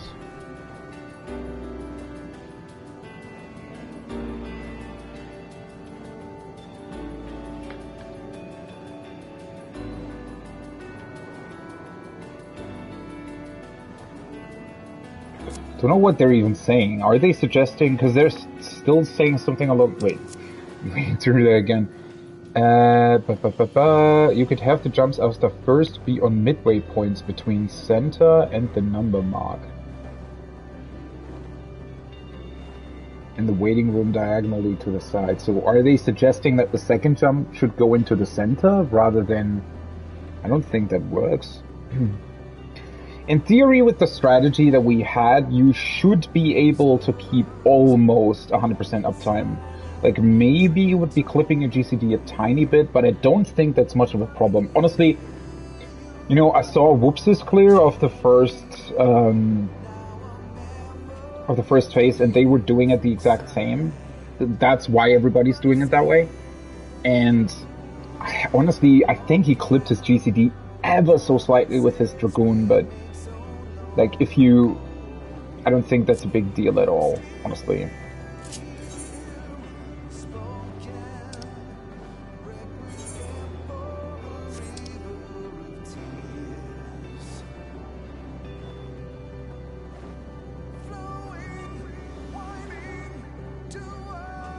Wait, that's the Heidelin mount, right?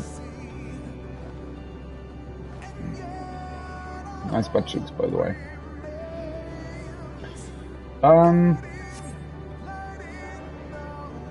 Yeah. I was just thinking, is there anything else?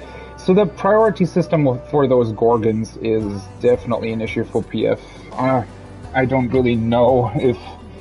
We'll probably have to wait until, I don't know, Xeno or something does a video on it and comes up with something that's probably kind of complicated, but kind of works out for PF or something. It's always the way it is. Let's see what's going on. Still all 3 parties, I think. No, one of them filled, actually. And another one from the start popped up.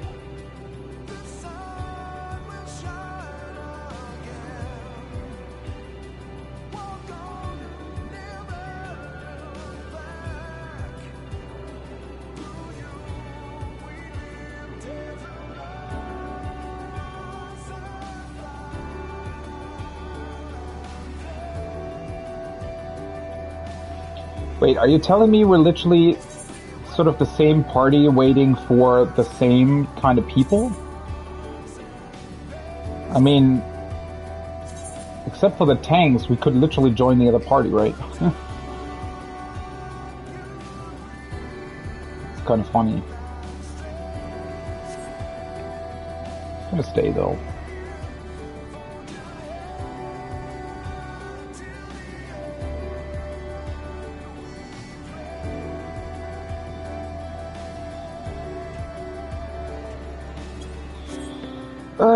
Is there anything else I can do in the meantime? I could craft a couple more potions. It's sort of the only thing. I could also... You know what? Wait, did I already do... No, I did tribe quests earlier, didn't I? This reset was after we went into things, yeah. Let's go to Ratzatan real quick and then also do the tribal quests. That way I have something to do in the meantime. So I think as long as we fill sort of within the next hour or something, I'm gonna go for one more lockout and then that's gonna be it, unfortunately, until Sunday. I mean, I can start very early on Sunday if I wanted to. Honestly, I mean, Obviously, would I like to go as long as I could today and then tomorrow in every day until Monday? Sure. But since I do have to work tomorrow, I'm not going to be able to kill this week anyways.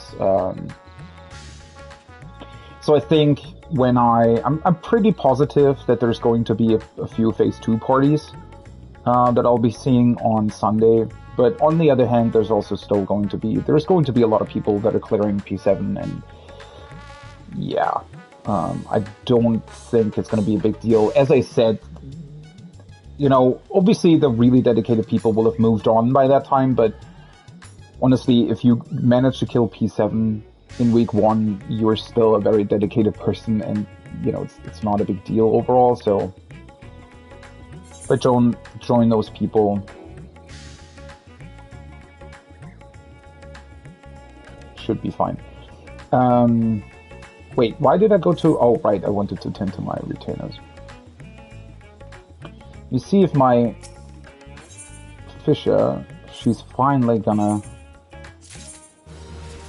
Yay! Level 90! I can't believe it! Holy fuck, that took a long time.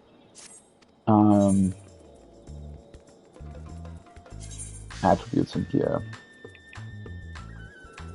Alright, so I'm just gonna... this is gonna be moved into my thingy anyway. So I did this one I can equip for her, and then I'm just gonna give her this. That currently has my... Right, I should probably put like glamour on this, right? That's a good idea, I should do that.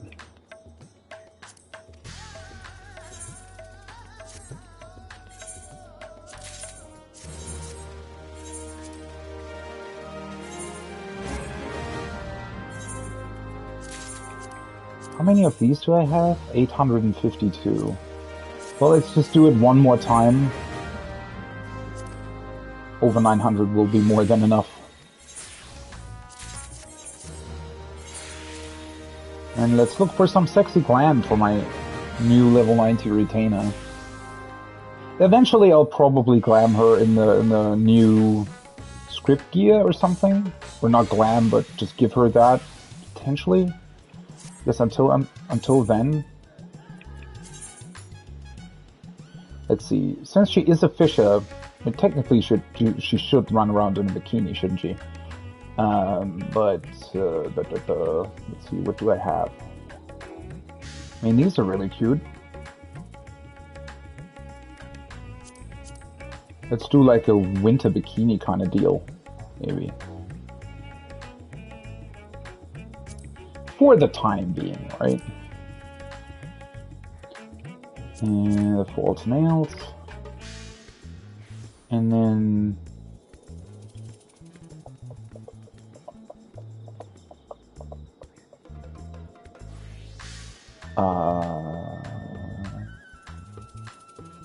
could also do this one. But...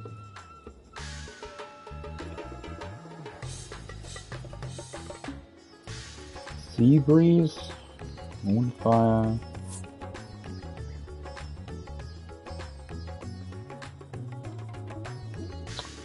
Aw, yeah. You think the other party asked if they would go over there? Probably, didn't they? Anyways, gonna have a look in a second here. We do this first.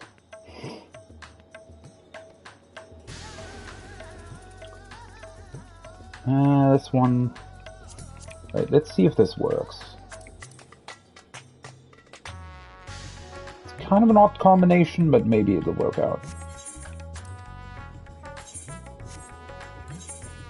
So let's glam this, cast glamour in the...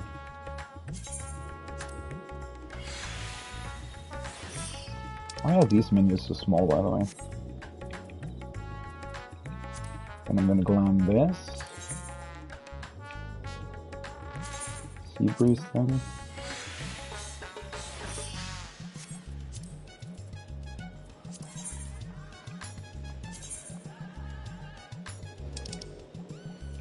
Who the hell is doing stuff? What the fuck? Really annoying sound. It's gonna be hard to fill parties, yeah. That sadly is true.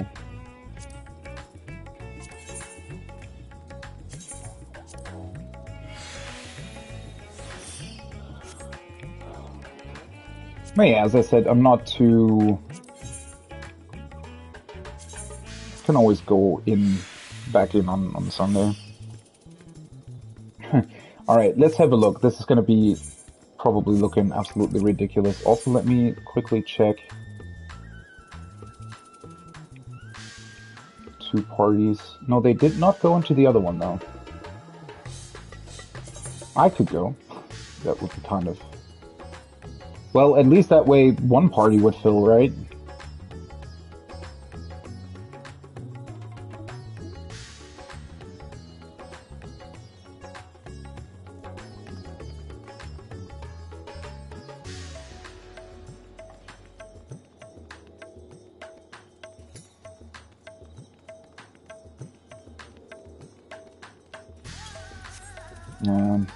As the tank says, like, week 1 in PF is really, really unlikely because you'd have to have an insanely... Like, basically, at that point, you'd have to find, like, 8 people that are really, really good and just have the time to go ham for, like, the entire time.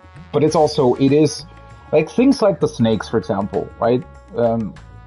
That's a really, really good example of something that is probably solved over voice comms in a static in like 5 minutes. And if you have consistent people, I mean, obviously people are gonna screw up still anyways, but that is something that is really easily solved when you can just quickly talk to each other. Over text, not as much, right? So,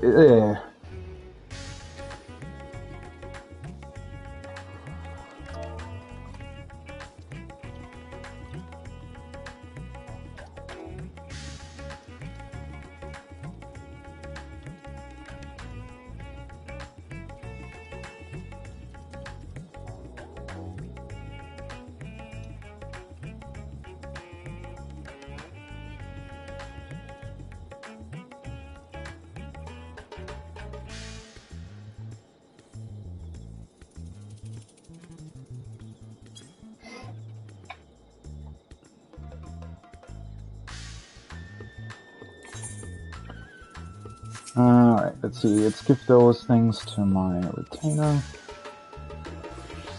This is probably gonna look a little bit ridiculous, but whatever.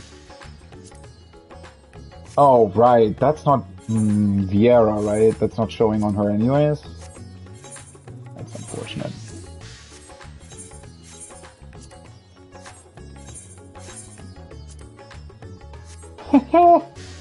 Yeah, I don't know. Doesn't really suit her skin tone, does it? I do like the boots a lot, though. Can you actually glamour from here? No, not really. Maybe I should look for something else.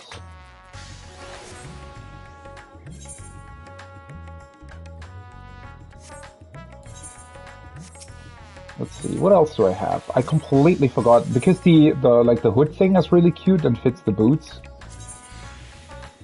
But, yeah.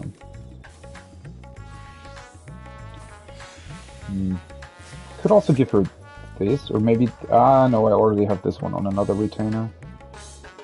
And maybe these do look cute. I mean, the 2B boots and everything is just kind of cliche, isn't it? The bunny top doesn't really fit Fisher.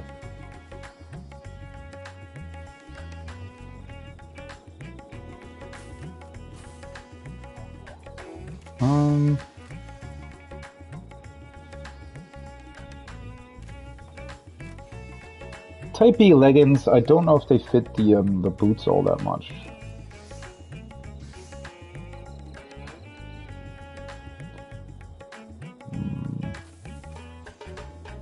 Boots kind of work better with...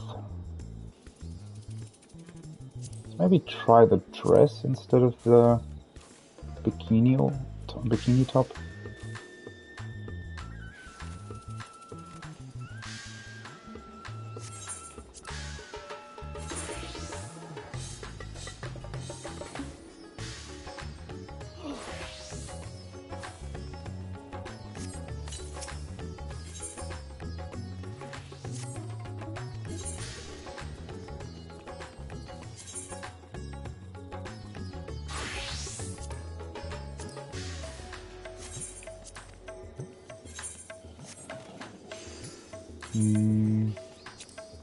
Could probably put into my arsenal, didn't it? Yeah. Fast glamour.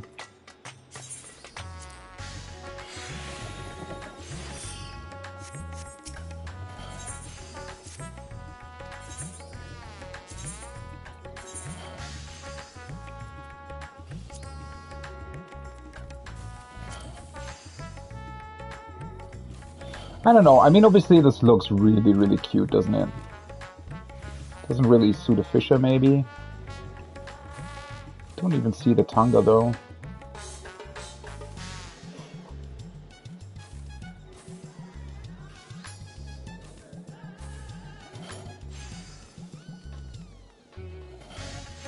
Or do you? Not really.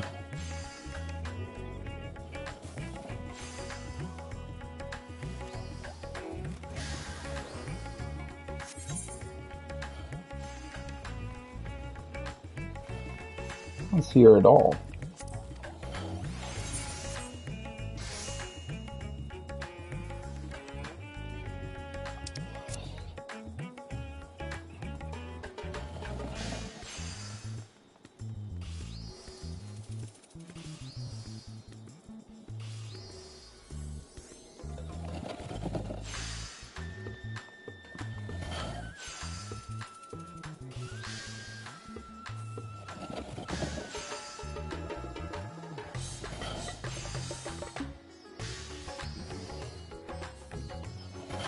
Dracula was fucking impossible. I couldn't get a party to get past Pinax for weeks. What was Pinax even? Wasn't that the first thing in what?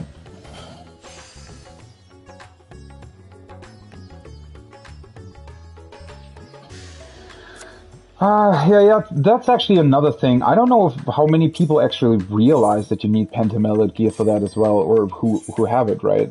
Oh, that does look cute, doesn't it, though? I don't know. Kind of like it. I'm gonna keep it that way for now. Eventually I'll have to change things anyways. Oh, oops. I always forget that this just changes things.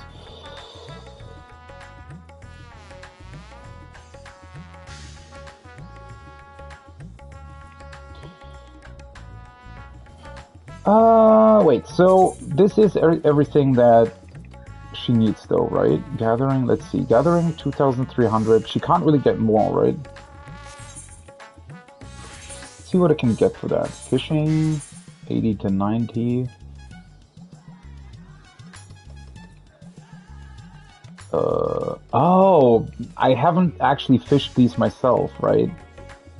It's the first time I've ever had a fishing retainer. Yeah, so obviously you need to fish them yourself first. That's interesting though.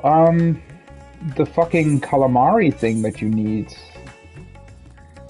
I think, isn't obtainable anyways, apparently.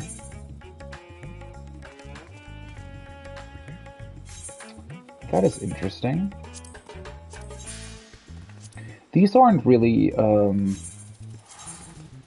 all that expensive on the market board, right?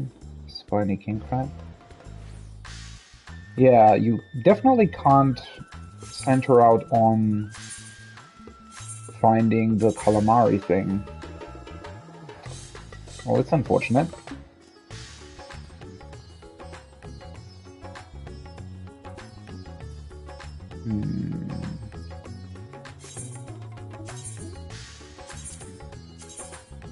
Cannot dispatch a retainer to obtain items you've never gathered yourself, yeah. Rummy-nosed tetra. These aren't really worth anything, though.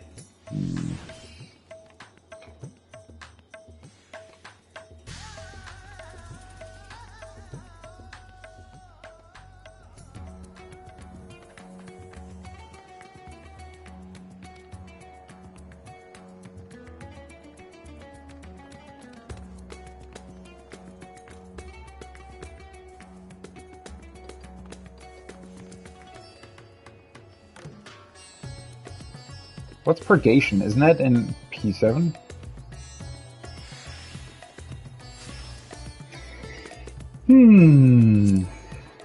Wait, search recipes you're using this. Coconut cod chowder. This was used last raid, I think. Maybe? No, that's level 88 though.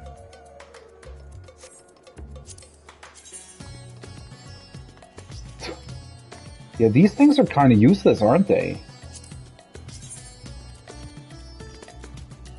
It's kind of a disappointment. I had hoped I would be able to make her look for something that's actually usable.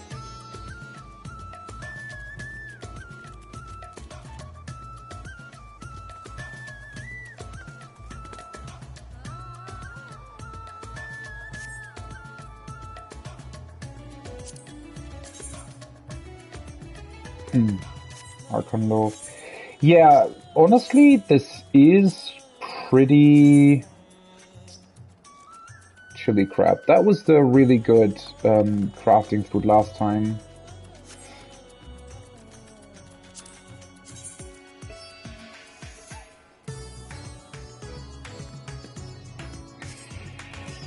Huh, I don't know, maybe...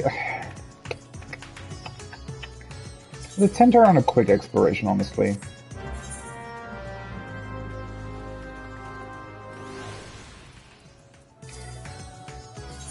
Oh, yeah, I didn't want to. I mean, she has really good gear. The right side gathering stuff only has, like, the gathering points. It doesn't actually have more perception or gathering, unless you meld, which I'm not gonna do for a retainer. So yeah, I don't fully know. Maybe it actually wasn't the greatest decision to make her a fisher. I don't know. Maybe we'll have to Google that at some point and look up who, you know, what makes the most sense for retainers. At least the gear's not sticking around in my inventory anymore. Alright, let's see. She had the... Oh yeah, she had the fisher thing. No, never mind. Let's keep that in the armory chest. Let's put something else outside. This I still need for ultimate, potentially. Augmented grimoire. These are the other relics. What is this one? Oh, that's a blue mage weapon. This one? That's the scholar thing. Well, there's still a bunch of old relics in here that I actually don't really need. That's a relic too. Yeah, honestly, let's just do this then.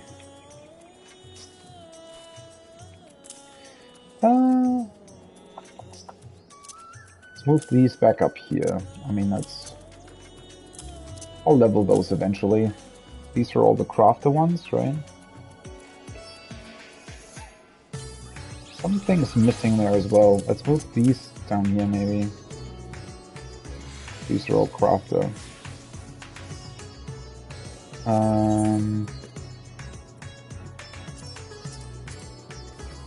And then, what did I just pick up from her? These ones, right? These are really, really old fisher gloves. Yeah, I definitely don't need to keep these.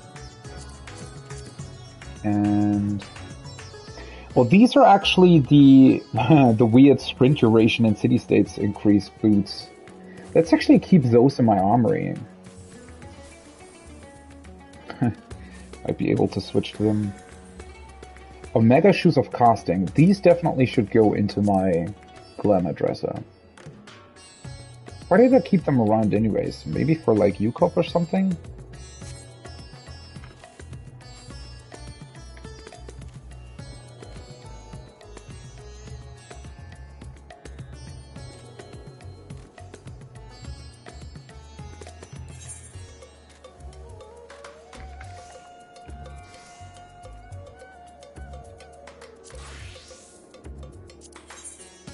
Remove the glamour on these.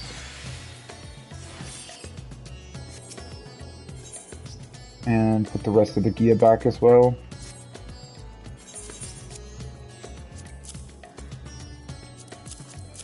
It's kind of unfortunate. I don't really have that much sort of female glamour, except for the quote-unquote more sexy stuff, I guess.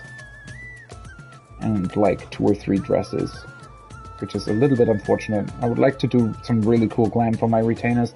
Though in the past, what I've mostly done is basically just buy the respective script set for the gatherers, at least for miner and botanist, and just give that to them. Usually also looks kind of cute.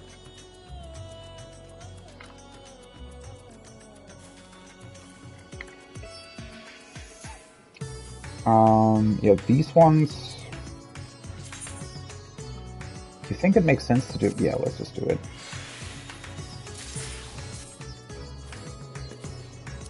Luminous fiber. Might be able to sell that. Don't know if I'm ever gonna wear these. I mean, they kind of look cool. I don't like that Allison in particular always get the raised... I don't even know what that's called in English. And the back of your foot is sort of slightly raised. I don't necessarily mind that if men wear it, it's just... it doesn't look that good, honestly. I'm not even a fan of that on women, honestly, for the most part. I mean, it can work with like a really, really beautiful dress, and obviously depending on the figure and whatnot, but usually I'm not the biggest fan of it.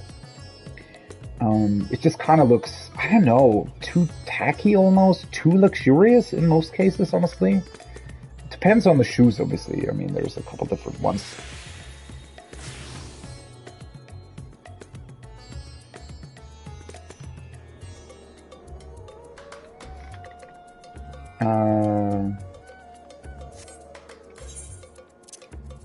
Yeah, so let's do the tribe quests real quick, and then I'll go to Britannia, do some glamour.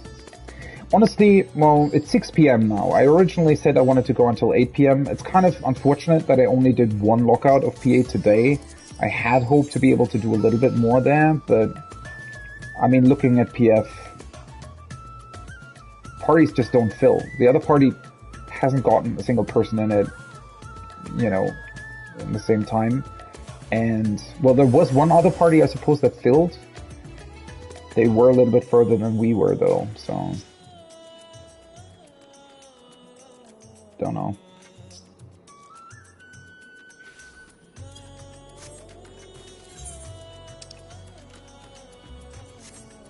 I'm a ninja already, right? Let's go to Yellow Month. Yeah, honestly... Considering that I also need to sleep for tomorrow. I mean, I don't have to get to work tomorrow too early, so that's kind of fine, although that does mean that I won't be back home that early. But yeah, I think... well, depending. I mean, if I can get really, really good sleep today, what I could do is just go further tomorrow, right? And just do a long night. That being said, honestly... I think it makes more sense because reset is going to be 10 a.m. my time, right? So I think it makes sense for me to be up early in the morning on Tuesday and get my resets out of the way as quickly as possible, because that'll allow me to proc P8 better. Wait, where the fuck do I need to go with that? Oh, like a sand, right? Oh yeah, it's the one with the 3 colors. Yeah, honestly, it is somewhat unfortunate, right? I thought that to myself earlier because I could have, I think didn't I mention that already? That I could have swapped around when I was working and just worked today instead of tomorrow. I think that honestly would have made more sense because tomorrow, but I also wanted to make sure, right? I couldn't be 100% sure since I was in PF that I would actually kill P7 until then. So yeah. We'll see. We'll see what's up on Sunday and how that'll work out, all in all, with parties and whatnot. I think he was the blue one, right? Yeah. Blue one, she's the yellow one.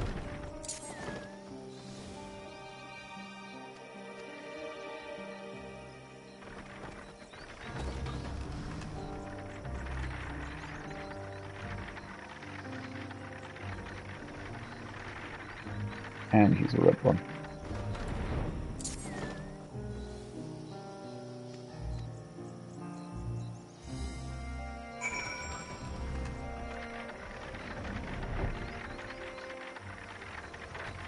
Let's go there first.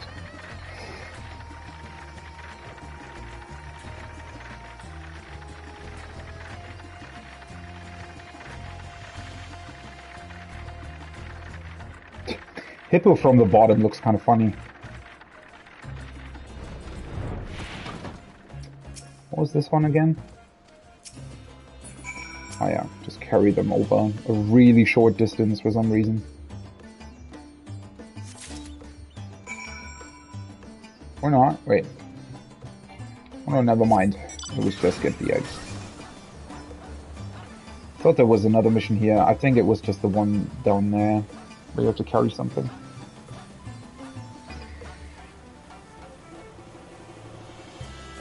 Is PS, nah, well, you know what? I don't necessarily think that it's actually PF struggling on P7 so much that nobody can get to P8. It's more that everybody who's already cleared P7, I think, is actually, you know, taking a little bit of a break today.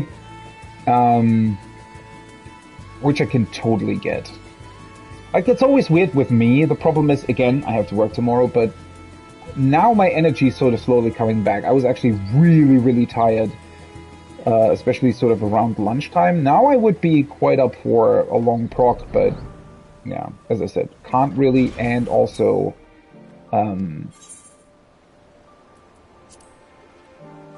what was I gonna say? It still, I think, makes sense to just, you know, chill a bit. It was somewhat unfortunate, I don't know. I wish, you know, looking back, maybe I should have actually tried to find a hardcore group or something.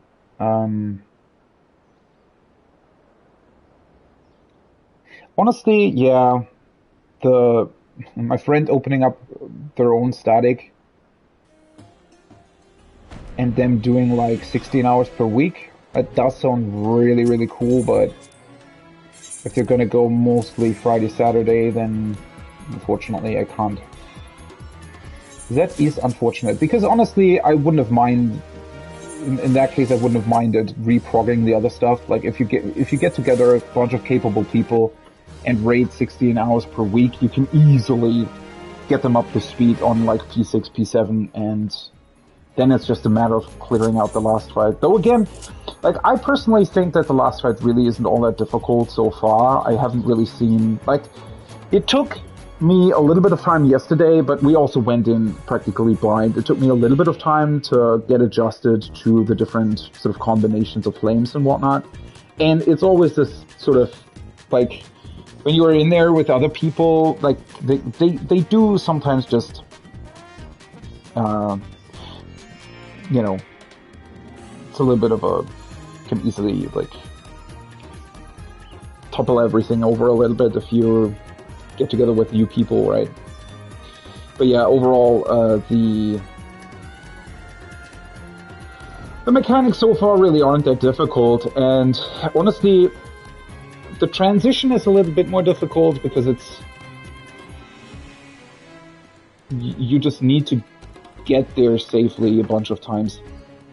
And then the other variants in the in the second half of the fight, everything works out slightly differently, but that's kind of fine too, honestly.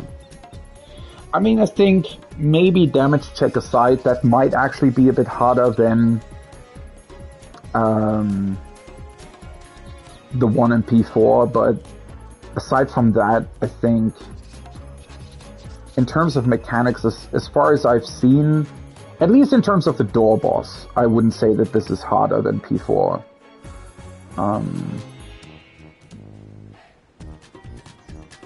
Yeah.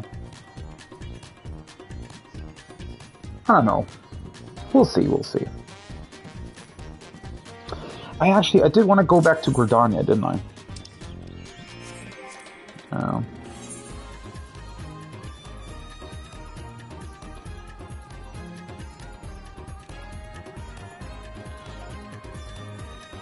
I do still need to... Honestly, I could do the custom deliveries also.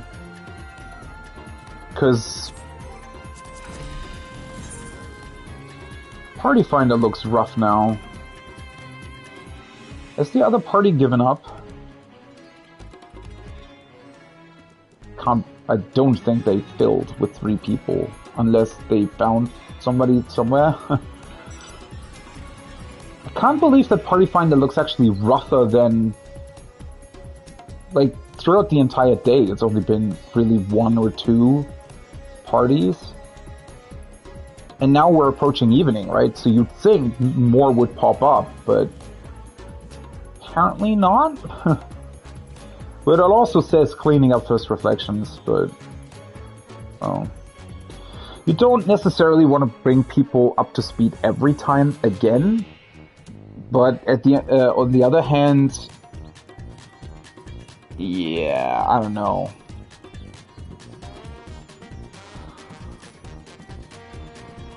I like how people are still also doing ultimates in PF. What the fuck?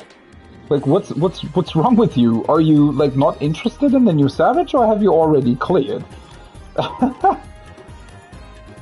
I can't believe that people are willing to wait in PF for these fucking parties. I mean, I know that people are actually progging this in PF, but, you know, always looking at this, like, these parties, this one has been up for 28 minutes. No one has joined. That must be pretty depressing, right? Guess you just also kind of need to get lucky to find people and whatnot.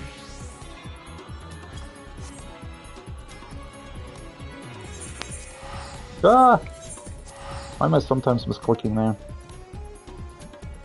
But yeah, when did I say I wanted to wait for like an hour, right? And I said that at what? I think it was like 5:30? Hey! Emma's back. Oh, my.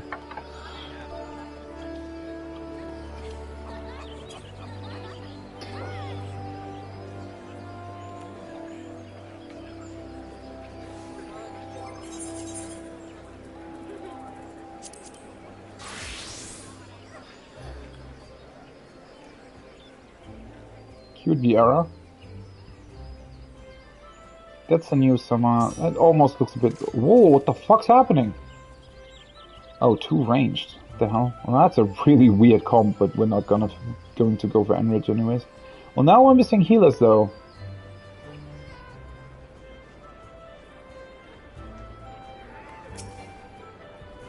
What the? I guess he was blocked. I still hate that you can't put the glamour dresser into your house. Though that being said, on the other hand, I do like that it forces you to go to an inn. I don't know, something about that's also kind of cool.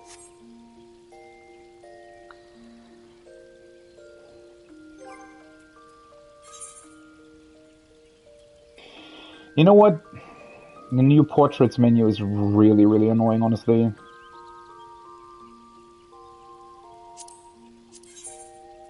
Because you have to edit them and save them every time again when you change your gear set, right? I mean, maybe after a while, like once you are through the raid tier and whatnot, you won't change your gear set all that much, but it's still really, really annoying. I don't know why they did that. It's so unnecessary, right? I mean, I guess it would still stay the same anyways, right? It just sort of tells you, oh, hey, by the way, oh, what the fuck's happening? People actually coming in. Yeah, I have to play around with this a little bit. I mean, I do like this portrait, specifically for PvP anyways. I think it kind of works for my summoner. I'm currently not really PvPing on any other job anyways. I mean, I haven't really PvP'd that much at all. I'm like, what? I did like 6 matches or something. Or 5? Gonna do this after Savage. I mean, there's more than enough time to get through it. Hey, you get 6,000 this time at the end. It's kind of cool. Last time it was 5.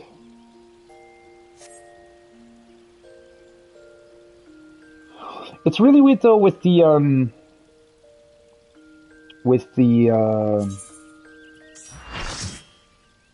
Oh, what's happening? What the fuck? I wanted to do some glamour. What the hell's wrong with you people? Let me glamour stuff. But yeah, I'll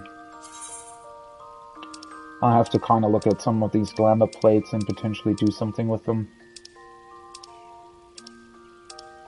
Is this on the right number? Is 8 my white mage set? Yeah, it is. I also still have to level a bunch of things, so...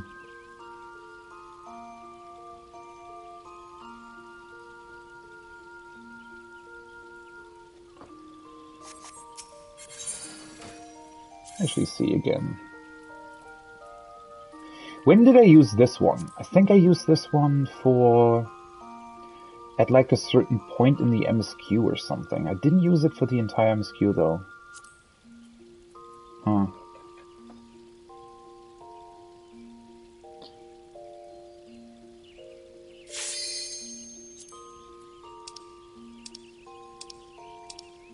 It's my current gathering set. It's not a bad one at all. I kind of like it, but it's a bit, I don't know, it looks a bit too fancy almost for gathering. But it didn't really have anything back then that fit all the gatherers as well. Would definitely like to do another set for Fisher, but...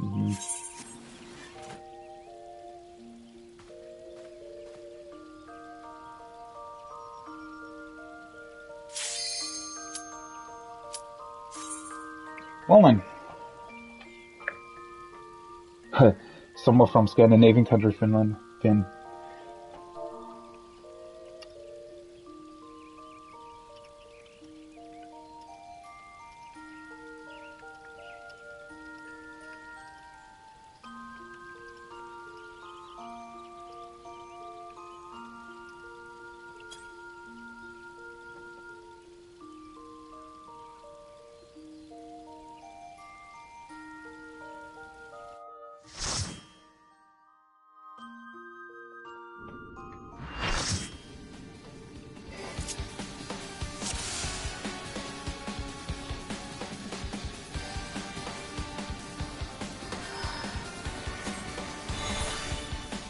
Ah, well. I have to put up my rationing manual thing again, anyways. Let's put up another one of these. Honestly, with these parties and whatnot, I would definitely be progging a whole lot longer today, but let's get through this first and then see.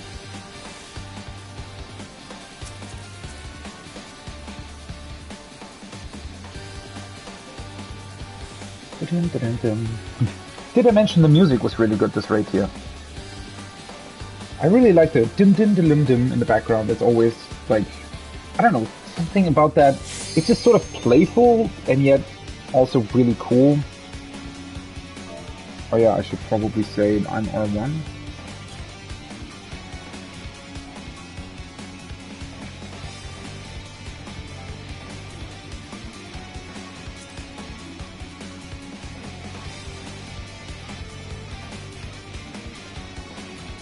Let me double check, but I'm pretty sure the toolbox doesn't mention anything about snake priorities. Blood of the Gorgon per second online only honor. Or just explains the mechanic, I think. You can set up a priority system, decide who petrified spits on each assesses priority of who gets the clockwise at and who gets the counterclockwise at. You can spawn on north-south if you choose to do this, or you can just call it. So you basically go clockwise from north and counterclockwise from north, right? So you say, all right, between 4 and A is north, and then one takes the counterclockwise, one takes the clockwise ed. Makes sense, yeah.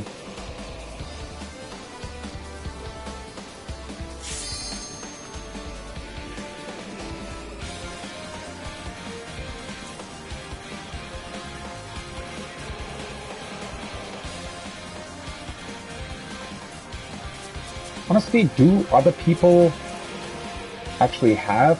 Oh yeah, they are Pentamer Road.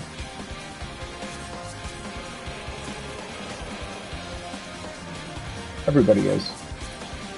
But see, I think a lot of people just got sort of unlucky on gear, right?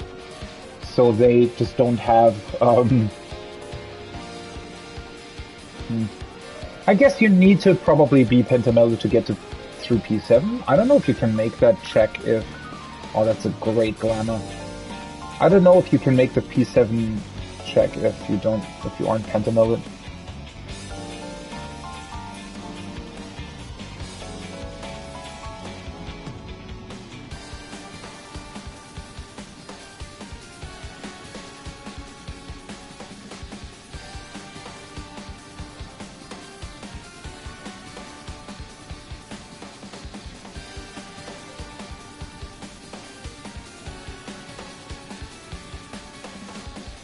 Don't sort of stack partners solve themselves?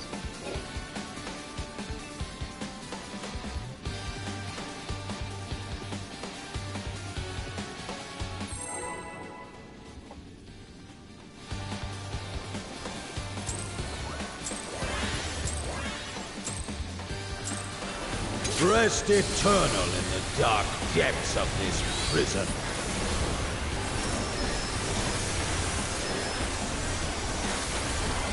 Somehow I changed the order of my skills there. I don't really know what I did, but... Alright, that's a spread. That's spread.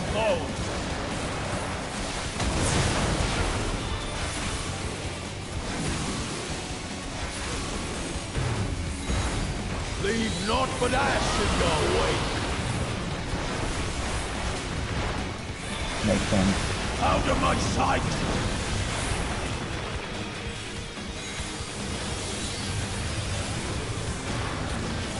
Oh, somebody else is gonna get blasted, aren't they?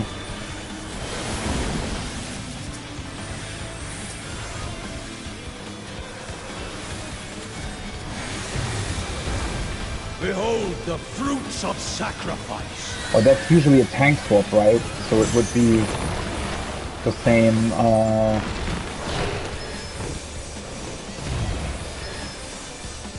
same thing there.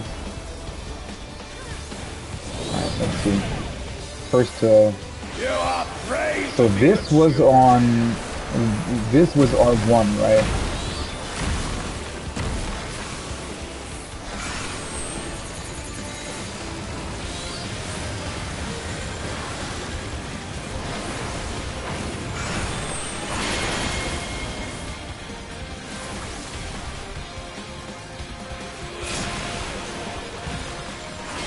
I guess they got petrified. And I forgot about the second snake.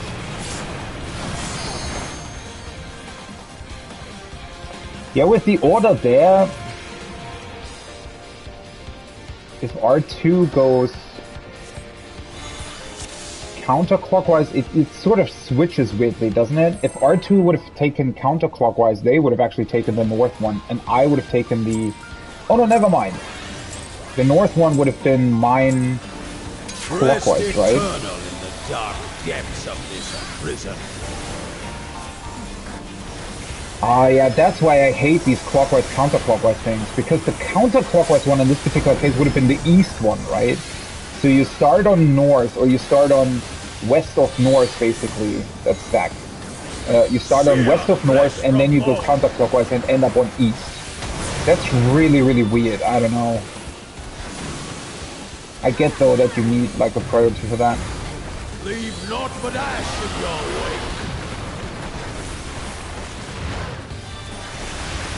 Out of my sight!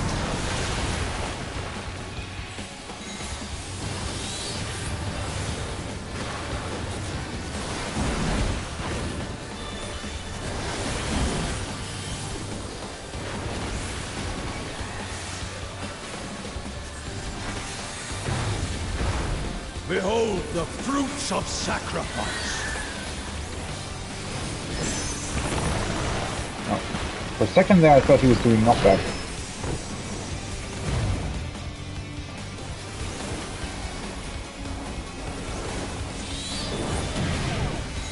Okay, first to stun. The samurai is... Where are they? Aren't they M1? That would be 3, right? Yeah, they're on 3.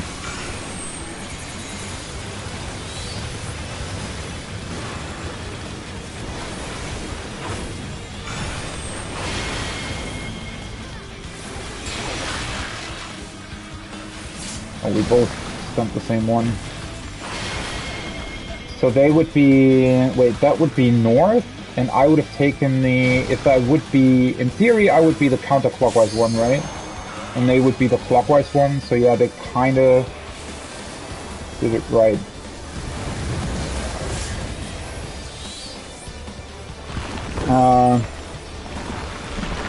Yeah, that's really kinda... It's not necessarily strange, but kinda strange, isn't it? So they would always have the clockwise priority, right? And I would always be counterclockwise for north, except for if the R2 person got the thing.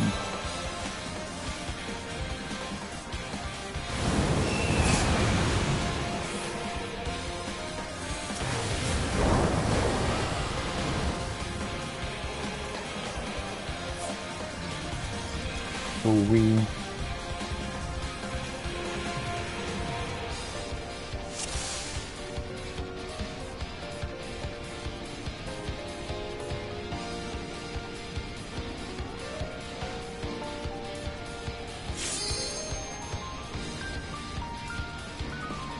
Yeah, let me just kind of do that for now.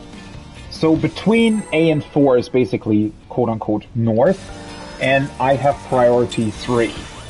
So I go usually counterclockwise, unless... Rest eternal in the who is it? This, right? This is R2. Unless they have the same as me, then I go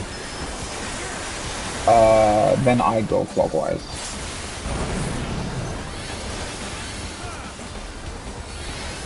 Alright, it's back. Sear flesh from bone.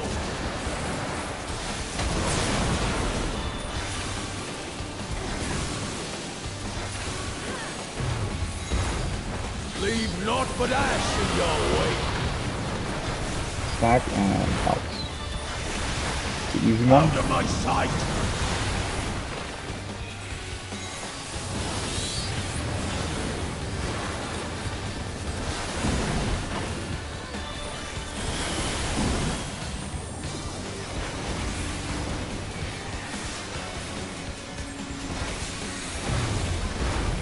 Behold the fruits of sacrifice.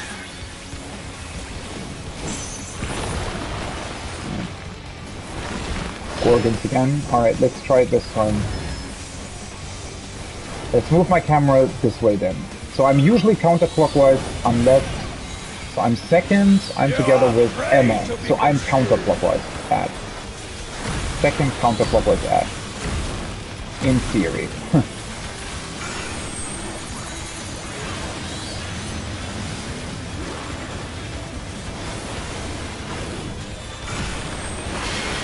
Ah, for fuck's sake. I didn't see the one with southeast.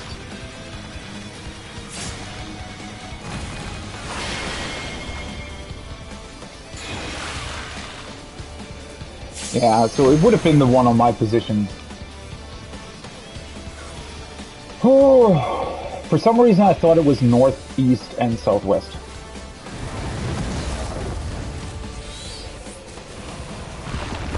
I think I should move back a little bit? I don't know, it's... The way those spawn is really weird. Because I want to stay more mid, right? So that you can better adjust to them. But at the same time, I also don't really want to... Rest eternal in the dark depths of this prison. I need to find a way to actually see where they end up, while also being able to quickly change my viewing angle, and also be able to actually go to them.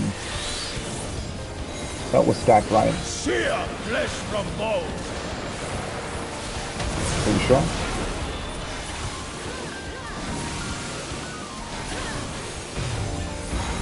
Leave naught but ash in your wake. Out of my sight.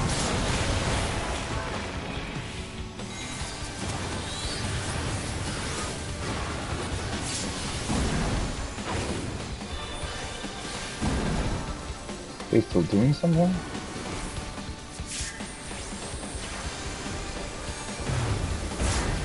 Behold the fruits of sacrifice.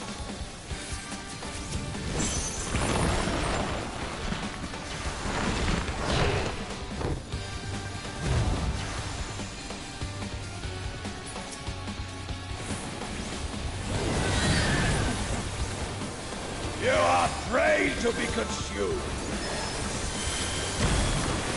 Oh, this doesn't even work, right? Because people were dead. It's Emma, so I have counterclockwise then.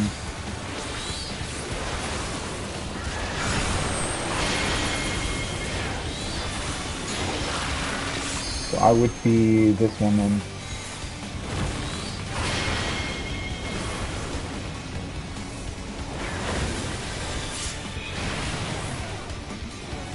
Right, nice. I think Esmond gets stunned as well. Is everybody familiar with that system now, or because we're just sort of doing it? I guess so. I mean, it works. I guess you just need to be comfortable with it. It's just a bit more annoying in terms of also keeping uptime, I feel like. But that's also because you have to get used to it, obviously. Dark depths of this prison.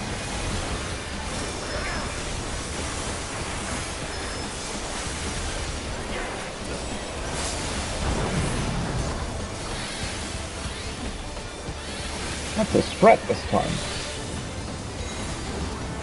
Sheer flesh from bone.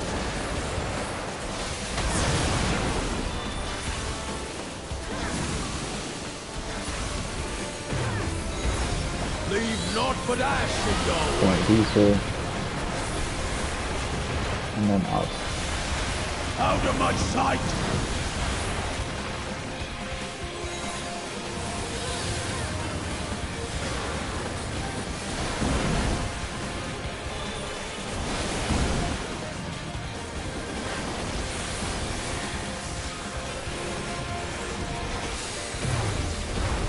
Behold the fruits of sacrifice. Actually summon him in the middle. It's a knockback this time. Let's see how many people get knocked back. You will One. know my rage.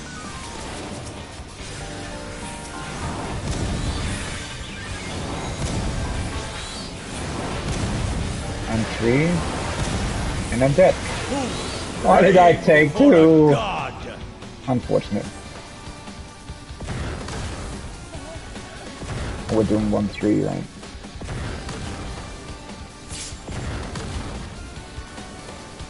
Oh, maybe she tried to just stack on me or something?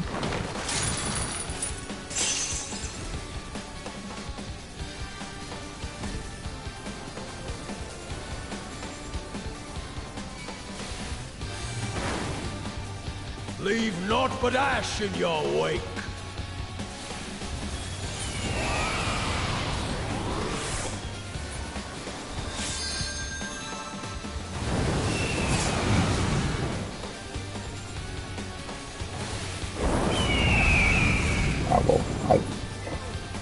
Didn't even see who got hit the first time. Probably not really solvable if there's so many people dead.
Rest eternal in the dark depths of this prison. Alright, let's do this.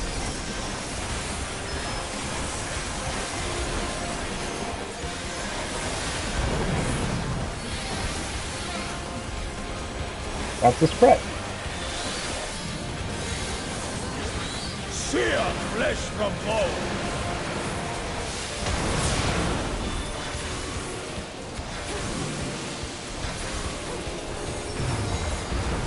Leave naught but ash in your wake. And that's a phoenix. Let seep sorrow into Oh, your fuck. heart. I even said to myself, that's a phoenix. I didn't move far enough. Did the healers kill them like each other back there? I was Behold honestly, the fruits of sacrifice. I don't know why I didn't go inside. Like I was almost right, but not. Something about having to move back kind of messed with my head. I don't know. It's it's sort of this weird thing. It's a simple mechanic, but for some reason the RNG, I mean it's Final Fantasy RNG, for some reason it always works out in a way where he's doing the exact same things like 80% of the time, and then only 20% of the time he does the other stuff.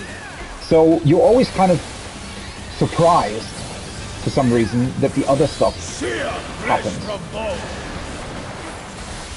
Okay, stacks. I don't know, something about that is just exceptionally weird. Leave naught but ash in your wake. Let's see, right. And then we have to move in. Let seep sorrow into your heart. Perfect.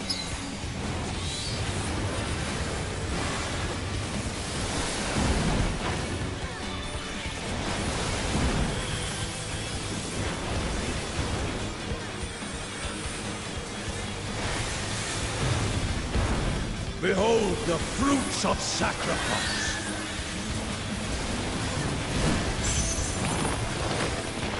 Okay.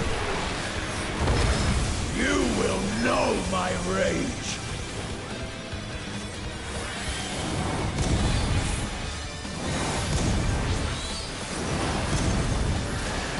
Cool. Praying before a god. 1, 2, 3.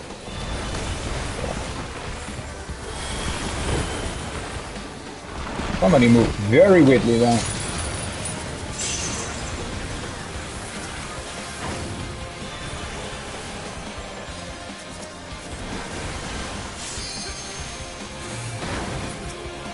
Leave naught but ash in your wake.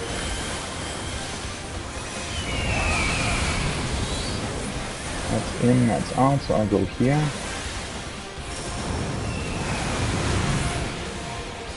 I don't even know if I got hit, honestly. I think I didn't. But somebody was dead anyways.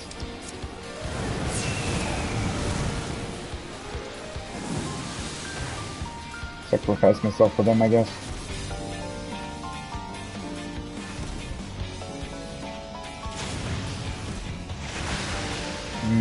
I feel like that's always the corner where they move away from first, right?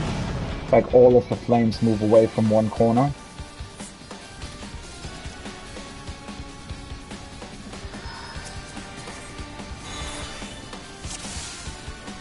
Don't know why somebody moved to 2 there, but okay.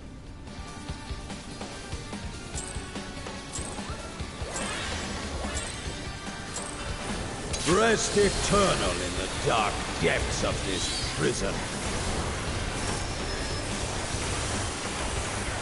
People are getting comfortable though.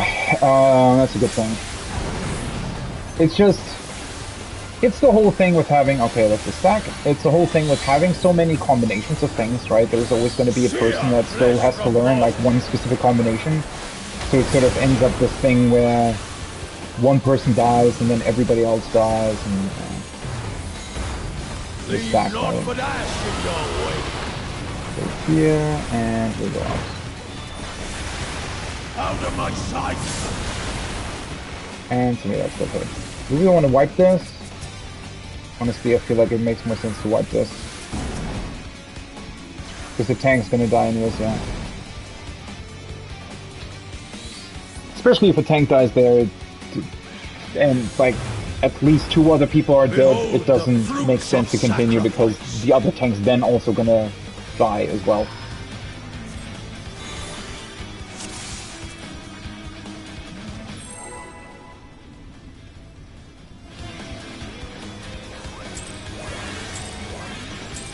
Yeah, and as the dancer just mentioned, it's also sort of the thing, right? There's like, I don't know, it can easily happen that just one person does something wrong that they've never, because that's also a thing that you have to sort of think about, right? You can be, okay, that's a spread.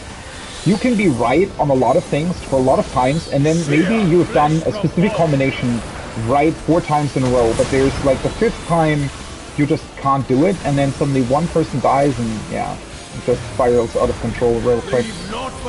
Okay, inside safe, and we need to go outside. Out of my sight!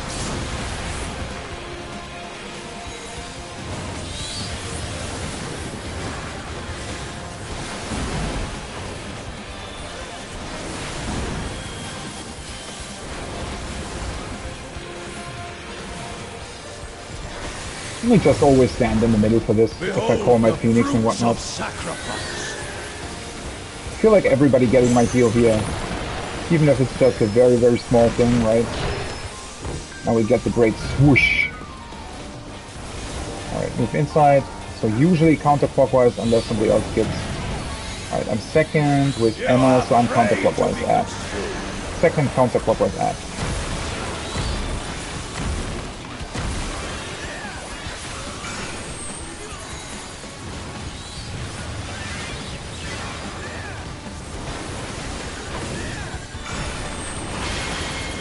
Okay, second counterclockwise at, that would be actually the southernmost one, right?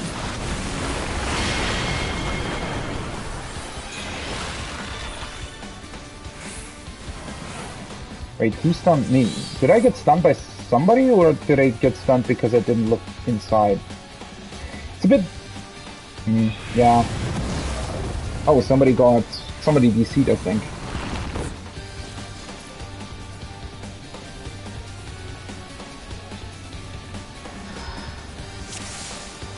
Wait, do we have a DC? Maybe for a short while? Oh, game froze.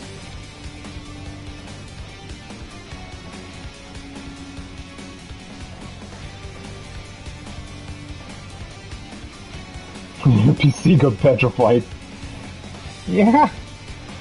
Kind of the thing you can take from that, I guess.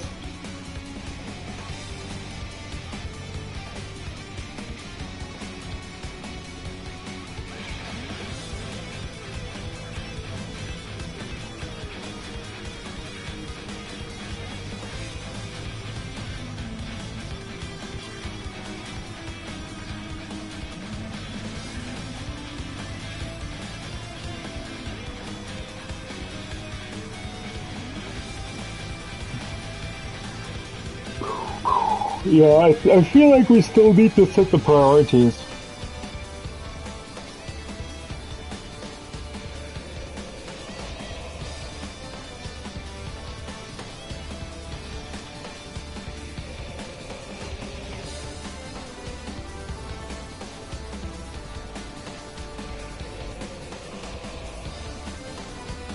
It's sort of a weird setup, isn't it? I don't know, I feel like we've sort of been automatically doing it correctly, but it's somewhat of a weird thing, honestly.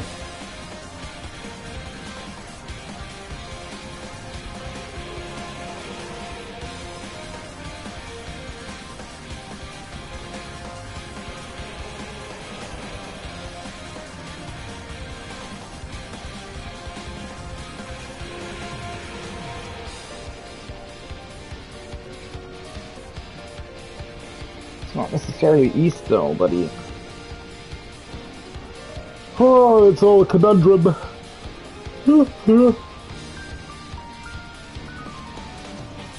Honestly, that's probably the biggest advantage that I'll have, is that I'll be coming in on Sunday, and all these strategies for PF are hopefully going to be solved.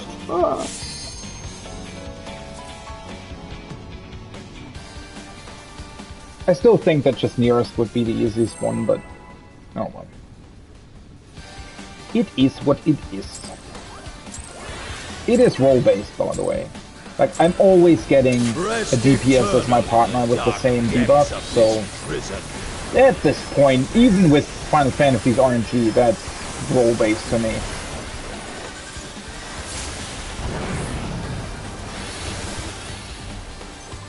That's the spread.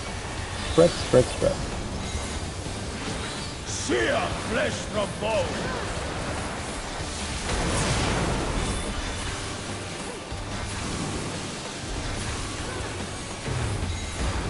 Leave naught but ash in your way. Inside. That's like me. Out of my sight!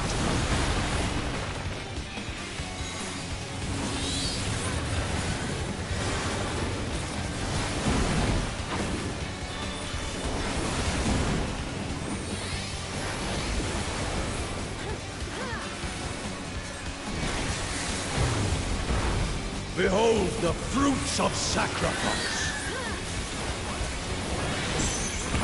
Okay. Wow. Swoosh! That was unfortunate. Oh, they deceived. You are prey to be Samurai. So samurais first, I get first counterclockwise one. They get clockwise. Second, I mean. Second counterclockwise one.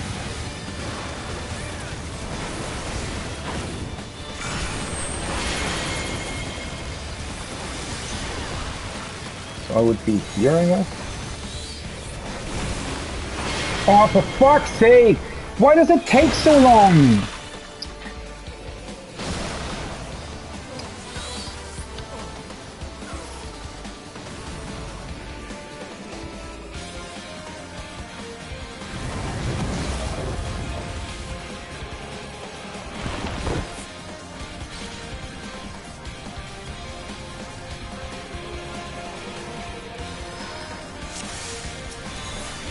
It takes such a long time. It's so annoying when you are on, like, Titan 2 because you have the off-global to do. It's such a weird timing. I mean...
Oh, do we have something like counterclockwise?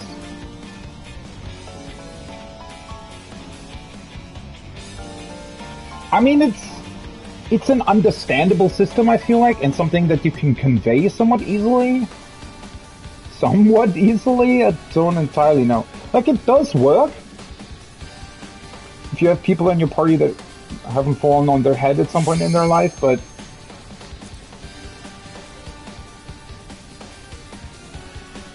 yeah.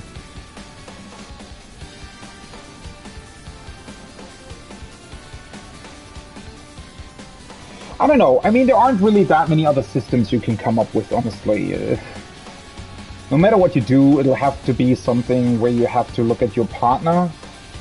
And unless there's some specific, I don't know, thing to it that we just don't know about yet, that people will discover in time. I don't think so, though. It seems pretty much random between the roles anyways. And it's not, like, it's not overly complicated, but you have to do some sort of priority, right? And everybody has to agree on that priority.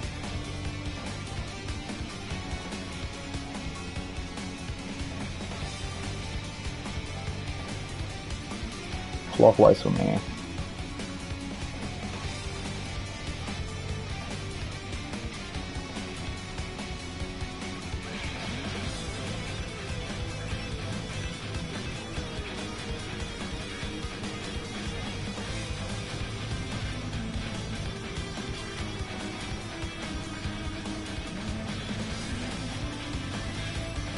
Oh wait, higher number being lower prior? What the fuck? Who comes up with that? Well, the point isn't even, I think you shouldn't even really, like, add a number to it. It's just sort of M1 gets highest priority, M2, then R1, R2, because that's sort of the usual, I guess, way those roles would be listed. Alright, we get the stack. So yeah, it's more about that, right? You have to think of those positions as sort of a list, and go from there, basically.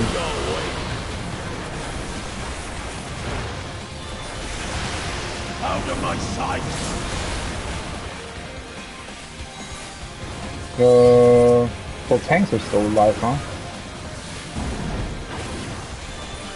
So they're probably gonna die to the bleed. Maybe? Nope. Behold the fruits of sacrifice.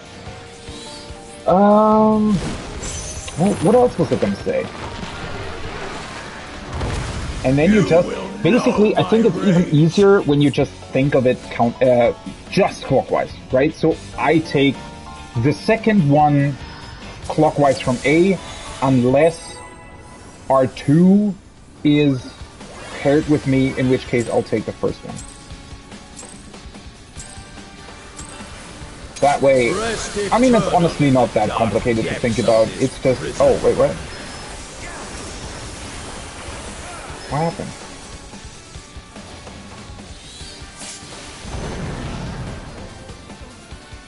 Bonked. Wait, was that...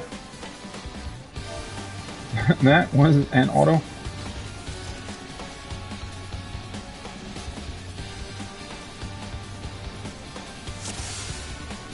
Wait, was it an auto? I mean, I've been bonked a couple times too, but I've never been killed by it. It usually takes about, I don't know. I mentioned that earlier. It's in that way kind of cool that Summoner doesn't do that much damage anymore. And not the highest damage anymore, rather. Still does decent damage. Because, okay, it's a spread. Because especially I remember E8, right, Shiva? She did pretty high auto attacks and she auto attacked both tanks in her second phase. So every time a tank died, I got just bonked by her.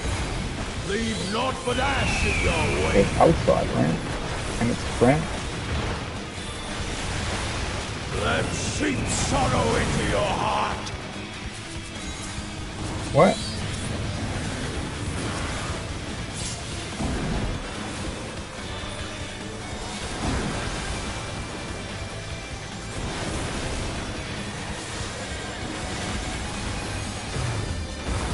Behold the fruits of sacrifice.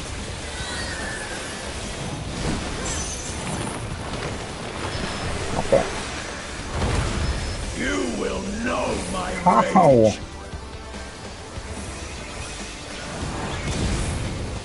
Oh, yeah, I can't stand here probably. I got the second one. Not gonna work though. Who praying before a god?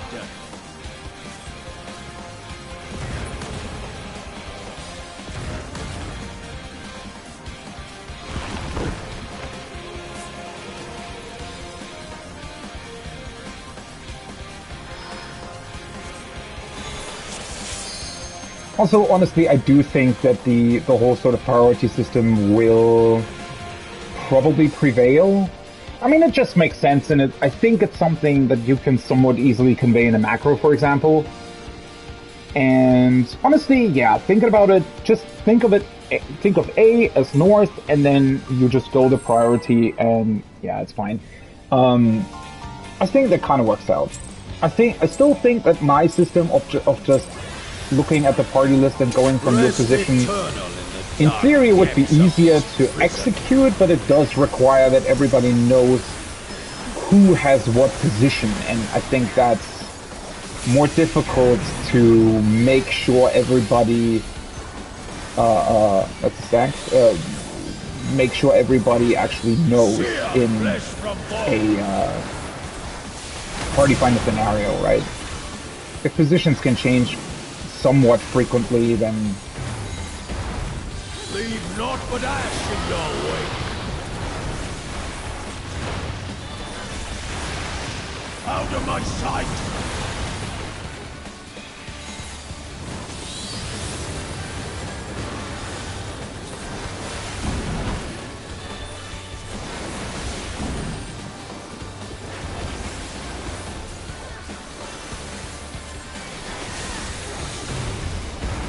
Behold the fruits of sacrifice.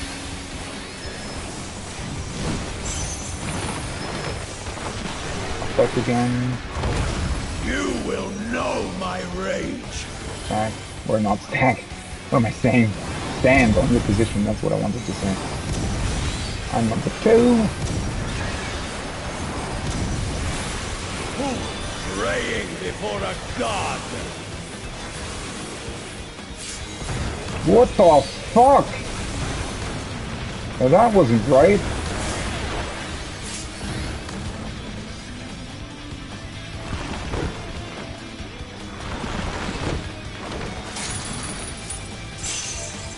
Do 1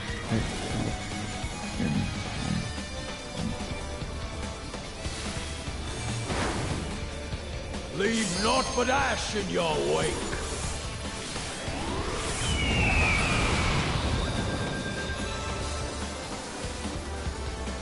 Wait, did somebody move out early actually? Am I still... Oh, whatever.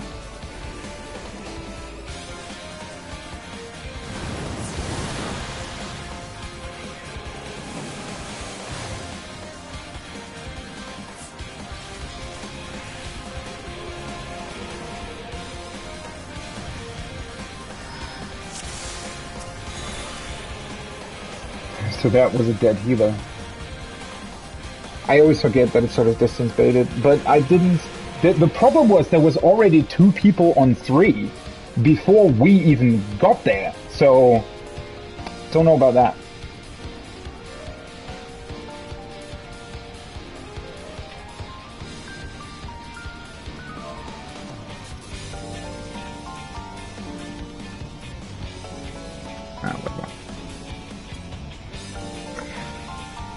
I mean, I wasn't on 3. I was number 2, I wasn't on 3, and there were already 2 people on 3 before I even got there, so clearly somebody either went wrong or went there early, or I don't really know. It's Dracula kickbait. The pairs there, basically.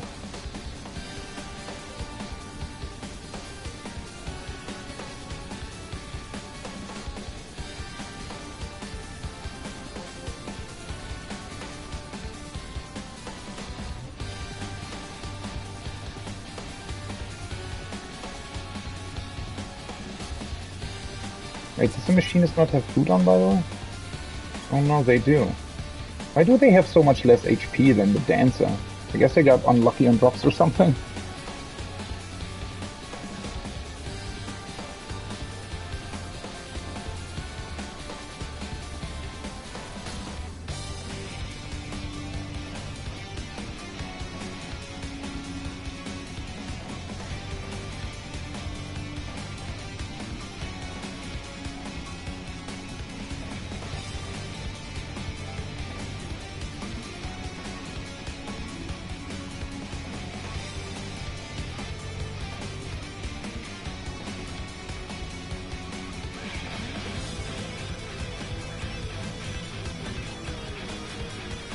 It's gonna take a while to actually get through sort of the first mechanics cleanly. That being said, I mean, that's already kind of half of the fight, right? Once you get that down... Well, there is the big transition with his jumps in the middle, but he's even untargetable there, so that's honestly not the biggest issue. And the second half is just sort of a variant of the first half, so I feel like you will get through that a little more quickly. Obviously, in absolute numbers, it's probably going to take a little bit longer because obviously you have to get there every time, right? But, yeah, I'm honestly not too worried about that. What's that cool weapon anyway? Oh, that's the Shadowbringer's relic, right? The last step? Rest eternal in the dark depths of this Didn't know prison. it looked exactly like that. I just recognized it from the, because they all have sort of the same glowy thing on the side.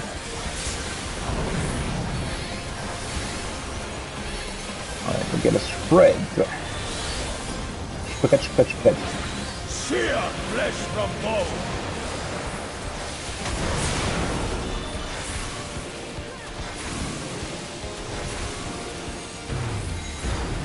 Leave naught but ash in your wake.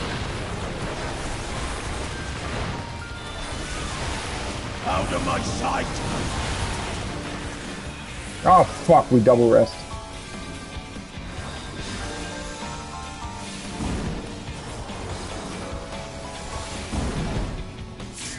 Thing's gonna die, isn't he?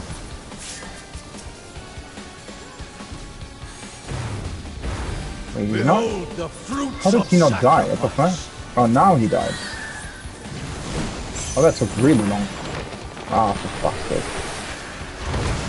You will know my rage. He's already casting,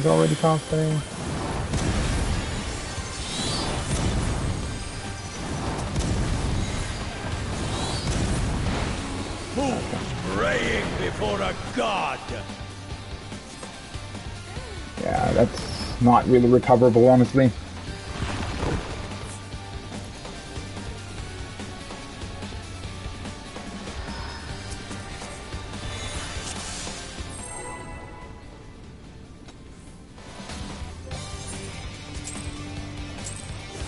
Let's repair after the fall. Rest eternal in the dark depths of this prison.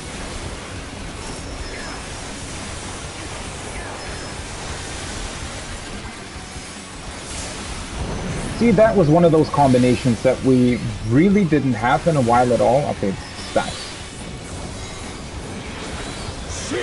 The spread combinations with, like, these specific things are kind of rarer than the others, I feel like. Or maybe they're just weirder to execute. Leave naught but ash in your wake. Oh, right, it's here. Let seep sorrow into your heart.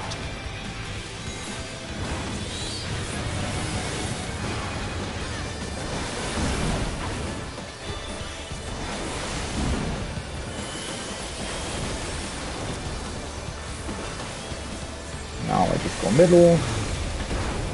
Behold the Though I don't fruits even know of if it makes sense to give everybody the Phoenix heal or if it helps. About. Then priority system. See who I'm paired with. Paired with machinists. So they are R2, so I get the first clockwise one. The first clockwise one of the last ones.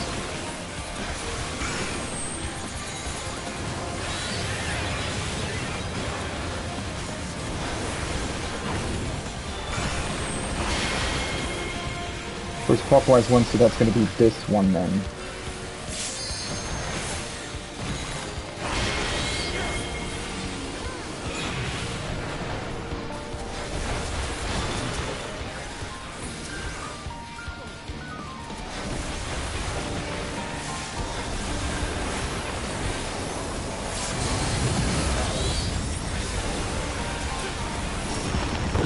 And then everybody blows up because the last death blows up.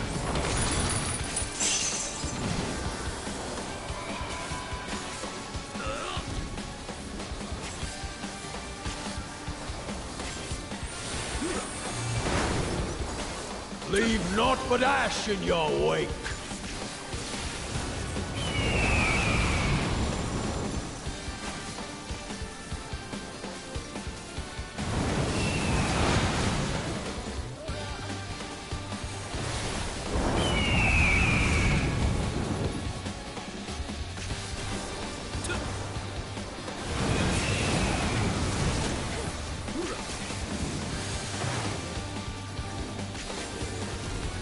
Honestly, that's not a bad system at all. I feel like. Oh yeah, it's the wrong corner, buddy. Yeah, it's not a bad system at all. I knew that I was paired with R2, so I got the first clockwise at. And you can just turn your camera true north and it kind of works out.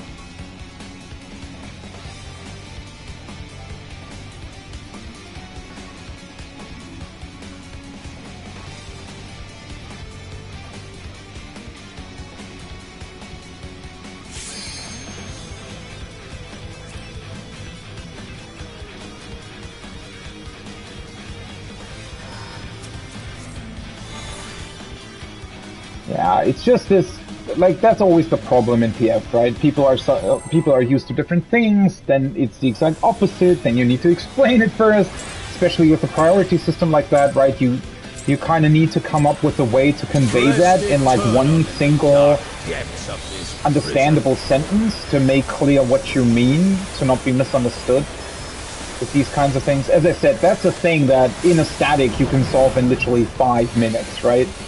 Obviously, okay, spread. Obviously, there's people in statics as well that tend to over-explain things or that have trouble explaining these things in, like, simple words. It was spread, right? Spread. But still.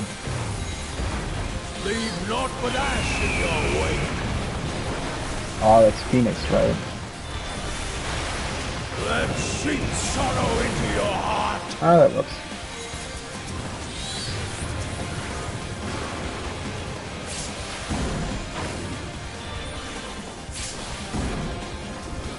That makes sense, or do we, like, reset? Behold the fruits of I guess we just, yeah, sacrifice. okay. Thanks for reset. You will know my rage. Yeah, if both healers die, it's kind of...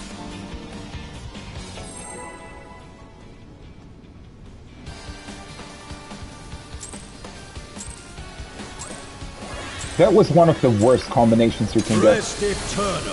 If you know the timing, like, we did it on our side, but it is somewhat finicky. And again, the biggest issue with that, I'm not entirely aware of how many permutations there are. I'd have to actually write that down and think about it. Alright, spread again. But I feel like that particular combination only comes up like every 8th time or something. Or maybe even less than that. Which actually makes it really, really hard to proc. Leave naught but ash in your wake. Out of my sight!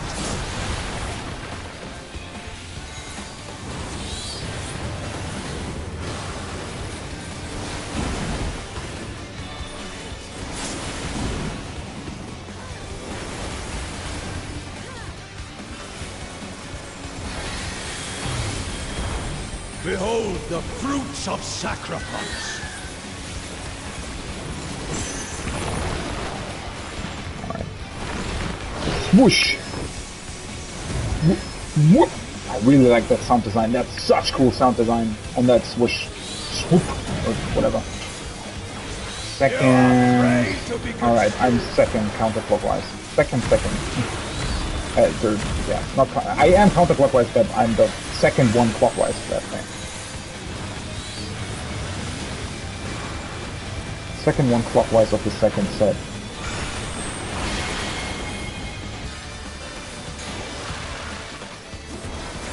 So that's this one.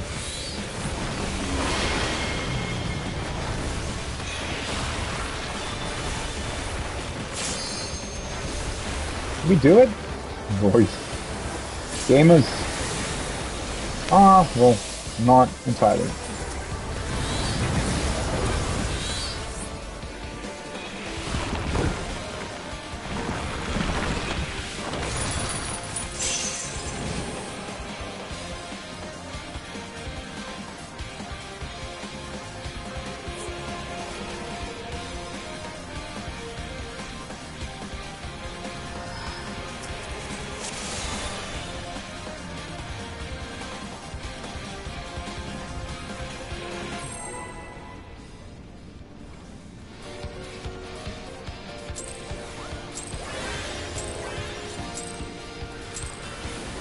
Rest eternal in the dark depths of this prison. We're getting there, though. Getting there. Oh, man. I would actually really like to continue. I feel like... Let's spread again. I feel like there's going to be some really cool parties popping up this evening and tomorrow. Unfortunate. It is what it is. Leave naught but ash in your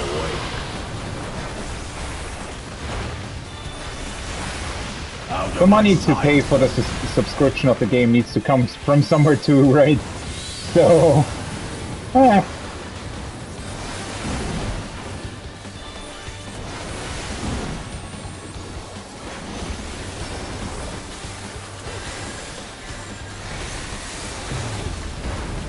Behold the fruits of sacrifice. Whoosh again. Whoop. Organs. You are prey. Alright, I get the second one clockwise again.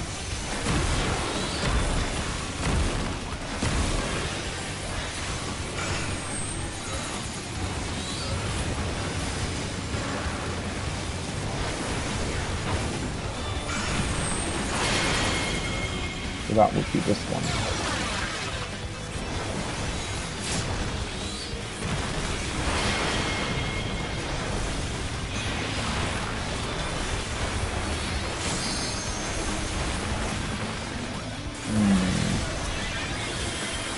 Somebody missed killing my egg.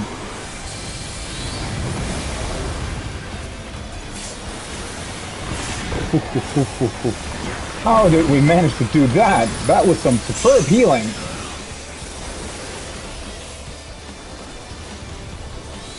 And I clipped somehow, but it's okay. Leave naught but ash in your wake.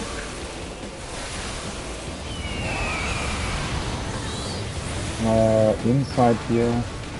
Ah, fuck. Alright, I got the I'll stay out. And then we go inside and stack. But we got multiple stacks, obviously. And then they turn that way, so the three corners safe. That's actually incredibly easy to see. Because you can see it the first time they turn on the corner. I mean, otherwise, since it's only one corner, it would be impossible to get there quickly enough, right? If they didn't tell you early. But it's actually really, really easy to see. Because you also know, you just basically look at that one corner, and if they turn inwards on that corner, you know it's the other one.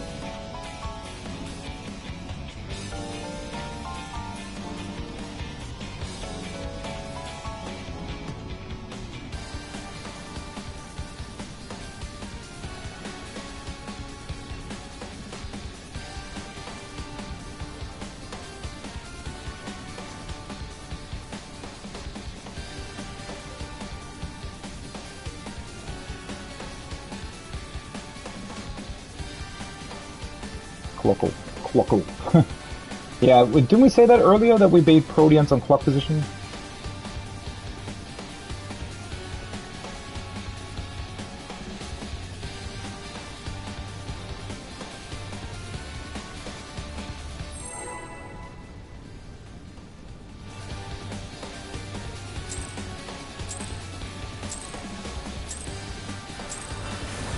Rest eternal in the dark depths of this prison. I mean, we haven't been to that specific part that many times. People will still struggle on that.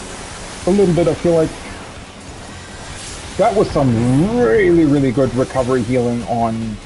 Okay, it's stacked this time. On that explosion after the ectoplasma and the Gorgon still exploded. We were, like, topped off in a millisecond, it felt like. Leave naught but ash in your wake. Stacked right. Oh, no, inside. Let seep sorrow into your heart.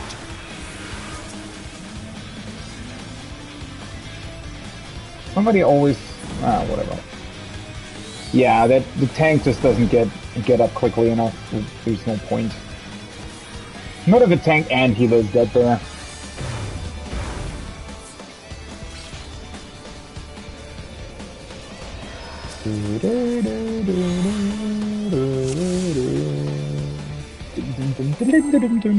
God, I love the fucking in the background so much. Such a nice little funny addition. Always sort of brings a smile to your face, right? Just hearing that.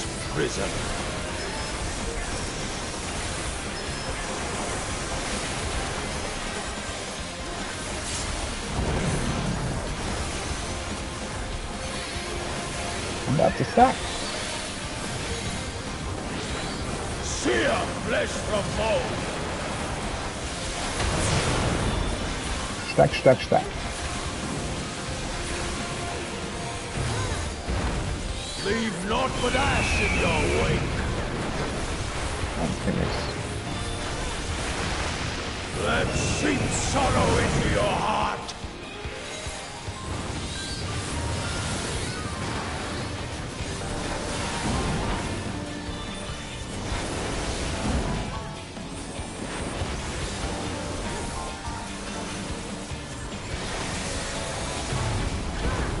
Behold the fruits of sacrifice. The swoop.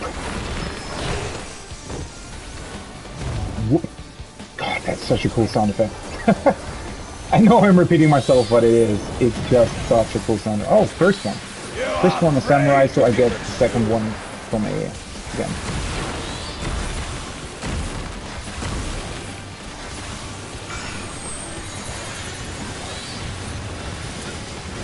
Which in this case is that one.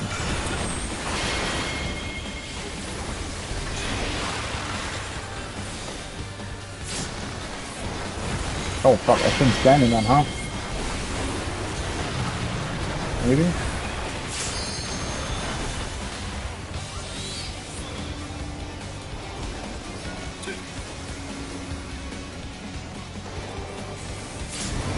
Yeah, you kind of want to move away from the afterwards, right? Because I think I got hit by the poison. I don't know if that might mean that you're gonna get killed by the ectoplasma, even if everything else goes out fine, because I got a, like, magical bone stack, but don't know if that persists.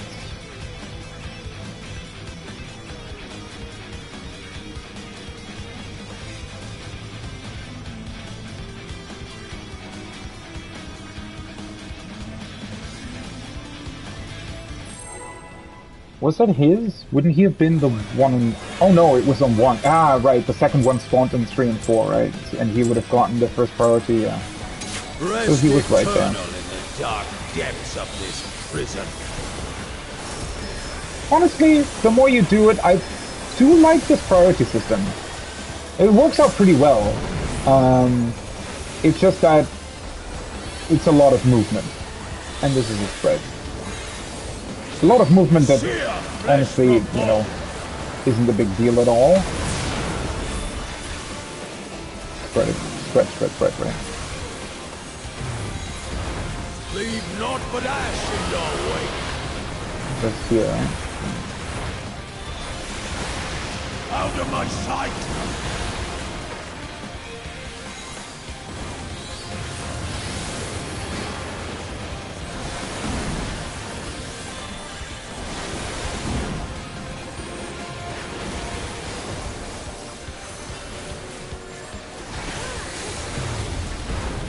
Behold the fruits of sacrifice.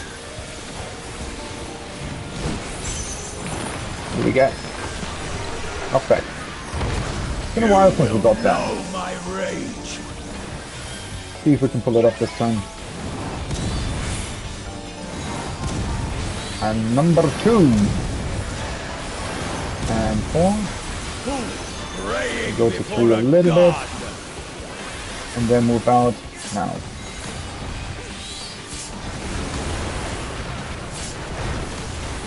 Back to mid. Ah, fuck. That was a double. Oh, anyways. Not a big deal. I think that's quite annoying pulling him mid again afterwards, right? It's fine then. Leave naught but ash in your wake.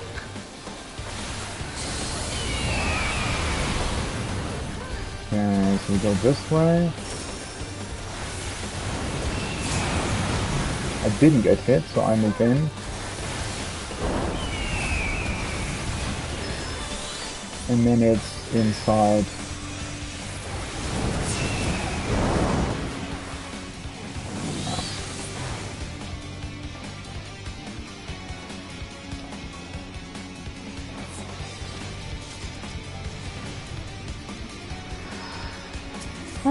Honestly, I feel like I'm pretty comfortable with most of the mechanics now.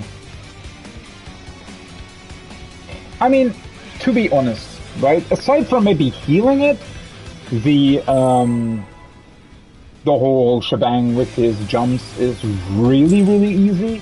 And with this priority system on Gorgons, oh fuck. With the priority system on Gorgons that we have now, that part of the whole equation is also honestly really, really easy.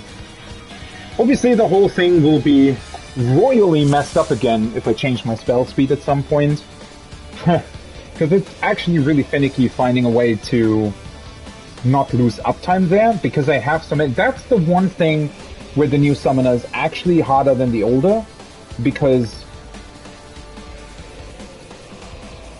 except for the Ifrit dash, both because Titan requires the off GCD every time, and Garuda is such a quick GCD that you turn around too quickly, right? So with these kinds of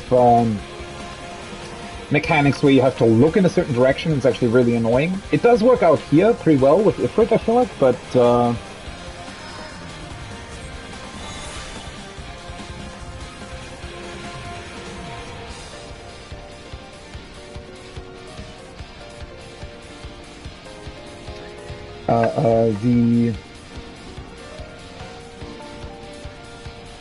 what was I gonna say? Yeah, currently with my spell speed now, it does work out pretty well. It is somewhat risky what I'm doing, but I feel like I'm pretty comfortable doing it, as long as I can see where the eyes are. But yeah, I like the whole clockwise priority system. It makes a whole lot of sense and is generally, I feel like, a good idea to handle that.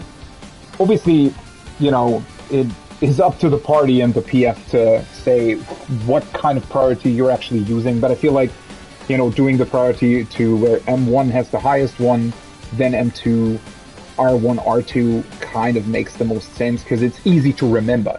In theory, since you're starting on A, right, moving clockwise, in theory, R2 should have the lowest, or the R2 should have the clockwise priority because that's where they are standing, right? But honestly, in terms of remembering, this way is easier. But again, that's up to the party to decide. But other than that, you know, the rest is actually not that difficult at all.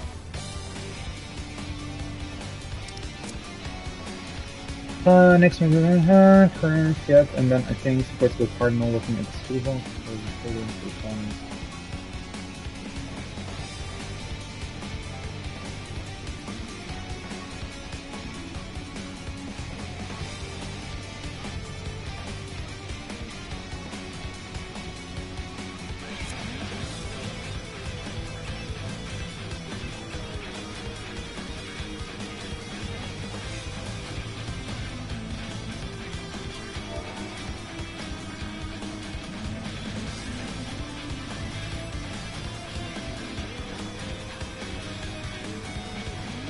Are they... I'm not entirely sure what problem they have, because, like, it can either be... So, I'm on 4, right?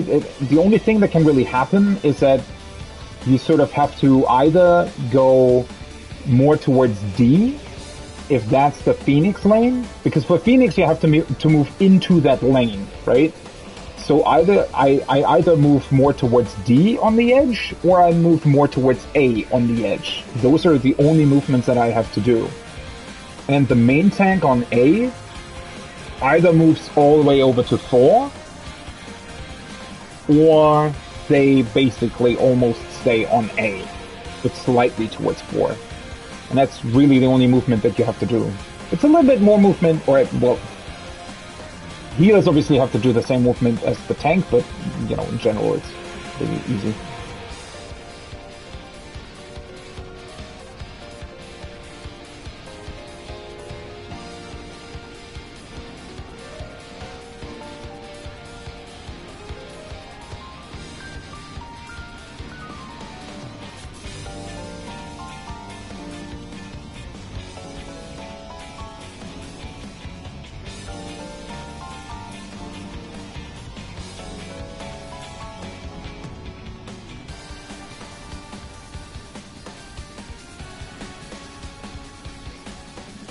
Why would they be north?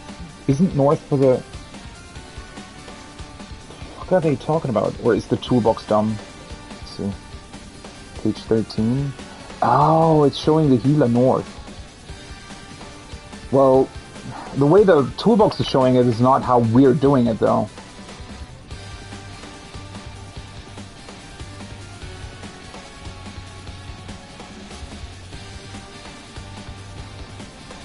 The toolbox has them rotating clockwise, but we're doing counterclockwise.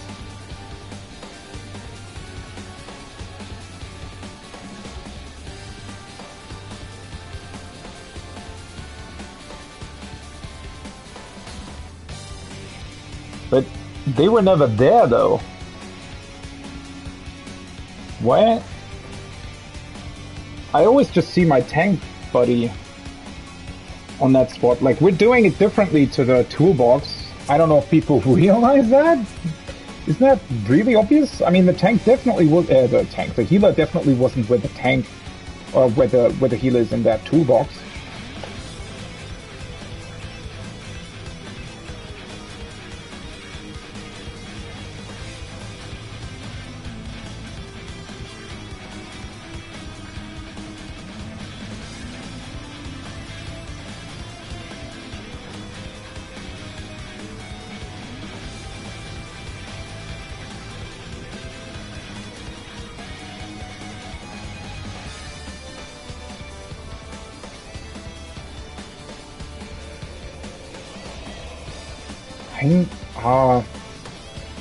You have a lot of time for that, though. So you sometimes, like, obviously for the spread, I, as a range, need to be at the edge of the arena, right? And then I see, oh, do I need to bait Protean or not? And then I run in. And then I'm already in for the next phase. And that's it. Otherwise, I run in later. I mean, on my part, that's really not difficult.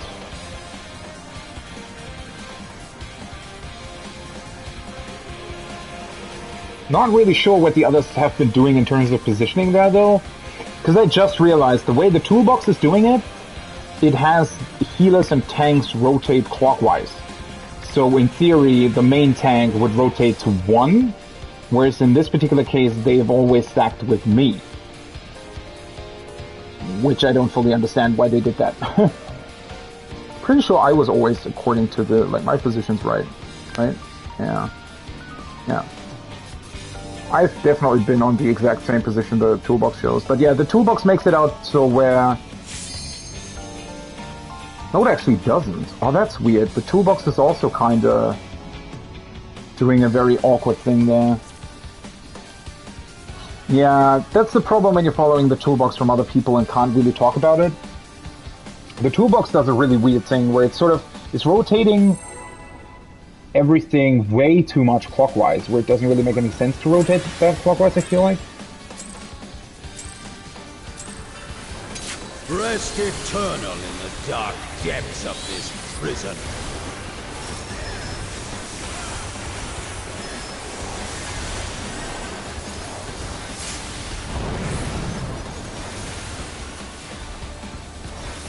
That is a threat. Sheer flesh from bone.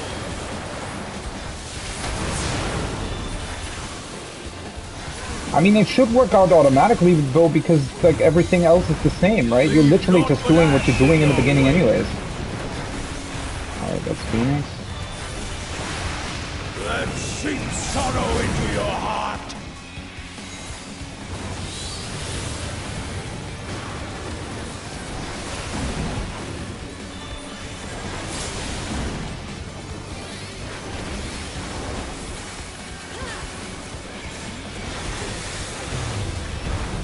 Behold the fruits of sacrifice. That's the knockback. You will know my rage. Easy one.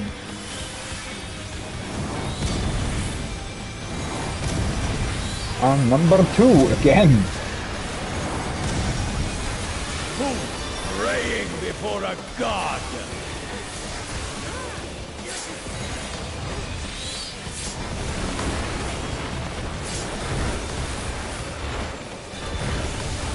You actually have a lot of time to adjust here, honestly.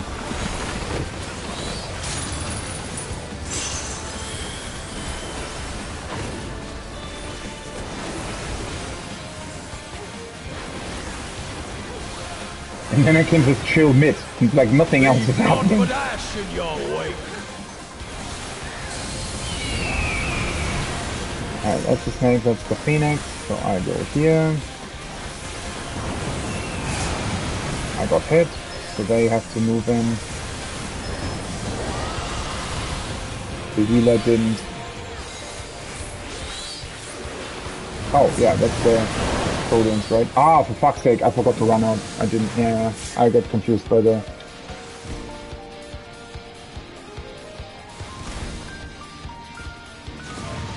That was podiums. Thank you.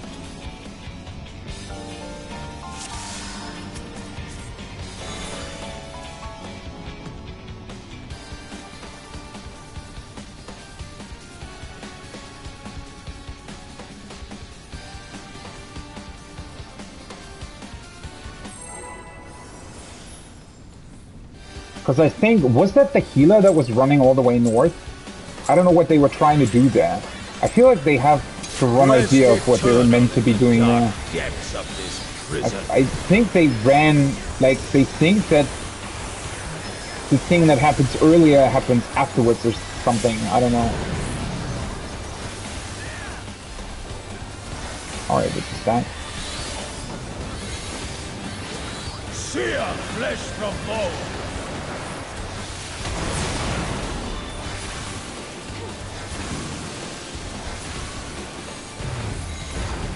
Leave naught but ash in your wake.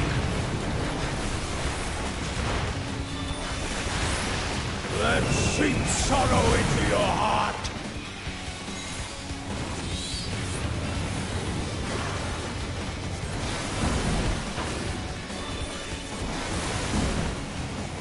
Honestly, the beginning parts are really, really easy. Behold the fruits of sacrifice. Alright, let's just swoosh. Whoop.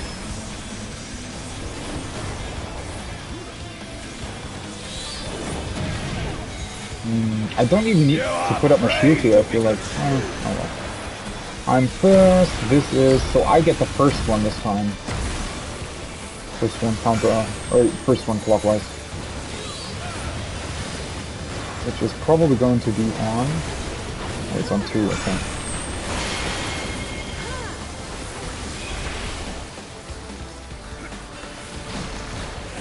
Oh, the fuck are you, ah, fuck. Completely forgot to look away from those.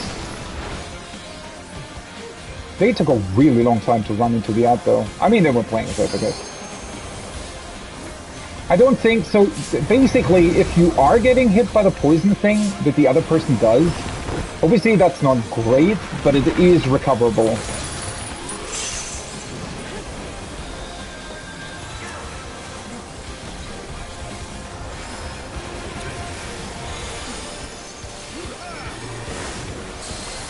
Leave naught but ash in your wake.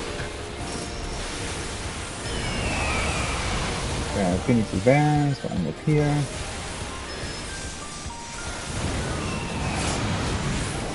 And then I'll move in! Now we need to move in.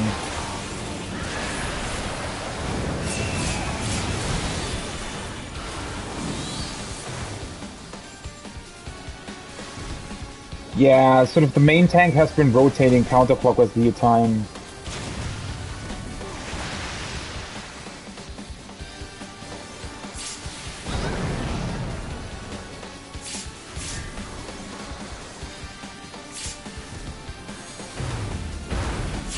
I shall see my wish fulfilled.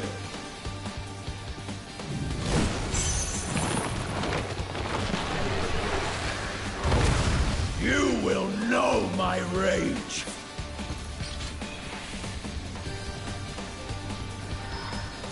Yeah, this time they changed their positioning to where the main tank actually walked over and the healer came in and stood before me. It's all very weird though. Like in that case they should also be my stack partner for everything else. Rest eternal in the dark depths of this prison. What the fuck you doing? Oh, that was the auto attack. Haha! Guardians go on closest target to us. Honestly, you know, I mean, I do remember P4S, but it's been such a long time. I mean, that was in, like, what? January, right? Yeah. I couldn't even tell you where the fuck they had, like, move-in Protean dates. I guess it had somewhere at some point? Rest eternal in the dark depths of this prison.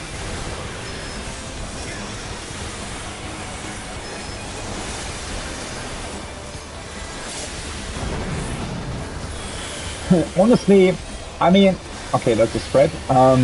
Obviously it's also dependent on the tank, like, pulling properly, but it's somewhat annoying that he does the first auto attack that quickly. I don't know. There's just a slight variance on the, oh,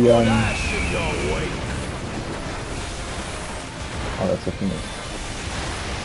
A slight variance on the, what's it called? On the full timer or on even like probably your internet or something could potentially mean that you just get bonked by an auto right at the start. Though I don't fully understand why they actually die in a one-shot from that. It's literally just bonk dead. The fruits of sacrifice. Okay. So swoosh.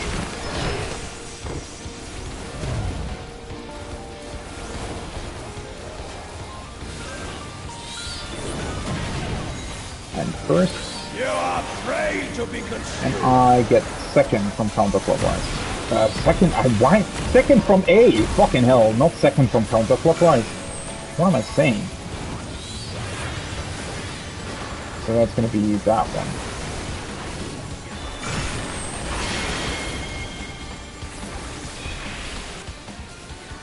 Oh, fuck. This time I did remember. Somebody got stoned.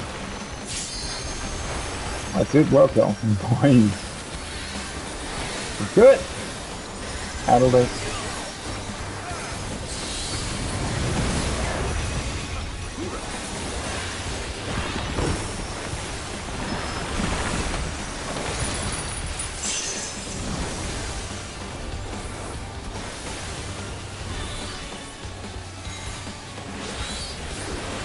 Now it's just a whole bunch of nothing. Actually, leave not but ash in your wake. So the cool thing here is you literally just look for the Phoenix, which is here again. Oh, that's my spot though! What the fuck have you been doing there? Well, that was...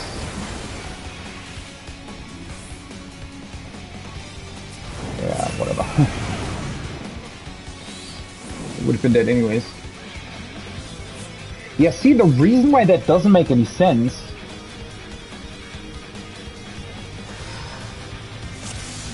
Wait. Why do we have the healer in front of me? Okay. Isn't somebody losing uptime?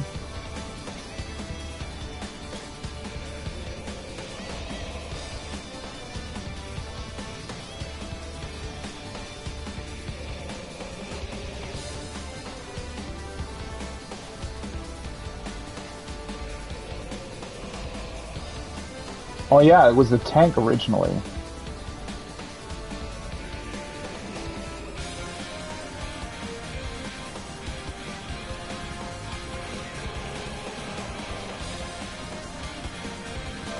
Okay, OT is weird on toolbox. I just noticed.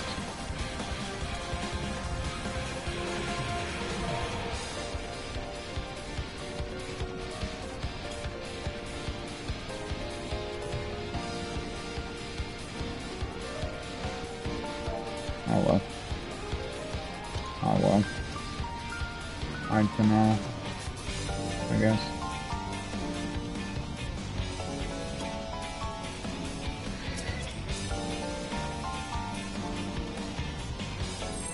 Yeah, that shouldn't be the case, obviously. Like, those spots, the healers should be ranged south, and then... so it's not, like, it makes no sense whatsoever to have people all move clockwise or counterclockwise or whatever there. Melees need to be in, tanks and healers in range need to be out.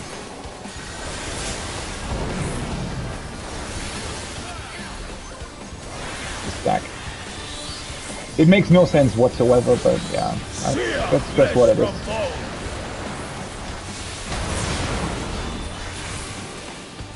I don't know why OT hasn't complained about that, honestly.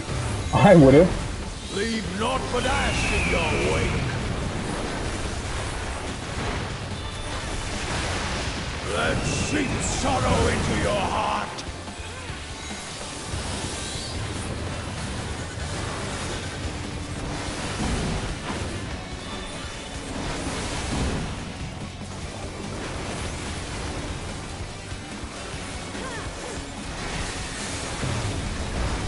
Behold the fruits of sacrifice.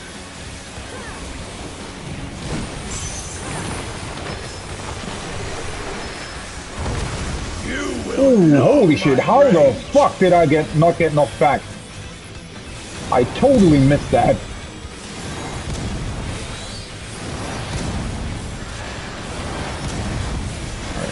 Yeah. Praying before a god.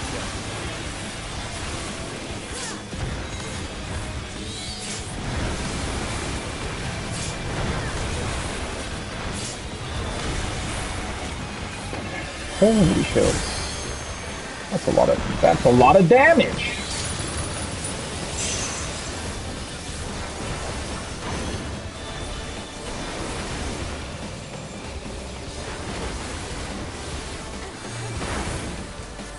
Leave naught but ash in your wake. Okay, so there, so I go here.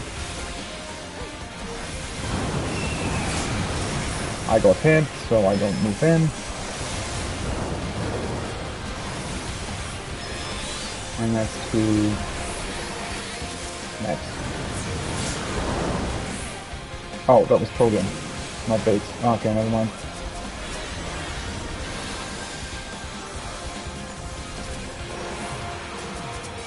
Oh, wait, what? Fuck.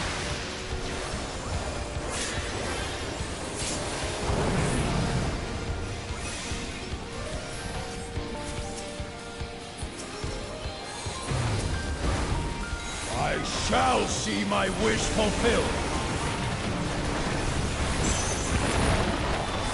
Okay, so now we get the other one. That was a really nice rescue, by the way. Did not catch that, but I was a little bit occupied with finding out who to rest, or if I could rest. Alright. So, Samurai, I get the second one clockwise. Okay, this is probably going to be really weird now.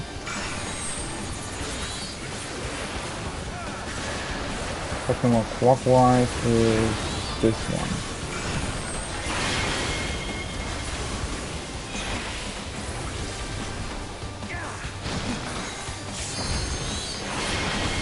Holy shit, how the fuck did I manage to do that?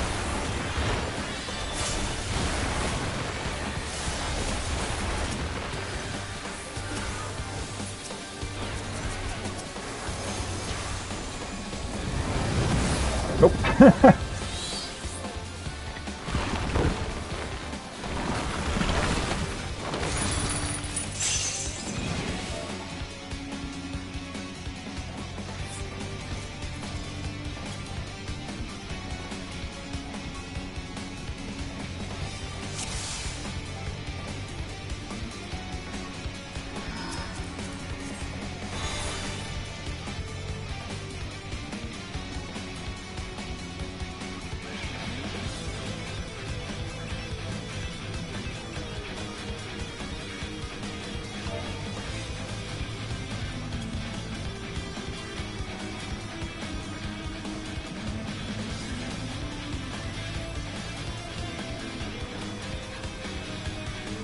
Yeah, so I missed that the second one was Proteans, but it was fucked anyways, I think.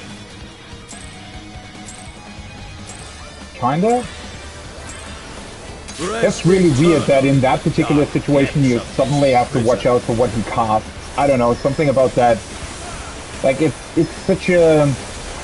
It's almost a debate because it's so opposite to what he does the entire time until then, right? Especially because this first spread here now is so delayed, and then suddenly in between it actually is on cast suddenly. It's cool that it is, because that obviously keeps you, like, keeps up your attention and whatnot. So what is it? Out of my sight!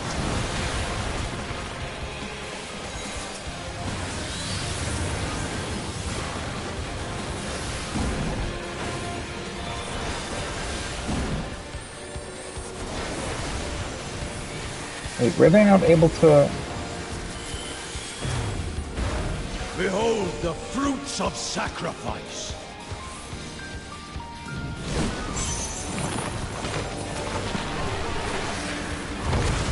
You will know my rage! it's not gonna work anyways. I would be too in theory. Somebody's gonna get killed though. Praying before a god!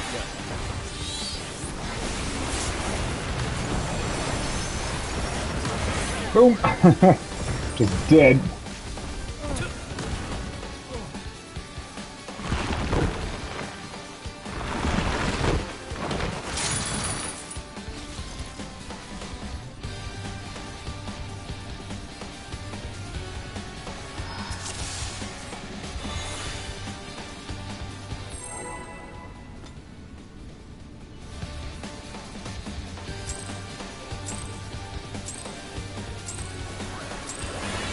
Rest eternal in the dark. The fight's just really brutal to recover.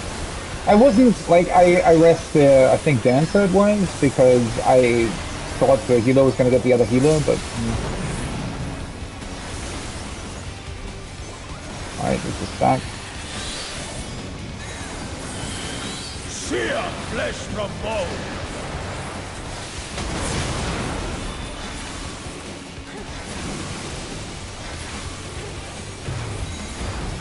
Leave naught but ash in your wake. That's right. Out of my sight!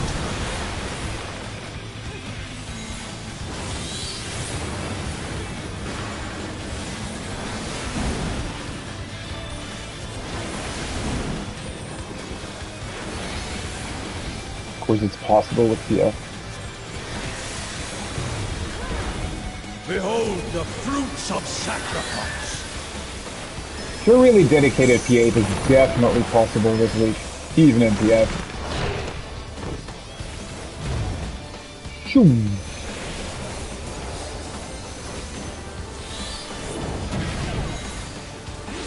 You are prey to be consumed!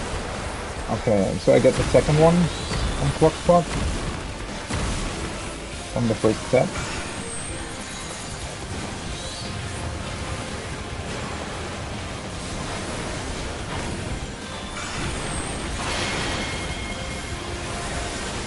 Alright.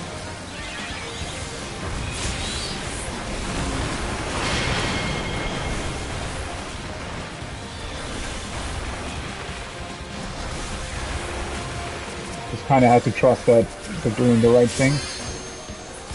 Nope. Added it.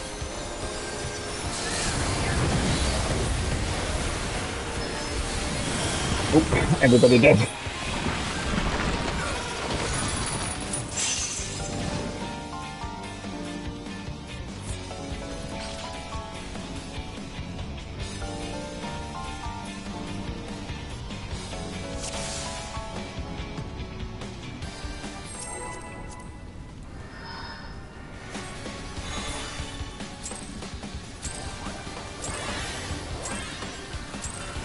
Rest eternal in the dark depths of this prison.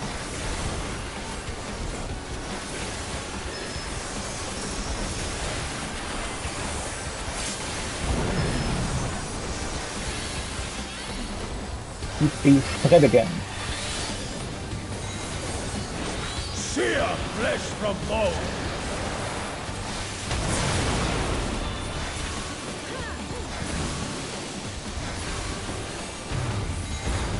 Leave naught but ash in your wake.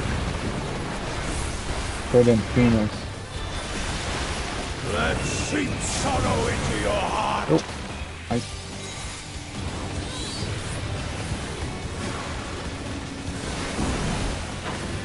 I really like my tank buddy. I think we're doing good things there on our side.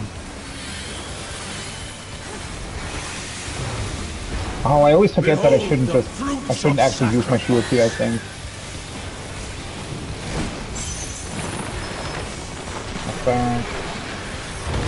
Although it's fine now because we're doing the rampage thing. This doesn't work anyways, I would be one. Boom!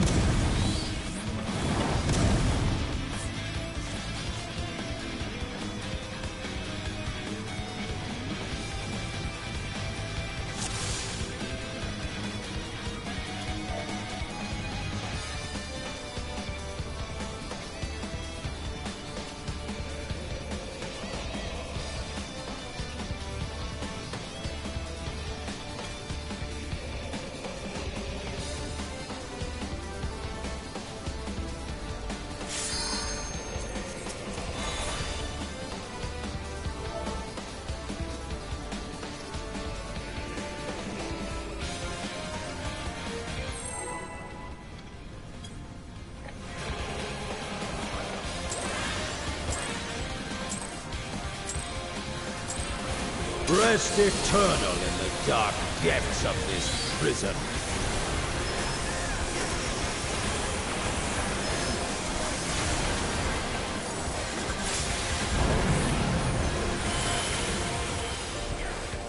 Alright, let's spread. Sear flesh from bone. Spread.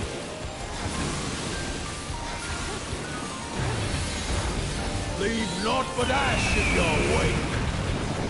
And that's their Phoenix.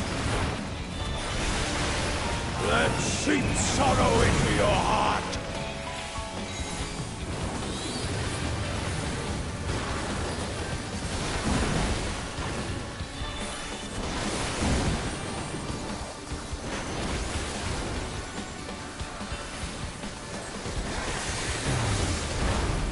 Behold the fruits of sacrifice.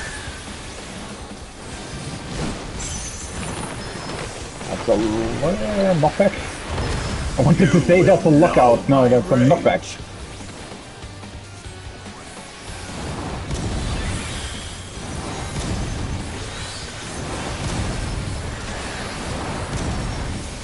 On the 3. Praying before a god.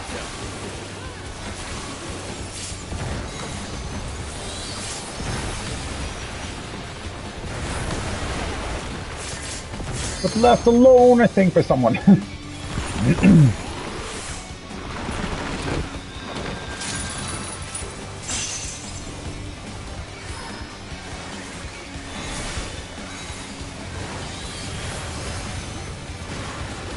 wait, I'm on the wrong side. Leave naught but ash in your wake.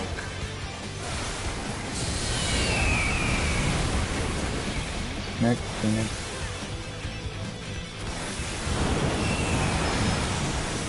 Alright, I need to take podium. Now we have 2 more Phoenixes.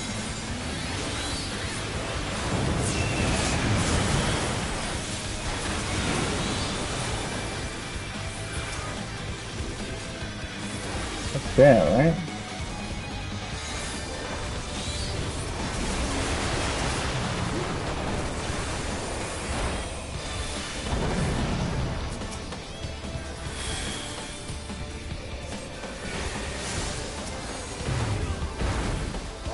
Shall see Oh, I don't my have... wish fulfilled. Fuck! I don't have mana.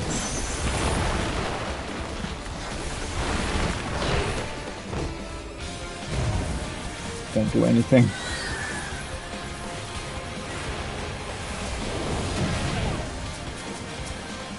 This doesn't work anyways, right? Because we don't have people. I don't even have a pop now. Oh yeah, I do. Emma. So I would get second one, right?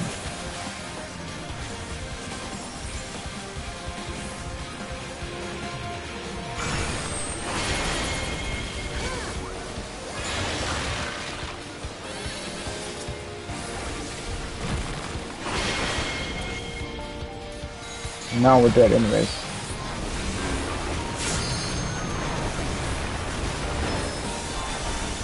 Boom.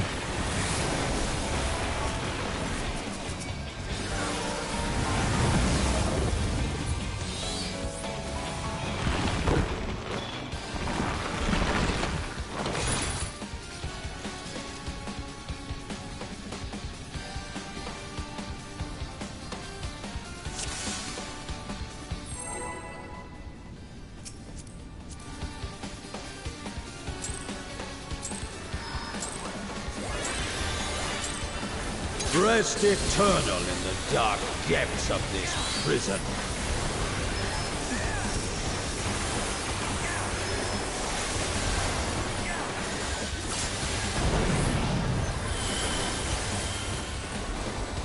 That's the stack. Sear flesh from bone.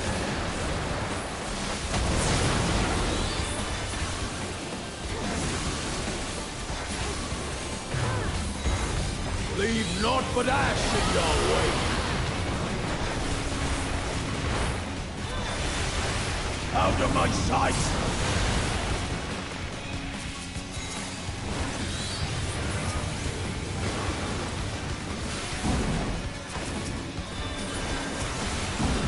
Don't forget the tank! How did you die?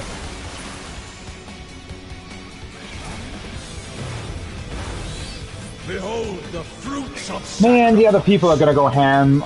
Shit. I should have just taken the whole week off, honestly. Ah well. It's not a big deal, though. Yeah, honestly, the fucking enrage on the first fight might actually be such a wall for PF anyways that not many... As soon as, like, if I get to enrage in P1, it's gonna be fine either way. It's gonna be real brutal progging afterwards anyways, because you have to get through the enrage every single time, right? That's a spread. Every single time you get back into lockout, so you need to be really, really consistent on phase 1 to get through there.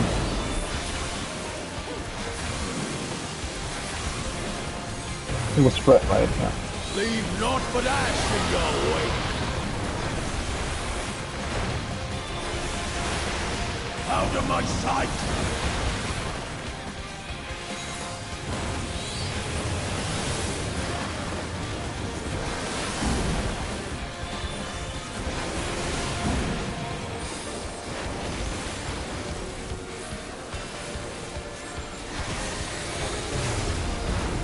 Behold the fruits of sacrifice! It's a swoop!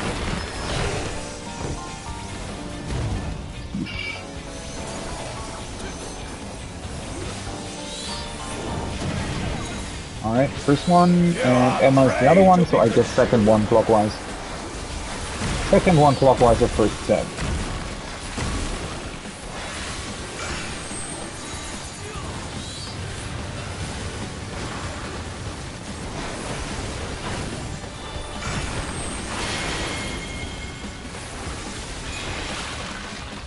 Oh, wait.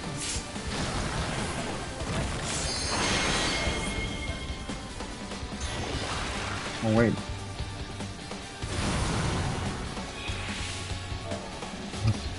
I'm gonna ask. It counts as start.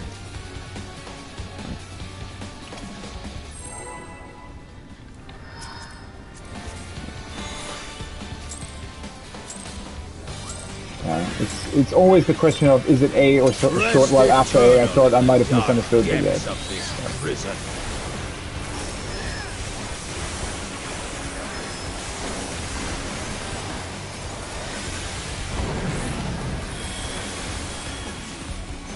And it's spread again.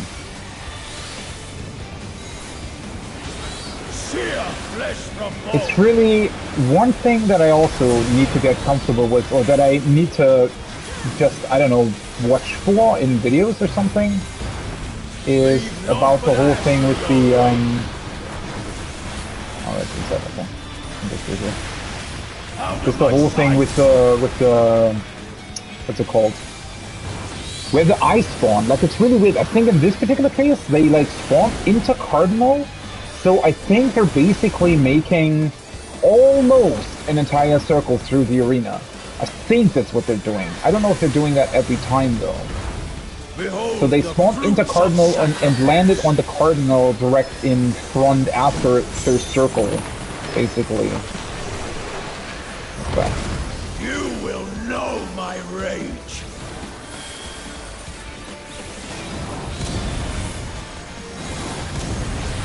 Alright, number 2! On number 2! Praying before a god!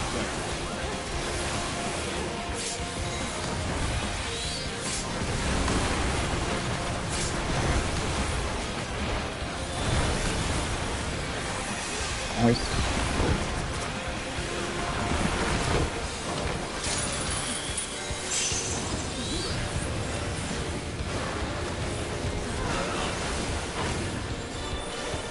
I love that you can just keep standing mid here, that's so cool. For such a long time as well.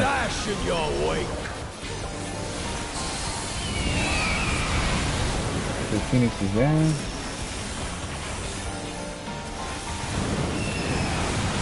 I was hit, so I don't go in. And then it's 2 phoenixes, which means we go here.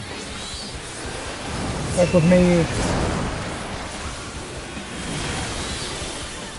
Oh no, it wasn't stacked, right?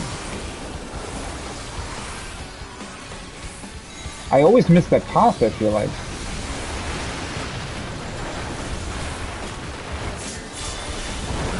Oh, that's just the AoE. Holy fuck, that's brutal.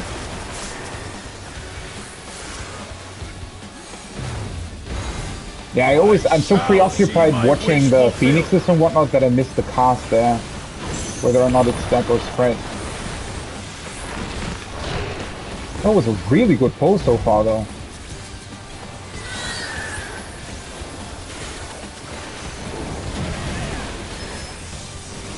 So, second of the second set.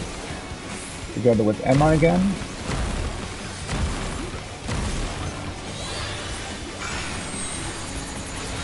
Okay, so they would be ending up there and here.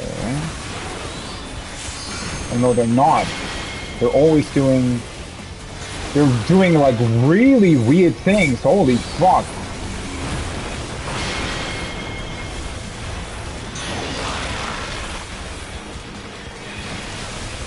Alright, that killed me, but it did kill the snake.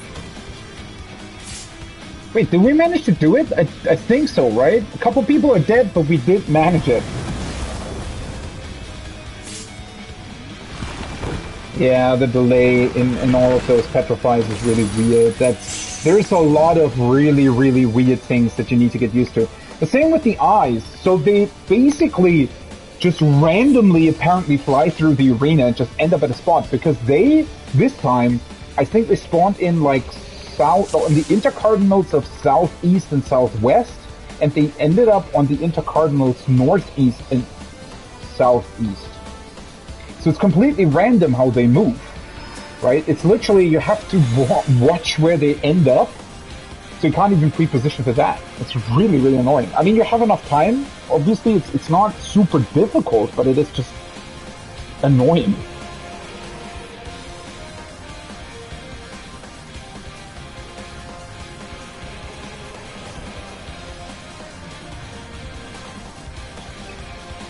There's definitely something annoying to it.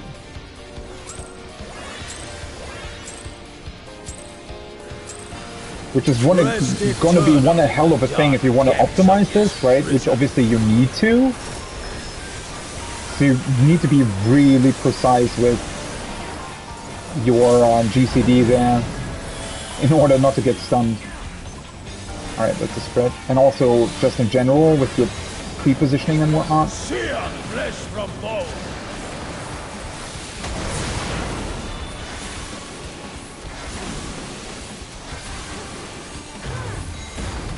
Leave naught but ash in your wake. Out of my sight!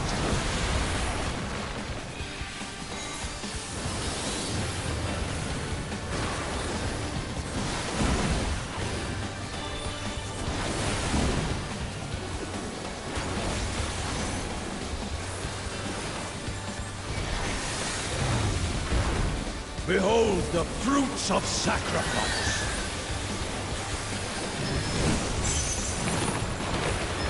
Knockback. I always think I'm pulling that way too late, but it was fine.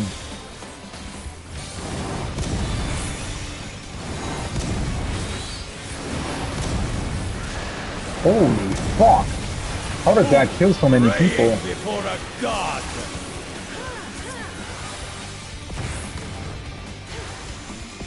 Nobody alive anymore, but that was just mitigation.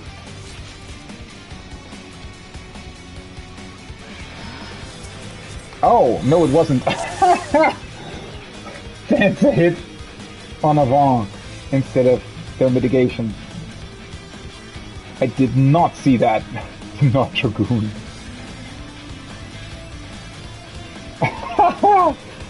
So the dancer just assassinated our healers. How unlucky can you get? that they literally... Oh, I guess they just... they must have moved into the middle of the arena or something. Just annihilated the healer that's standing there healing. That's really good. Awesome move.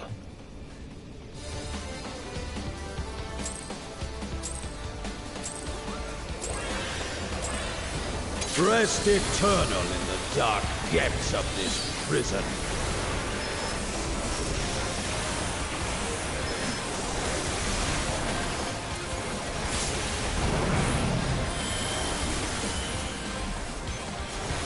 That's a stack. Sear flesh from bone.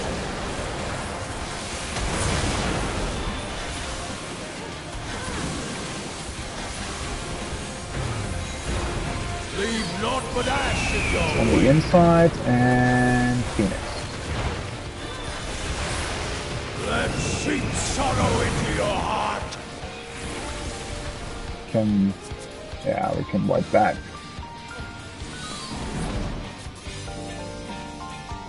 It's a bit unfortunate that you need to wipe that every time, but at the same time, yeah, it's just...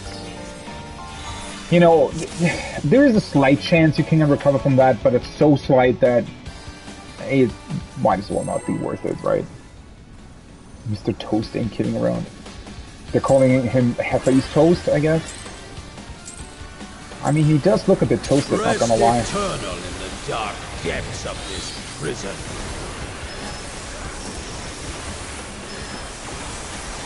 Well, obviously you can't have deaths, but... yeah. That's a spread. Having healer deaths there is... Like, DPS can die, but not healers, unfortunately. With the tank cluster coming up and everything, that's just... doesn't work out. At least not both. Leave naught but ash in your wake. It's a spread, right? Out of my sight!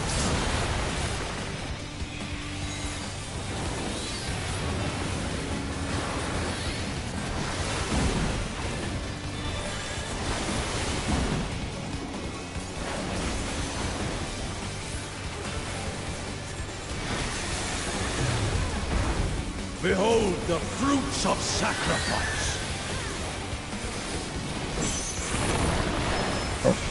I always think with that animation, with the swoosh animation, that he is still somehow doing his knockback. Maybe it's just sort of the first sound that comes out or something. You are prey to be Okay, and the second one again. Second one at first set. See where they land this time.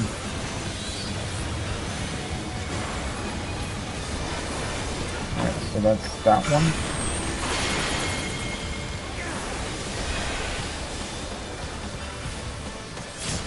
Oh fuck, yeah, should move out way earlier than that. Oh well. Other people messed up again, anyway.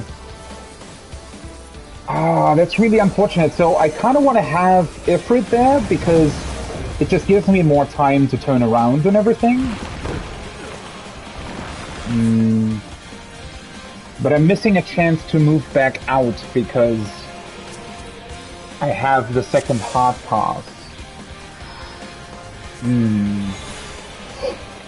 I don't know. That's really difficult to solve. And it would be different as well depending on what debuff I get, right? Does it matter actually at the end of the day? Dark depths of this prison. Because I feel like the healers will have to do some AoE healing there anyways, right? I mean, it's only one instance of damage that's going out on 4 people, right? So, okay, that's a stack. So I think I can just sort of stack on the poison as well. Because they need to heal us up anyways, I feel like. I don't know. I have to think about that. I think that kind of works. Stack, right? Out of my sight! Right. Oh, that's a man.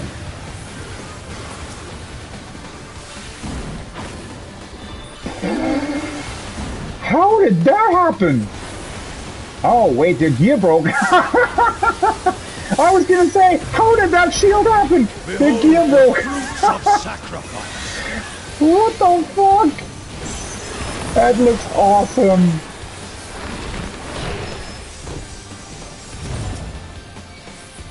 I was gonna say, that was... You are prey to be consumed.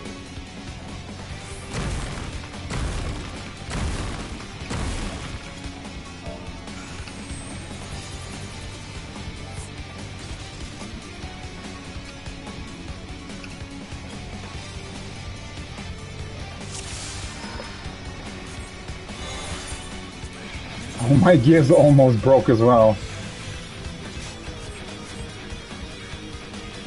Enough for ARR.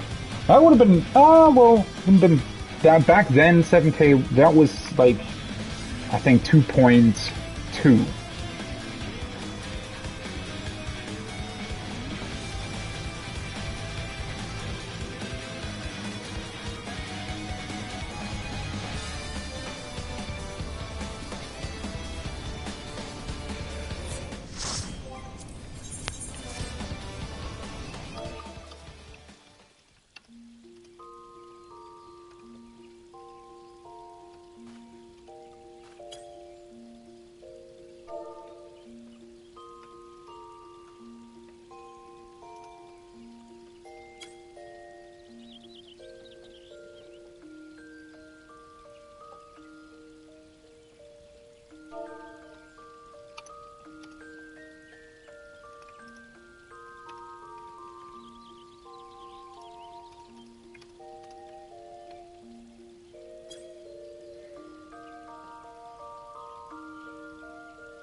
Alright, yeah, it's really, really, really, really unfortunate, man. I would, especially now, because I'm finally properly awake, right? Ugh.